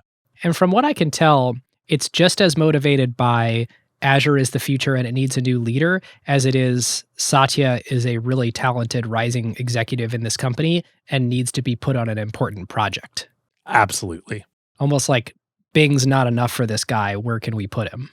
Totally. It was, let's get this guy the right exposure to the right important things that he could be CEO of this company someday in the not very distant future. Yep. To say that this goes well is an understatement, obviously. But just to put some numbers on this, Microsoft has 3 reporting segments: productivity and business process, aka Office, and that includes Office 365 as part of that segment. The more personal computing segment, that's Windows and Surface and their hardware efforts. And then the intelligent cloud segment, and that's Azure. And I think LinkedIn is part of the Office segment, if I have that right. I think that's right. I don't think LinkedIn is in the cloud segment. Intelligent cloud today is by far the largest segment in the company by both revenue and profit, and by very, very far, the fastest growing within the company. Windows is declining. It's the largest business now and the fastest growing. Largest business, most profitable, fastest growing. In fiscal 2023, Intelligent Cloud did $88 billion in revenue. Wow. Crazy. It is worth, not to pour cold water at all, because I think the high level point stands. I was going to say this too. I know where you're going. Intelligent Cloud includes SQL Server and Windows Server. So these are big legacy businesses. Yes, I think that is both especially in the early days when Microsoft and Satya was hyping up how much cloud revenue the company was doing, being able to report the legacy server business as part of that revenue helped a lot. On the other hand, the counterargument to that is this is actually Microsoft's competitive advantage versus AWS. Totally agree. Microsoft can go to enterprises and say, we are hybrid cloud. Less so today, but in the earlier days of the Azure transition, saying like, hey, you need to be on cloud. We have a world-class public cloud for you, and it works great with our on-prem server offerings, and we can be hybrid for you. Yep, totally agree. We'll talk about this a little more in conclusion. We have one more chapter in Nokia and the end of Steve's tenure to talk about here, but it turned out actually that the cloud market was so big that nothing else really mattered. All the missteps, all the losses, it makes sense, right? Cloud powers everything. Cloud powers tech. Cloud powers all the consumer services. They all run on the cloud. So every consumer service that is not owned by Microsoft or Meta or Google or Amazon runs on one of their clouds. Yeah. And some portion of that revenue accrues to Microsoft. And increasingly, the offline economy is becoming some sort of cloud-dependent service. I mean, it's crazy to just see cars rely on the cloud and restaurants rely on the cloud. Like anything that you interface with in the physical world, you expect to have some digital component. At the very least, take credit cards. And all of these things, point of sale systems, all of these things are routed through the cloud at some point. And so, David, I think you're making the same point about the cloud today that I was about Microsoft in the PC era. Microsoft was lucky to own 90% market share, and in cloud they own, meaningfully less than that. Right. But it's still basically a tracker on the growth of an insane secular tailwind that is just an inevitability in the world. It's probably a 30, 40-year wave that they get to keep riding. And again, this is outside the scope of this episode, but it's sure looking like to the extent AI is the next computing wave, that is also happening in the cloud, in the data center. So that's just going to turbocharge everything. Yep. So to review how it came to be, interestingly, it was Ray Ozzie in an incubation group doing it outside the bounds of the business units. Beginning in 2006. With Steve's buy-in and the air cover from Steve to make it happen organizationally. You look at where all the talent came from. Bing taught them how to do distributed systems. Xbox Live was a always-on cloud service, real-time, zero latency with 40 million subscribers. MSN was a super high-traffic web property with 750 million registered users. Hotmail was a web application that hundreds of millions relied on. They had SharePoint and Exchange, so there was knowledge of how to do server-based application software for the enterprise. I mean, there was some conflict business model-wise with Windows Server, since Azure would be an orthogonal business model, but the technical chops were there. I mean, these are hardcore server OS people. Of course, that group is going to be capable of doing things like hypervisors. So I just think the ingredients were remarkably there from all these other things that Microsoft had been doing over the years. They were kind of the only one who could pull this off at this scale with this set of enterprise relationships to migrate all these people to the cloud as they built out the product suite. I mean, really kind of like we got, I don't know, halfway-ish through our research for this, and this just hit me of, holy crap, this era for Microsoft that everybody thinks of as like the loser era, this is the era where they won, or they built the foundation to win. Yeah. There was 7 years before Steve Ballmer handed the reins to Satya where Azure development was happening under him. Yes. That is nowhere near the public narrative. And Steve is the one who handpicked Satya to lead it and get all the credit and the narrative and the win and then become the CEO. Pretty wild. That is definitely not the public narrative out there. Yep. I could see if you were an Azure doubter and you were sitting there at the top of Microsoft enjoying the Windows monopoly, the tremendous business that is Windows and Office, and thinking, why would I do anything to jeopardize this? I mean, Windows has self-reinforcing network effects everywhere, huge switching costs for the enterprise, super profitable, high margin, one of the greatest businesses of all time. And now there's this idea that you want me to spend the money to run servers. People can run their own software on my servers, even if it's open source, so it's not feeding into my, Windows-centric ecosystem. There's a chance they're not paying for Windows licenses. Right. There's a chance they're not even paying for my enterprise software services like Exchange or like, Windows Server or whatever. Like you're saying, Ben, they might be running Linux on there or my competitors' products. It's not even as good a business. It's not zero marginal costs. Running servers, running these big data centers has huge costs. And even if you say, oh, those are fixed costs to rack them and you amortize them over a course of years, but like energy has a real cost. It's kind of shocking that they eventually did embrace this very unproven new business that could potentially be way worse than their current business. Totally.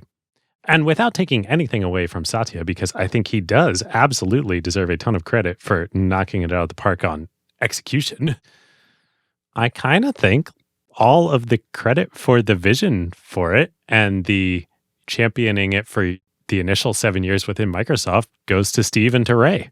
Yep. Now, I will say the company stayed the Windows-centric company for too long. Oh, for sure. Yeah, no doubt. I mean, Azure was being built, so it was successful enough that it sort of erases everything else. But a lot of listeners know this, but I worked at Microsoft from 2011 to 2014. My internship in 2011 was on the Word web app in the Office 365 suite, but before it was called 365. And then my real job was I worked on, when I came back, Office for iPad, which was super secret at the time. It was really counter strategy because we were the Windows company. But at the same time, what users wanted in this world in 2012 was, I want to access my documents on any device that I'm on. We have moved to a world where I have multiple devices. I just want to be able to use your application on my device, please. And absolutely 100% something that happened is all 200 of us worked for multiple years to get these things ready. We had a ship date. Well, we had what we thought was a ship date. Actually, what happened was we were told that actually we're going to shelve it. And instead of a ship party, we had a shelf party because the product got canceled. Ooh. Oh, that's brutal. Oh, I'm sorry. Canceled. What time frame is this? 2013.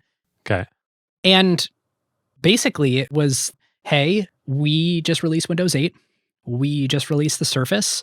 And we want the marketing message for those things to be that Office is first and best on Windows, and the only tablet in the world that can run real Office is the Surface. And I, of course, am too biased and too personal to really think through this, but I was like, oh, this company has its head in the sand. Like, this is ridiculous. What users want is we have a good version of Word, Excel, PowerPoint that people can run on their iPads, and we've decided not to ship it to try and advantage Surface and other Windows 8 devices. Yes. A year later, we did ship it, actually right after Satya became CEO. That was one of the first things he did. So ultimately, that decision didn't happen that much later than it would have otherwise. And kind of an open question of whether it was a mistake. Like, did Microsoft ever lose $1 for deciding to hold Office for iPad another year? Probably not. Yeah. At the time, I held this belief we have stayed the Windows company for far too long and need to embrace users where they are.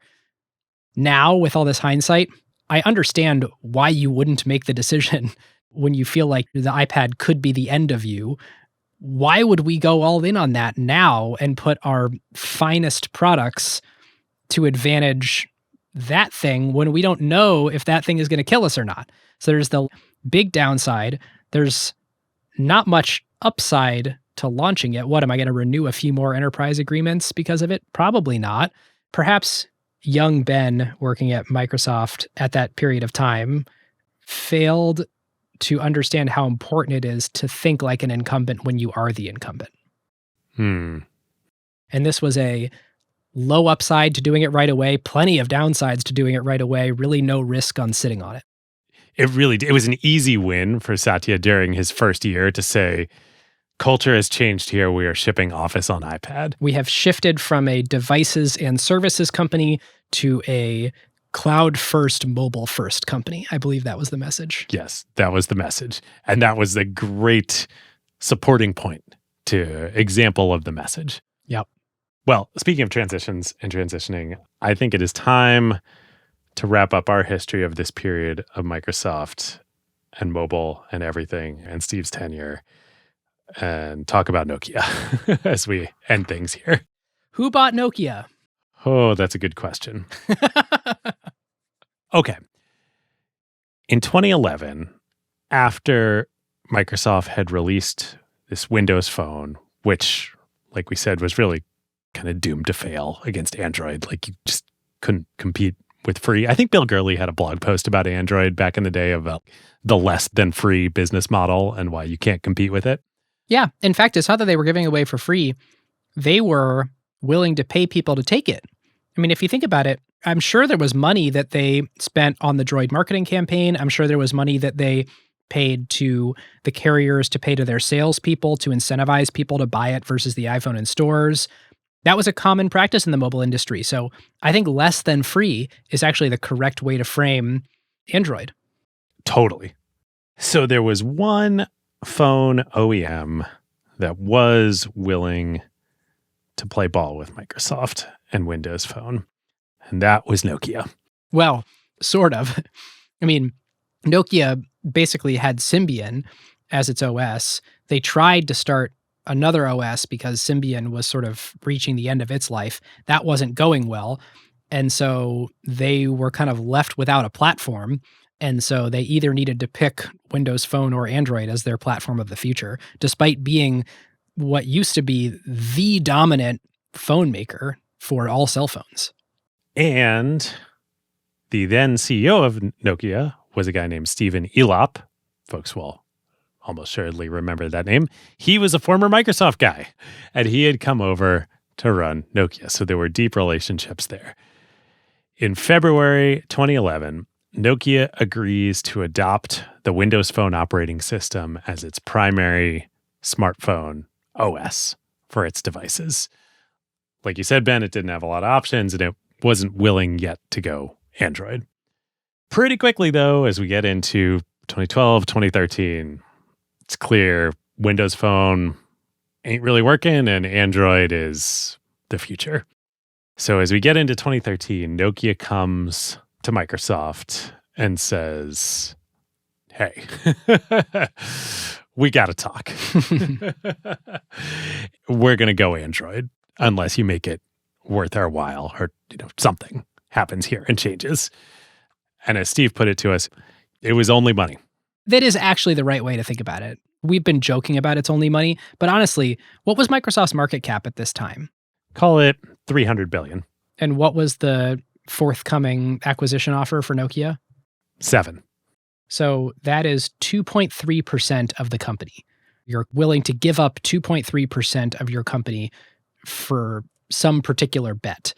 I actually think that's a very reasonable way to think about this, Aquaniv, Skype, which we didn't talk about, which actually was a pretty good deal, especially because of the tax treatment. Yahoo, Facebook. You should think of these things as a percentage of market cap. And sometimes things could go really, really right. It's even less consequential than that. It's not even a percentage of market cap at all. Microsoft's operating income in 2013 was $27 billion. So it's $7 billion out of $27 billion in just cash that they don't know what to do with and that they aren't getting credit for. But your cash is valued as a part of your market cap. I mean, sure, but Microsoft stock is in the dumps here. The cash flow geyser is not appreciating the stock price here. Wall Street does not appreciate what's going on. It's funny. I delivered you a technically correct answer, and you delivered me back a very pragmatic one. Yes, right. Which is, that's not accruing to your market cap anyway, so you may as well spend it. And I think it was probably in Steve's mind here of like, I'm not getting any credit for this, all this cash I'm generating. Like, right. F it. When it doesn't cost you focus or your best people or whatever the scarce resources are, and it only costs you cash, then you should totally think about it as, am I willing to bet 2.3% of my company or whatever percent of the cash that I'm not getting any credit for if something could go really right? It's a venture capital bet, Yeah. Well, and Nokia is basically holding a gun to my head. Right. There's actual downside to it also. There's actual downside here, right? So that's how the deal comes together. It was super controversial within the company and on the board, obviously. At one point, as Satya talks about in the book, there's a straw poll taken of all the division heads, all the top leaders in the company, whether they're for or against the acquisition. The majority are against the acquisition. Satya is against the acquisition. The board basically says to Steve, like, clearly there's not support for this. And so my understanding of the timeline is there's a $7.5 billion offer on the table. Steve mulls it over, plays with it, is for it, proposes it to the board. And exactly, the board comes back and says, hey, there's not support for this. Okay. After that happens, a series of discussions start and culminate. We're in kind of late summer, early fall 2013 when all this goes down. And on August 23rd, 2013, Microsoft and Steve Ballmer announced that he is retiring within the next 12 months and that the board and the company have started the search for a successor as CEO. That was August 23rd, 2013. Yep. On September 3rd, so 10 days later, Microsoft agrees to buy Nokia's mobile unit for $7 billion. We heard a bunch of different stories. How it went down, we don't know exactly, but the fact pattern is Steve announced that he was leaving. 10 days later, Microsoft agreed to buy Nokia. The question kind of remains, who bought Nokia? Right. We don't really know. In any event, here's what happens next. February 4th, 2014, Satya Nadella is introduced as the next CEO of Microsoft. Steve Ballmer steps down. On that same day, Bill also steps down as chairman of the board, and John Thompson becomes chairman of the board. So it is a wholesale changing of the guard within Microsoft. Bill, Steve, the original folks, we're retiring. We're done. It is a new day. And that needed to happen. The Office for iPad discussion we had a minute ago, I think was emblematic. Like, there is truth to what Satya wrote in his book that we said at the very beginning of the episode of, hey, this company culture needed a reset. It's kind of like a bigger version of Brad Smith's presentation to the board of it's time to make peace. Yeah. Like, it's time to make peace internally. And there just needed to be a reset. Yeah, there was a lot of baggage. I mean, it's just, 40 years of baggage. Bill, Steve, old wars, antitrust, bad releases of Windows. Like, you just got to get it out to move on. And it was Bill and Steve leaving in one fell swoop to clear the path. And at the same time, everybody knew, hey, there is a huge win that we are sitting on right here. Like a huge, huge, huge win in Azure. And it is going to be really good for everybody's personal net worth, if nothing else, if we can just let that be appreciated and let a new day dawn here. So on February 4th, 2014, on that day, Microsoft stock price was $30.50. And as we said a minute ago, the market cap was, I don't know, call it $300 billion, slightly below. Today, 10 years later. Whoa. This is volume 3, David. Don't. Yeah. Well, just to foreshadow. Show that this was the right decision. 10 years later, stock is at $465. Market cap is $3.5 trillion. Probably I don't know. I haven't done a sum of the parts analysis, but I think you can say probably at least half is Azure, propping up that market cap. They are currently the most valuable company in the world. The once and future king, Microsoft. That's our story for part 2. We still have a lot to talk about in analysis. I'm sure someone's looking down at their podcast player right now like, why are they acting like they're done? There's so much time after this. Are they just going to play some music or? Lots to talk about. Okay, I have got some start and finish stats on Steve's tenure as CEO. Ooh, great. This episode, we started a little bit before Steve took over because we wanted to put the internet chapter in and the antitrust chapter in, but I think everyone kind of feels it by this point. The question really is what happened when Steve was running the company? And so here are the numbers. And this is the time frame from 2000 when he was announced as CEO until 2014 was Satya was announced. So a 14-year period. Revenue went from 23 billion to 84 billion. That's a 3.5x over 14 years. Operating income went from 12 billion to 30 billion. So almost a 3x.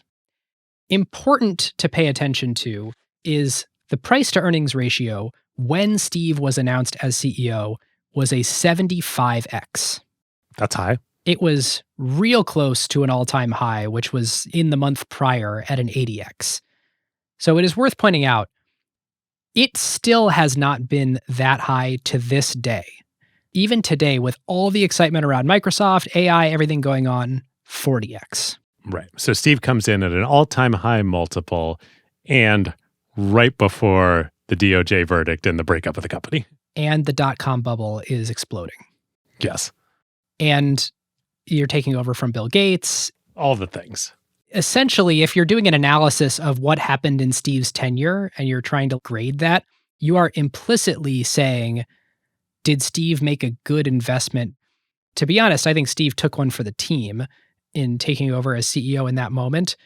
He was handed a bit of a impossible situation, garbage sandwich, inheriting something when it is valued that highly. Not to mention, as we talked about during that period, all the frankly shit going on at the company. Completely. So I worked at Microsoft during this period. I was a big open source guy. I was a big Apple guy. I was all these things. And I hated Steve's Windows strategy. And frankly, I didn't like using any Windows products. I felt like they were all crap.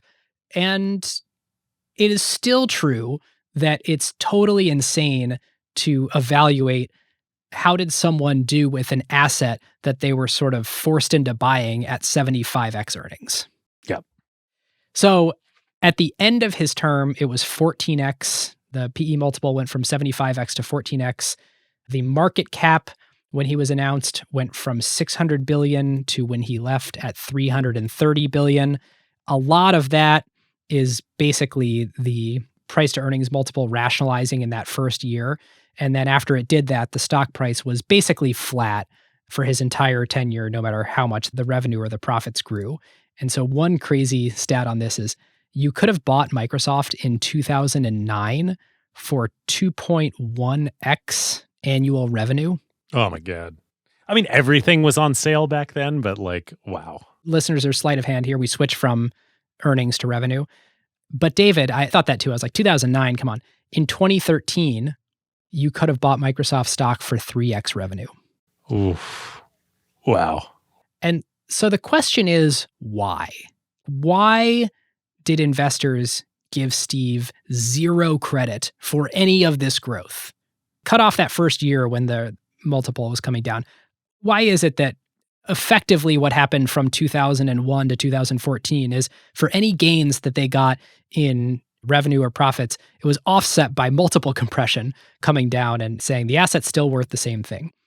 One is, very legitimately, the investors had little belief in Microsoft's long-term relevance. not the place for user excitement, not the place for developers.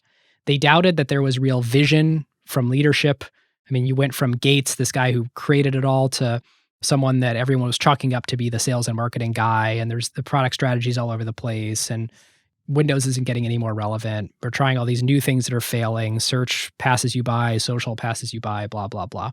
But the interesting thing is investors basically didn't think Windows and Office businesses were sticky, and they were only valuing the newer bets, which was super wrong.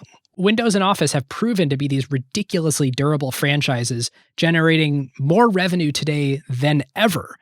So, I mean, it is ultimately on the CEO to help shareholders understand where the value is, but shareholders obviously did not price in the retention and growth within the existing Windows and Office customers through a new era of technology. I think people were just betting that Microsoft would lose it, and they didn't. They held on to these durable franchises. You know, it's funny. When you asked this question a minute ago, I hadn't prepared for it ahead of time because, as listeners know, we don't share notes. The first thing that popped into my mind about why Wall Street did not appreciate the revenue and profit growth during this time was just simply like Microsoft did not do a good job telling its story. It was horrible. And I think you're saying the same version here. Like, it's so funny. I mean, it's part of why I love doing Acquired, part of why I think the show resonates with people. Telling stories is the most important thing. If you cannot tell your story right and in a compelling fashion, this is what's going to happen to your stock price, even if you triple revenues and profits and build Azure and all these things. Yeah. I mean, consumers had no idea what Microsoft's strategy was, and neither did developers, so neither did investors. Yep. CIOs probably did. Sort of, but they were probably like, what's going on in search and what's going on? Yeah. Sorry, what's Zune? Is it winning against iPod? Oh, it's losing. Oh, mobile, it's losing too? Huh. And it's for another episode, but it really was brilliant what Satya did and the company did when he came in. They got the story right. The messaging reset. This is a mobile-first, cloud-first company. Yep. That was it. That was the key. Just saying those words over and over and over again. Yeah, anyone who's listening who's a leader at a company right now knows that the right amount of repeating yourself to do is about 10 times more than you think it is. You need to just keep delivering the same message over and over and over again, and that wins. The other way to sort of look at Steve Ballmer's tenure is comparing against what else was going on in technology from 2000 to 2014. So on the one hand, like we've been talking about, you have the rise of Google and search, and you have social networking with Facebook. And yes, you absolutely can compare a CEO to these category-defining startups that are in adjacent fields. But that's a little bit of an odd way to evaluate a CEO. Like, how did you do against... They aren't even really competitors of yours in your exact market. And by the way, they created the best businesses in history that were also the fastest growing and capital efficient. How did you do versus those two particular sort of related outliers? I think this is sort of a funny measure, even though this is the measure we kind of all use. But if you actually just look at the peer set, what other big companies were there in 2000 in tech? You had Yahoo, AOL, the whole cable and media sector. You had HP, Nortel. I mean, so many of the great companies of the previous era completely fell apart. The three who actually survived and potentially thrived were Microsoft, Dell, and only Apple after Microsoft bailed them out and Steve Jobs came back personally. Yeah. I would throw Oracle in there too, but yeah. Yeah, Oracle. But I mean, surviving puts you in the top 5% against the peer set of that era.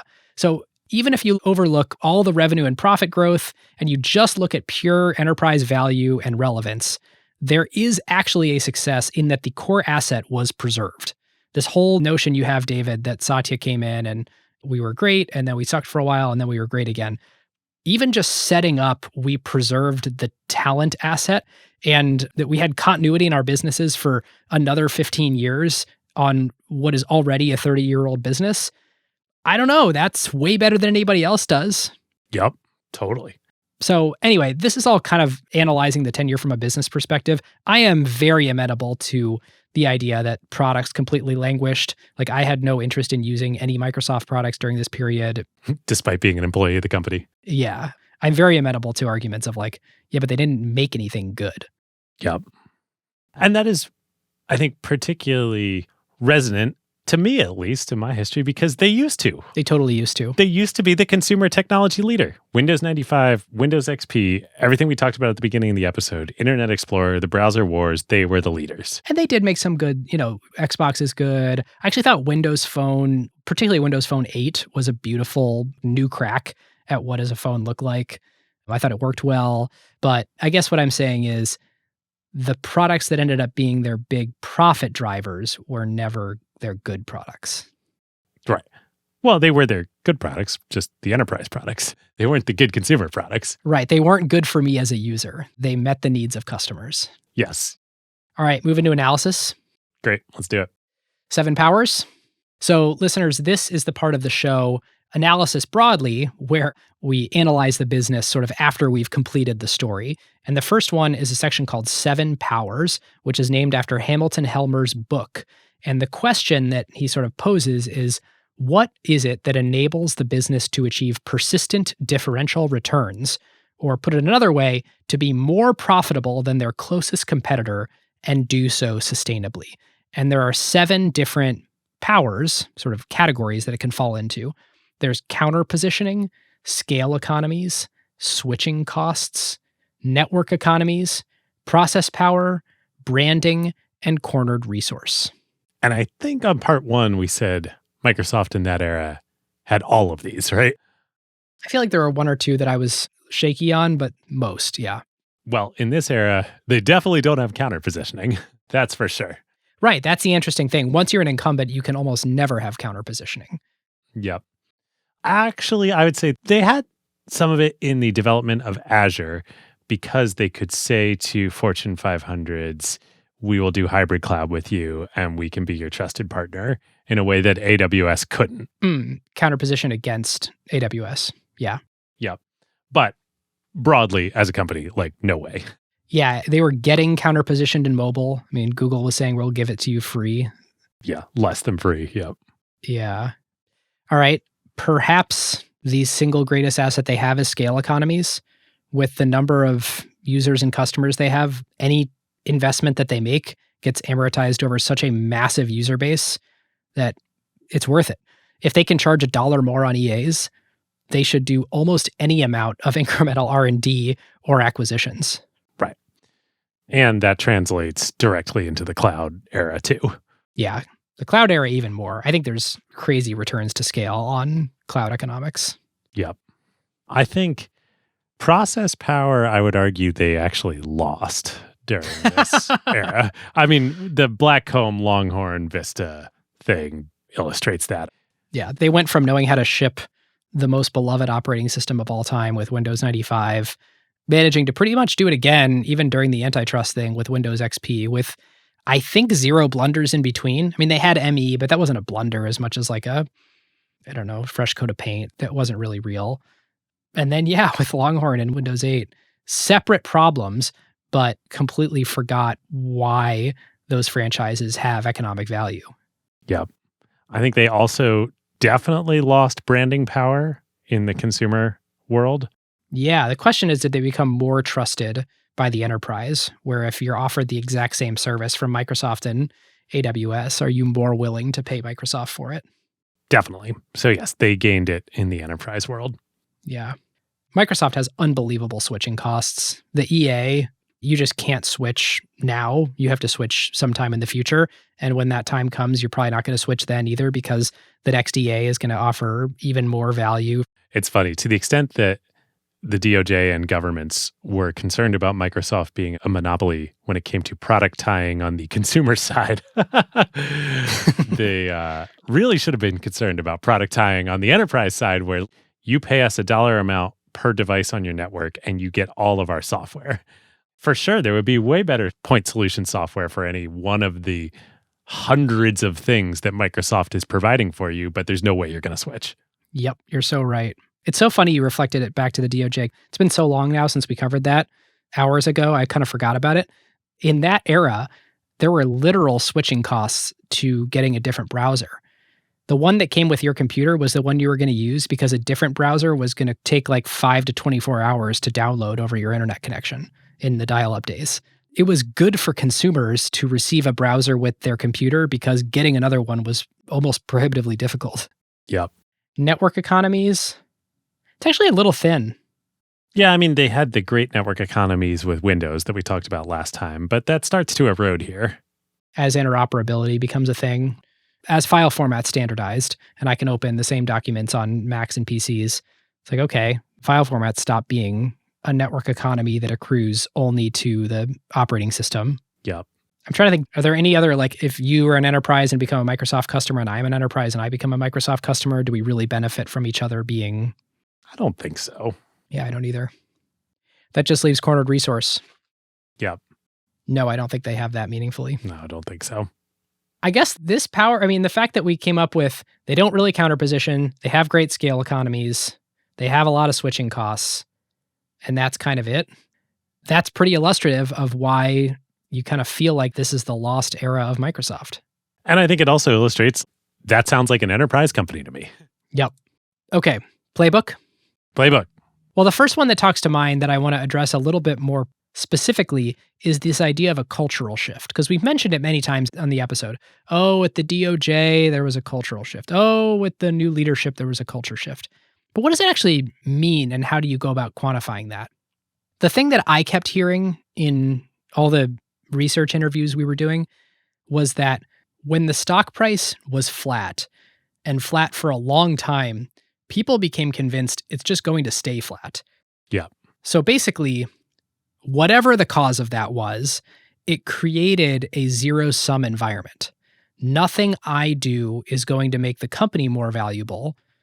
So therefore, my value, the only way to grow value accruing to me is to win at the expense of someone else at this company. I'm going to get promoted over them. My product's going to eat their product. My team's going to eat their team. I get kudos and at the expense of them looking like an idiot. That's the kind of incentive. This is the cartoon org chart of all divisions of Microsoft pointing guns at one another. Right. And of course, it's amplified by stack ranking, which I don't have a problem with stack ranking generally, but famously at the company, everybody was ranked 1 to 5. Every manager was only allowed so many 1s and so many 2s. And so ultimately, it was an environment where everyone every 6 or 12 months, sometimes there were mid-year check-ins, was kind of being baked off against your immediate peers in your group. And because the company wasn't growing in value, you had to outcompete your friends to win. Right. The pie was not growing. Right. So why was the pie not growing? We talked a lot about that. There's a lot of reasons you could argue why it wasn't, but the culture is an effect of that. There's a big one I've been thinking on, which is how to go about placing your bets for the future as a company. And I think in the 2000s, Microsoft was viciously trying to fight against the tide. There was open source, there was the web, there's all these things people wanted to do. Ultimately, over time, you cannot fight what people want to do as a company. You can put up all these barriers, you can steer them back into your ecosystem, but ironically, the playbook that Satya is now running is a return to a classic Microsoft one, embrace and extend. Yes. Rather than fight what users are doing, I want to use open source software, whatever. I want to make web apps. I want to host a web app. You just figure out what people want, you embrace it, and then you figure out what product you can build with a business model that extends that existing user behavior. But it does require you to be clever and outcompete a lot of other people to invent that new business model that, is created on top of new user behavior. I just want to double underline and highlight this one because I think also this same dynamic played out in the building and evolution of Microsoft's enterprise business. Really, IT just wanted to control the network and prevent users from messing it up. Right. Eventually, when the iPhone came out, that dam broke and IT could no longer hold back users within their company from doing what they want and having what they wanted. And this is where the shift to the cloud was another reason it was so strategically important. Shifting to the cloud is what enabled IT to say, okay. And become a partner to their users in a way that they, paid lip service to before, but they were really antagonistic to their users. Yep. And it works exactly with what you're saying for Microsoft as a company and its products too. Like, you want to use an iPhone? Great. You want to use open source? Great. We can still serve you. Yep. And the trick is figuring out how to make money when you lean into what people want. Because ultimately, like if you just reduce it all to economics, what people want is free value.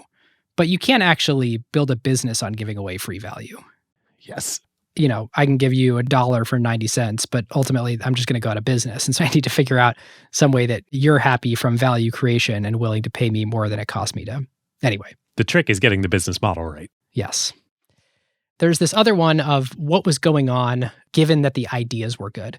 And this is going to sound harsh, but timing, implementation, and taste at Microsoft from, call it Windows 98 on, were just terrible. Or maybe put another way, they had the right ideas, but late timing and bad execution. Strategically correct, but tactically misguided. I mean, Bill was super right that touch computing was going to be a thing. He referred to this idea of a natural user interface very often. Bill was super right that interactive TV was going to be a thing. I mean, think about how I watch Netflix. I will watch Netflix tonight after we record on my Apple TV upstairs. Bill was right on mobile, that was going to be a huge part of the computing landscape. And yet, all of these started at Microsoft 5 to 20 years before the tech was actually ready. And they would often bet on the wrong standard or paradigm. I mean, touch computing ended up being capacitive, not resistive with a stylus. Tablets have proven to be a cousin of phones scaled up, not PCs scaled down. Interactive TV came after the internet, not before. And only once there was a tremendous amount of bandwidth. I mean, think about how much more bandwidth it consumes for all of us to ad hoc start Netflix streams versus there's one broadcast happening and we all just tune in when we tune in and we just catch whatever part of the broadcast is over. Anyway. Not to mention interactive TV looked like YouTube and Netflix and not like, a layer on top of Comcast. Totally. Mobile was 5 years early and it was more akin to embedded devices than it was to scaled down PC OS. So something was off in Microsoft's ability to leverage their future predicting into creating the right products. Right. Which is weird because historically they had been good at it. Yeah. Well, they at least employed one Microsoft employee referred to it as bracketing. You basically develop two products concurrently, one aimed below what the current technical capabilities are and one aimed above. And as you get closer to shipping or as you get closer to like letting the market play out, you kind of pick whether you're going to make the low end one better or you're going to sort of start reducing functionality of the high end one. And so in the IBM days, you had Windows and OS2. And in the internet era, you had like the web browser versus all the interactive TV stuff. Or Longhorn, which was supposed to be little and iterative, versus Blackcomb, which was so ambitious it actually got canceled. Yeah, the problem was during this era that sort of optionality and multiple bets kind of collapsed down to like, no, we're going to make one bet in each of these. Yeah. Or like the bets somehow couldn't continue to flourish internally. I don't really know why, but it seems like for some reason, bracketing worked well for a while, and then eventually their ability to take a good idea and implement it at the right time, the right way fell apart. Yep. My next one is the idea of positive sum leadership. This one's a little bit more personal than our playbook themes typically are, but I think it's an important takeaway. Bill Gates plus Steve Ballmer in the right roles with the right level of respect for each other and who made which decisions, when that was all humming, that was way more valuable than Bill alone or Steve alone. Yeah. It was like 1 + 1 = 5. Yes. They were so great together. This is actually pretty common among teams. The most high-performing teams are so much better together than they could possibly be apart. Yeah. Well, hell, look at you and me, right? I totally agree. I was going to make that analogy, but is it too much navel There is no way we could do this on our own. Yes. Too much navel gazing, but yes. Bill alone, at least in this era, was totally at risk of getting too excited about theoretical technologies like WinFS. That's the perfect illustration of this. And, Steve needs a great technology partner. And one who kind of has the extreme loyalty of the thousands of brilliant engineers at the company, so they'll sort of align and follow the vision. And Steve also needed someone willing to change their mind in the face of new data. Bill was constantly processing new information, and as new things came in, he would say, I don't care how in motion things are. If you're right, which is rare, usually Bill's right, but if you're right and you're arguing something to me, like, screw it, we got to change everything. New data, new thing. The internet tidal wave. And Steve was much more like, we have to align an entire aircraft carrier in the company and then all the aircraft carriers outside the company. So we are going to make a decision and then we are going to implement and execute. And I think together there was some magic where there was just the right amount of stick-to-itiveness versus adaptability. Yep. My next one is being extremely partner-focused is a gift and a curse. Microsoft is an extremely partner-oriented company. There are far more profits who have accrued to Microsoft's independent software vendors, resellers, retail partners than just to Microsoft itself. But it basically makes it impossible to reset. I mean, Apple, when Jobs came back, hit a full reset. All new developer tools, all new products, all new software, all new platforms. But when you have all these externalities depending on you, you actually can't really hit a reset button to adapt for a new era. You have a whole ecosystem to preserve. And I think this is the more nuanced view of the idea that, well, if you miss one wave, then you're actually well suited for the next wave. People often say the only reason Apple was able to win in mobile is because they totally lost in desktop or whatever. And I think really what the answer is the more externalities you have depending on you, the more difficult it is to reset. And usually a next generation... The more switching costs you have. Right. A next generation technology requires you to hit a big reset button. That's all I had for my playbook. Great. I have just one big one, but I'm going to save it for takeaway and landing the plane. Well, let's do that now. Listeners, we've been trying out this new way of ending episodes. How do we land the plane? What is the one takeaway that is really sitting with me after having done all this research, talked through it with David, hardened our thinking by bouncing ideas off of each other? What is the thing that you can't get out of your mind?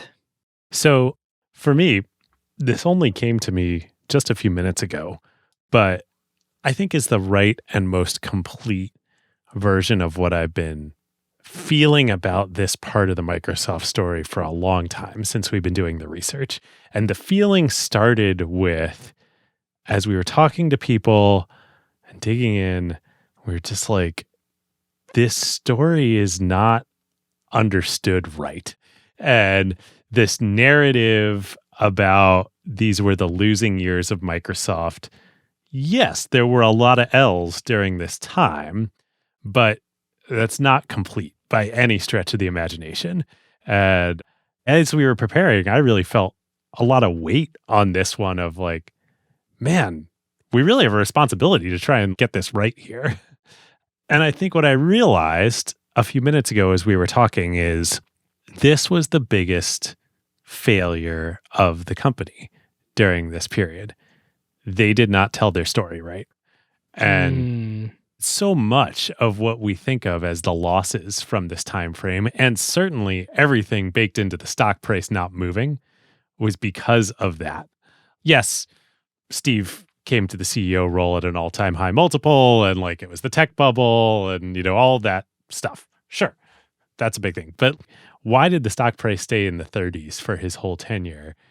They just couldn't tell the story right. And there are all sorts of reasons for that. But the story does not have to be so negative because there is so much positive that happened during this time. And yet the narrative became this self-reinforcing Microsoft sucks narrative. Yeah, irrelevant, failing, can't do consumer. The counterfactual is Amazon.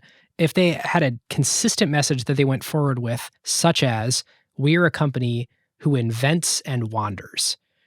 Amazon has failed at so many things. So many things. Publicly, huge bets that have totally failed. And yet... huge consumer failures. The phone. People are like, what a beautiful thing that Jeff Bezos has imbued into this company. This idea that We invent and wander. We make these bold bets. We embrace failure. I mean, Kindle Fire, or I guess Kindle Fire kind of counts. Certainly the phone. I mean, at this point, I feel like standing here today, we can say Alexa. Maybe if LLMs hadn't become a thing, I'd be with you. It turns out it might be good distribution for a good LLM if they actually. Yeah, sure. But the thing itself, anyway. It's an option on LLMs. There's so many. There's too many to count. There's grocery, Amazon Go, local. I mean, all the restaurant stuff. It's a narrative problem. And yet the narrative about Amazon is, what a beautiful thing Jeff imbued in the company. Yes. And the narrative about Microsoft was they can't get anything right. Yep. You're right. I think yours is better than mine. Now that's my new land the plane. Oh. Do you want to hear what mine was before? Yeah, tell me what was on your mind. All right. Ultimately, Bill Gates is right. Technology companies are always extremely at risk of disruption. Even if you won the battle today, even if you're the most dominant company today, it is so easy for you to lose and become irrelevant tomorrow. You may keep a great business because these things are sticky. As we know, IBM made a lot of money for a long time. But even without the whole DOJ thing, Microsoft probably would have Vista'd themselves.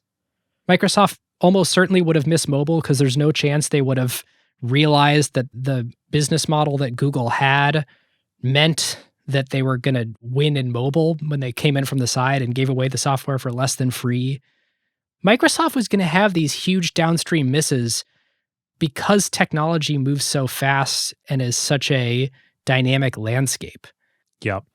And I think this is why I feel so adamant that Microsoft during this era and Steve deserve so much more credit than they get, because Microsoft is not IBM today. It is not large but irrelevant. It is very relevant. And what they have done with Azure and in cloud and now with AI is, I mean, hell, they're the most valuable company in the world. If all this era did was give them a free option to play in the cloud and AI era, or even just say the AI era, that would have been great. But also what they did was they tripled revenue and profits. Right. Yeah, they did that while building this whole new great business. Yep. It's a great takeaway. Carve Outs? Let's do it. Okay, I have two hardware technology products. One is a recarve out from you, past carve out, the Ray-Ban Metas. Oh, yeah. Finally got a pair.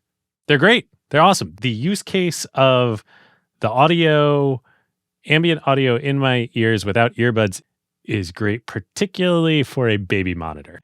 When I am talking to my wife or other family members or friends or whatnot, and I want to be able to hear what is going on in the baby crib and not wear earphones in my ears.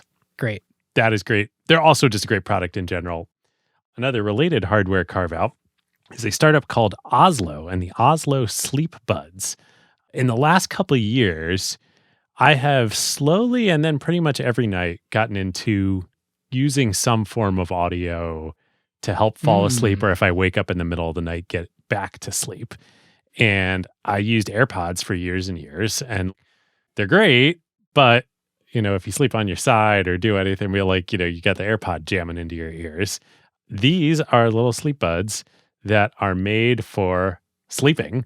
And if you lie on your side on your ear, they don't stick out, and so you can lie. Text me a link. I'm buying this immediately. Yeah, they're great. So this is the team that was at Bose that made the Bose. I don't even know what the product was called, but Bose had this product. They killed it. The team left, started a startup. And so it's all like Bose engineering. Anyway, it's great. I love them. I'm buying this as soon as we get off. Yeah, they're fantastic. Awesome. I have two, and they're like the most absolutely basic products of all time. And I'm okay with that. The first I mentioned earlier, M3 MacBook Air.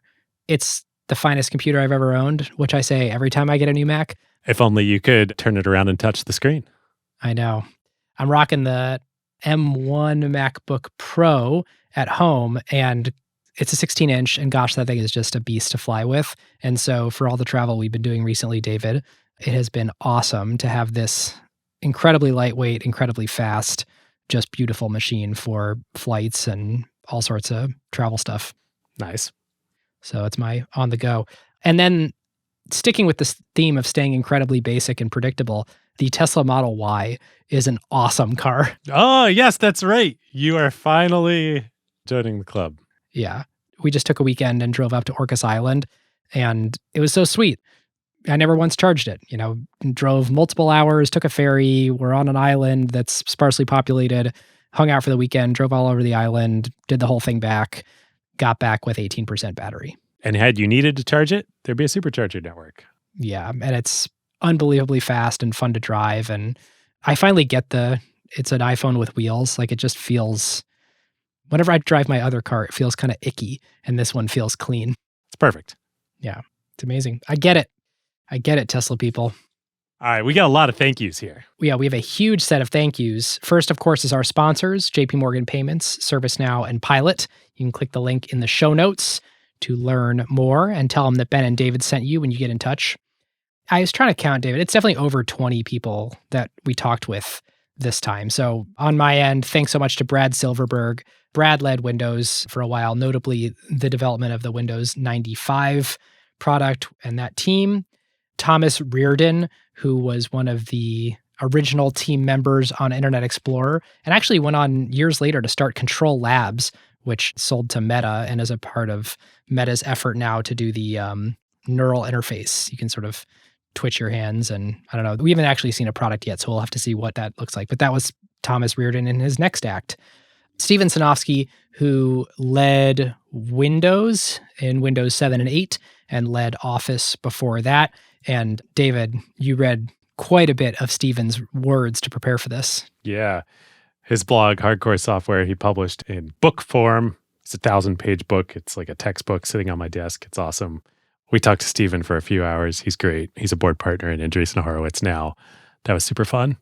Yep. Julie Larson Green was also great. She worked closely with Steven in Office and also on Windows. My old coworker, Anand Rajeswaran, who worked with me on Office for iPad, helped refresh my memory on what the blow-by-blow was like in those days where we almost shipped the product, then didn't, then got a new CEO, then did. Huge thank you to Fritz Landman, who worked in some strategy and corp dev roles at Microsoft. Just an awesome guy. Actually, now he is the CEO of the combined company ClassPass and MindBody. And talk about a person with multiple lives and careers. He was great. Someone that he worked closely with at Microsoft, Charlie Songhurst. Charlie's one of the smartest people I've ever met. I mean, that could go for a lot of people on this list. Didn't Charlie do a great Invest Like the Best interview with Patrick a couple years ago? Did he? Oh, I got to go listen. I think he did, yeah. Absolutely brilliant, mind-expanding person. John Rubinstein, who led engineering at Apple and actually went on to lead Palm. It was fun talking with him about what was it like from the Apple side, from the competitive perspective, competing against Microsoft all these years. Huge thank you to Ray Ozzie, who David and I both spoke with. Yeah. Ray is so damn delightful. He's such a legend. Delightful. The right way to put it. Ray is now running another startup, a new one called Blues Wireless, and was just so generous to give us a couple hours. He had some amazing, things that belong in a museum in his office that he showed us over Zoom, like old computers and hardware from the 70s, the 80s, the 90s. It was super cool. Yeah.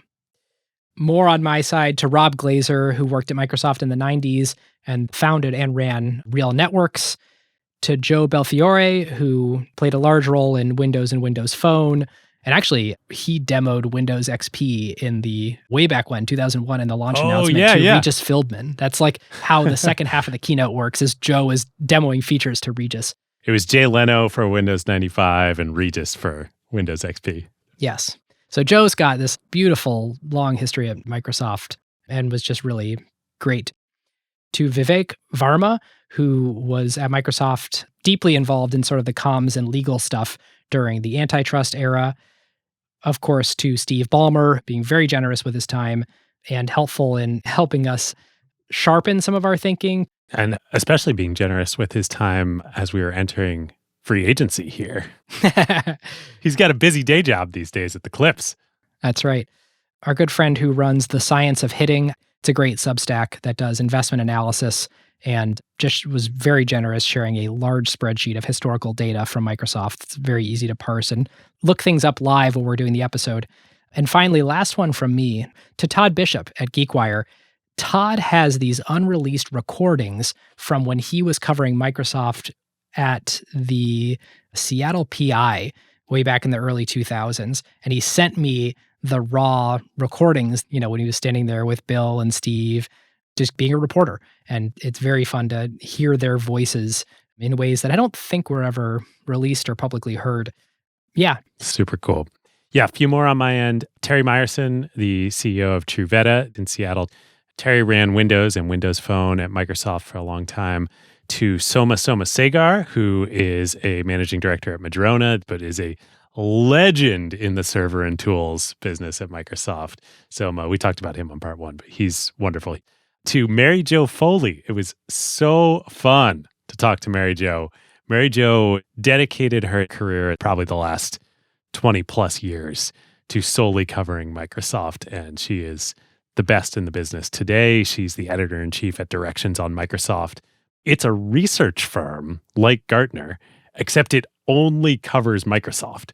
She was super kind and generous. And then the last one, Dave Marquardt. It was so fun to talk to Dave. Dave was a 33-year board member at Microsoft. The only outside capital. The only outside capital into the company before IPO from TVI. And then Dave went on to co-found August Capital, where he's a partner emeritus these days. I think Dave was the longest serving Microsoft board member besides Bill Gates, 3 decades plus. Wow. Oh, and I have one more. Thanks to good friend Arvind at Worldly Partners for some of the research that he provided as well. So thanks, Arvind.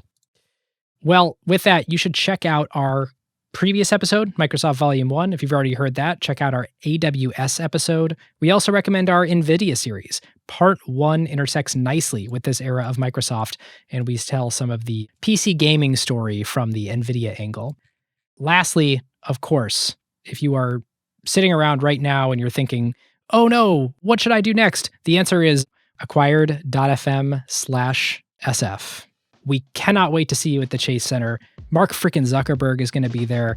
It's going to be the event of the century in the acquired world. So if you've always thought like, I've always wanted to go to something like Omaha, for the Berkshire Hathaway annual meeting, where I've just wanted to celebrate with other business and technology nerds who also like acquired, this is going to be the greatest way you could have ever imagined to do that. Yes. If you are wondering what you should be doing on September 10th, 2024, there is only one acceptable answer, and that is to be in San Francisco at the Chase Center, celebrating with us. It's going to be awesome.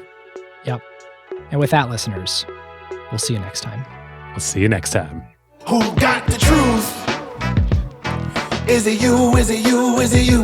Who got the truth now?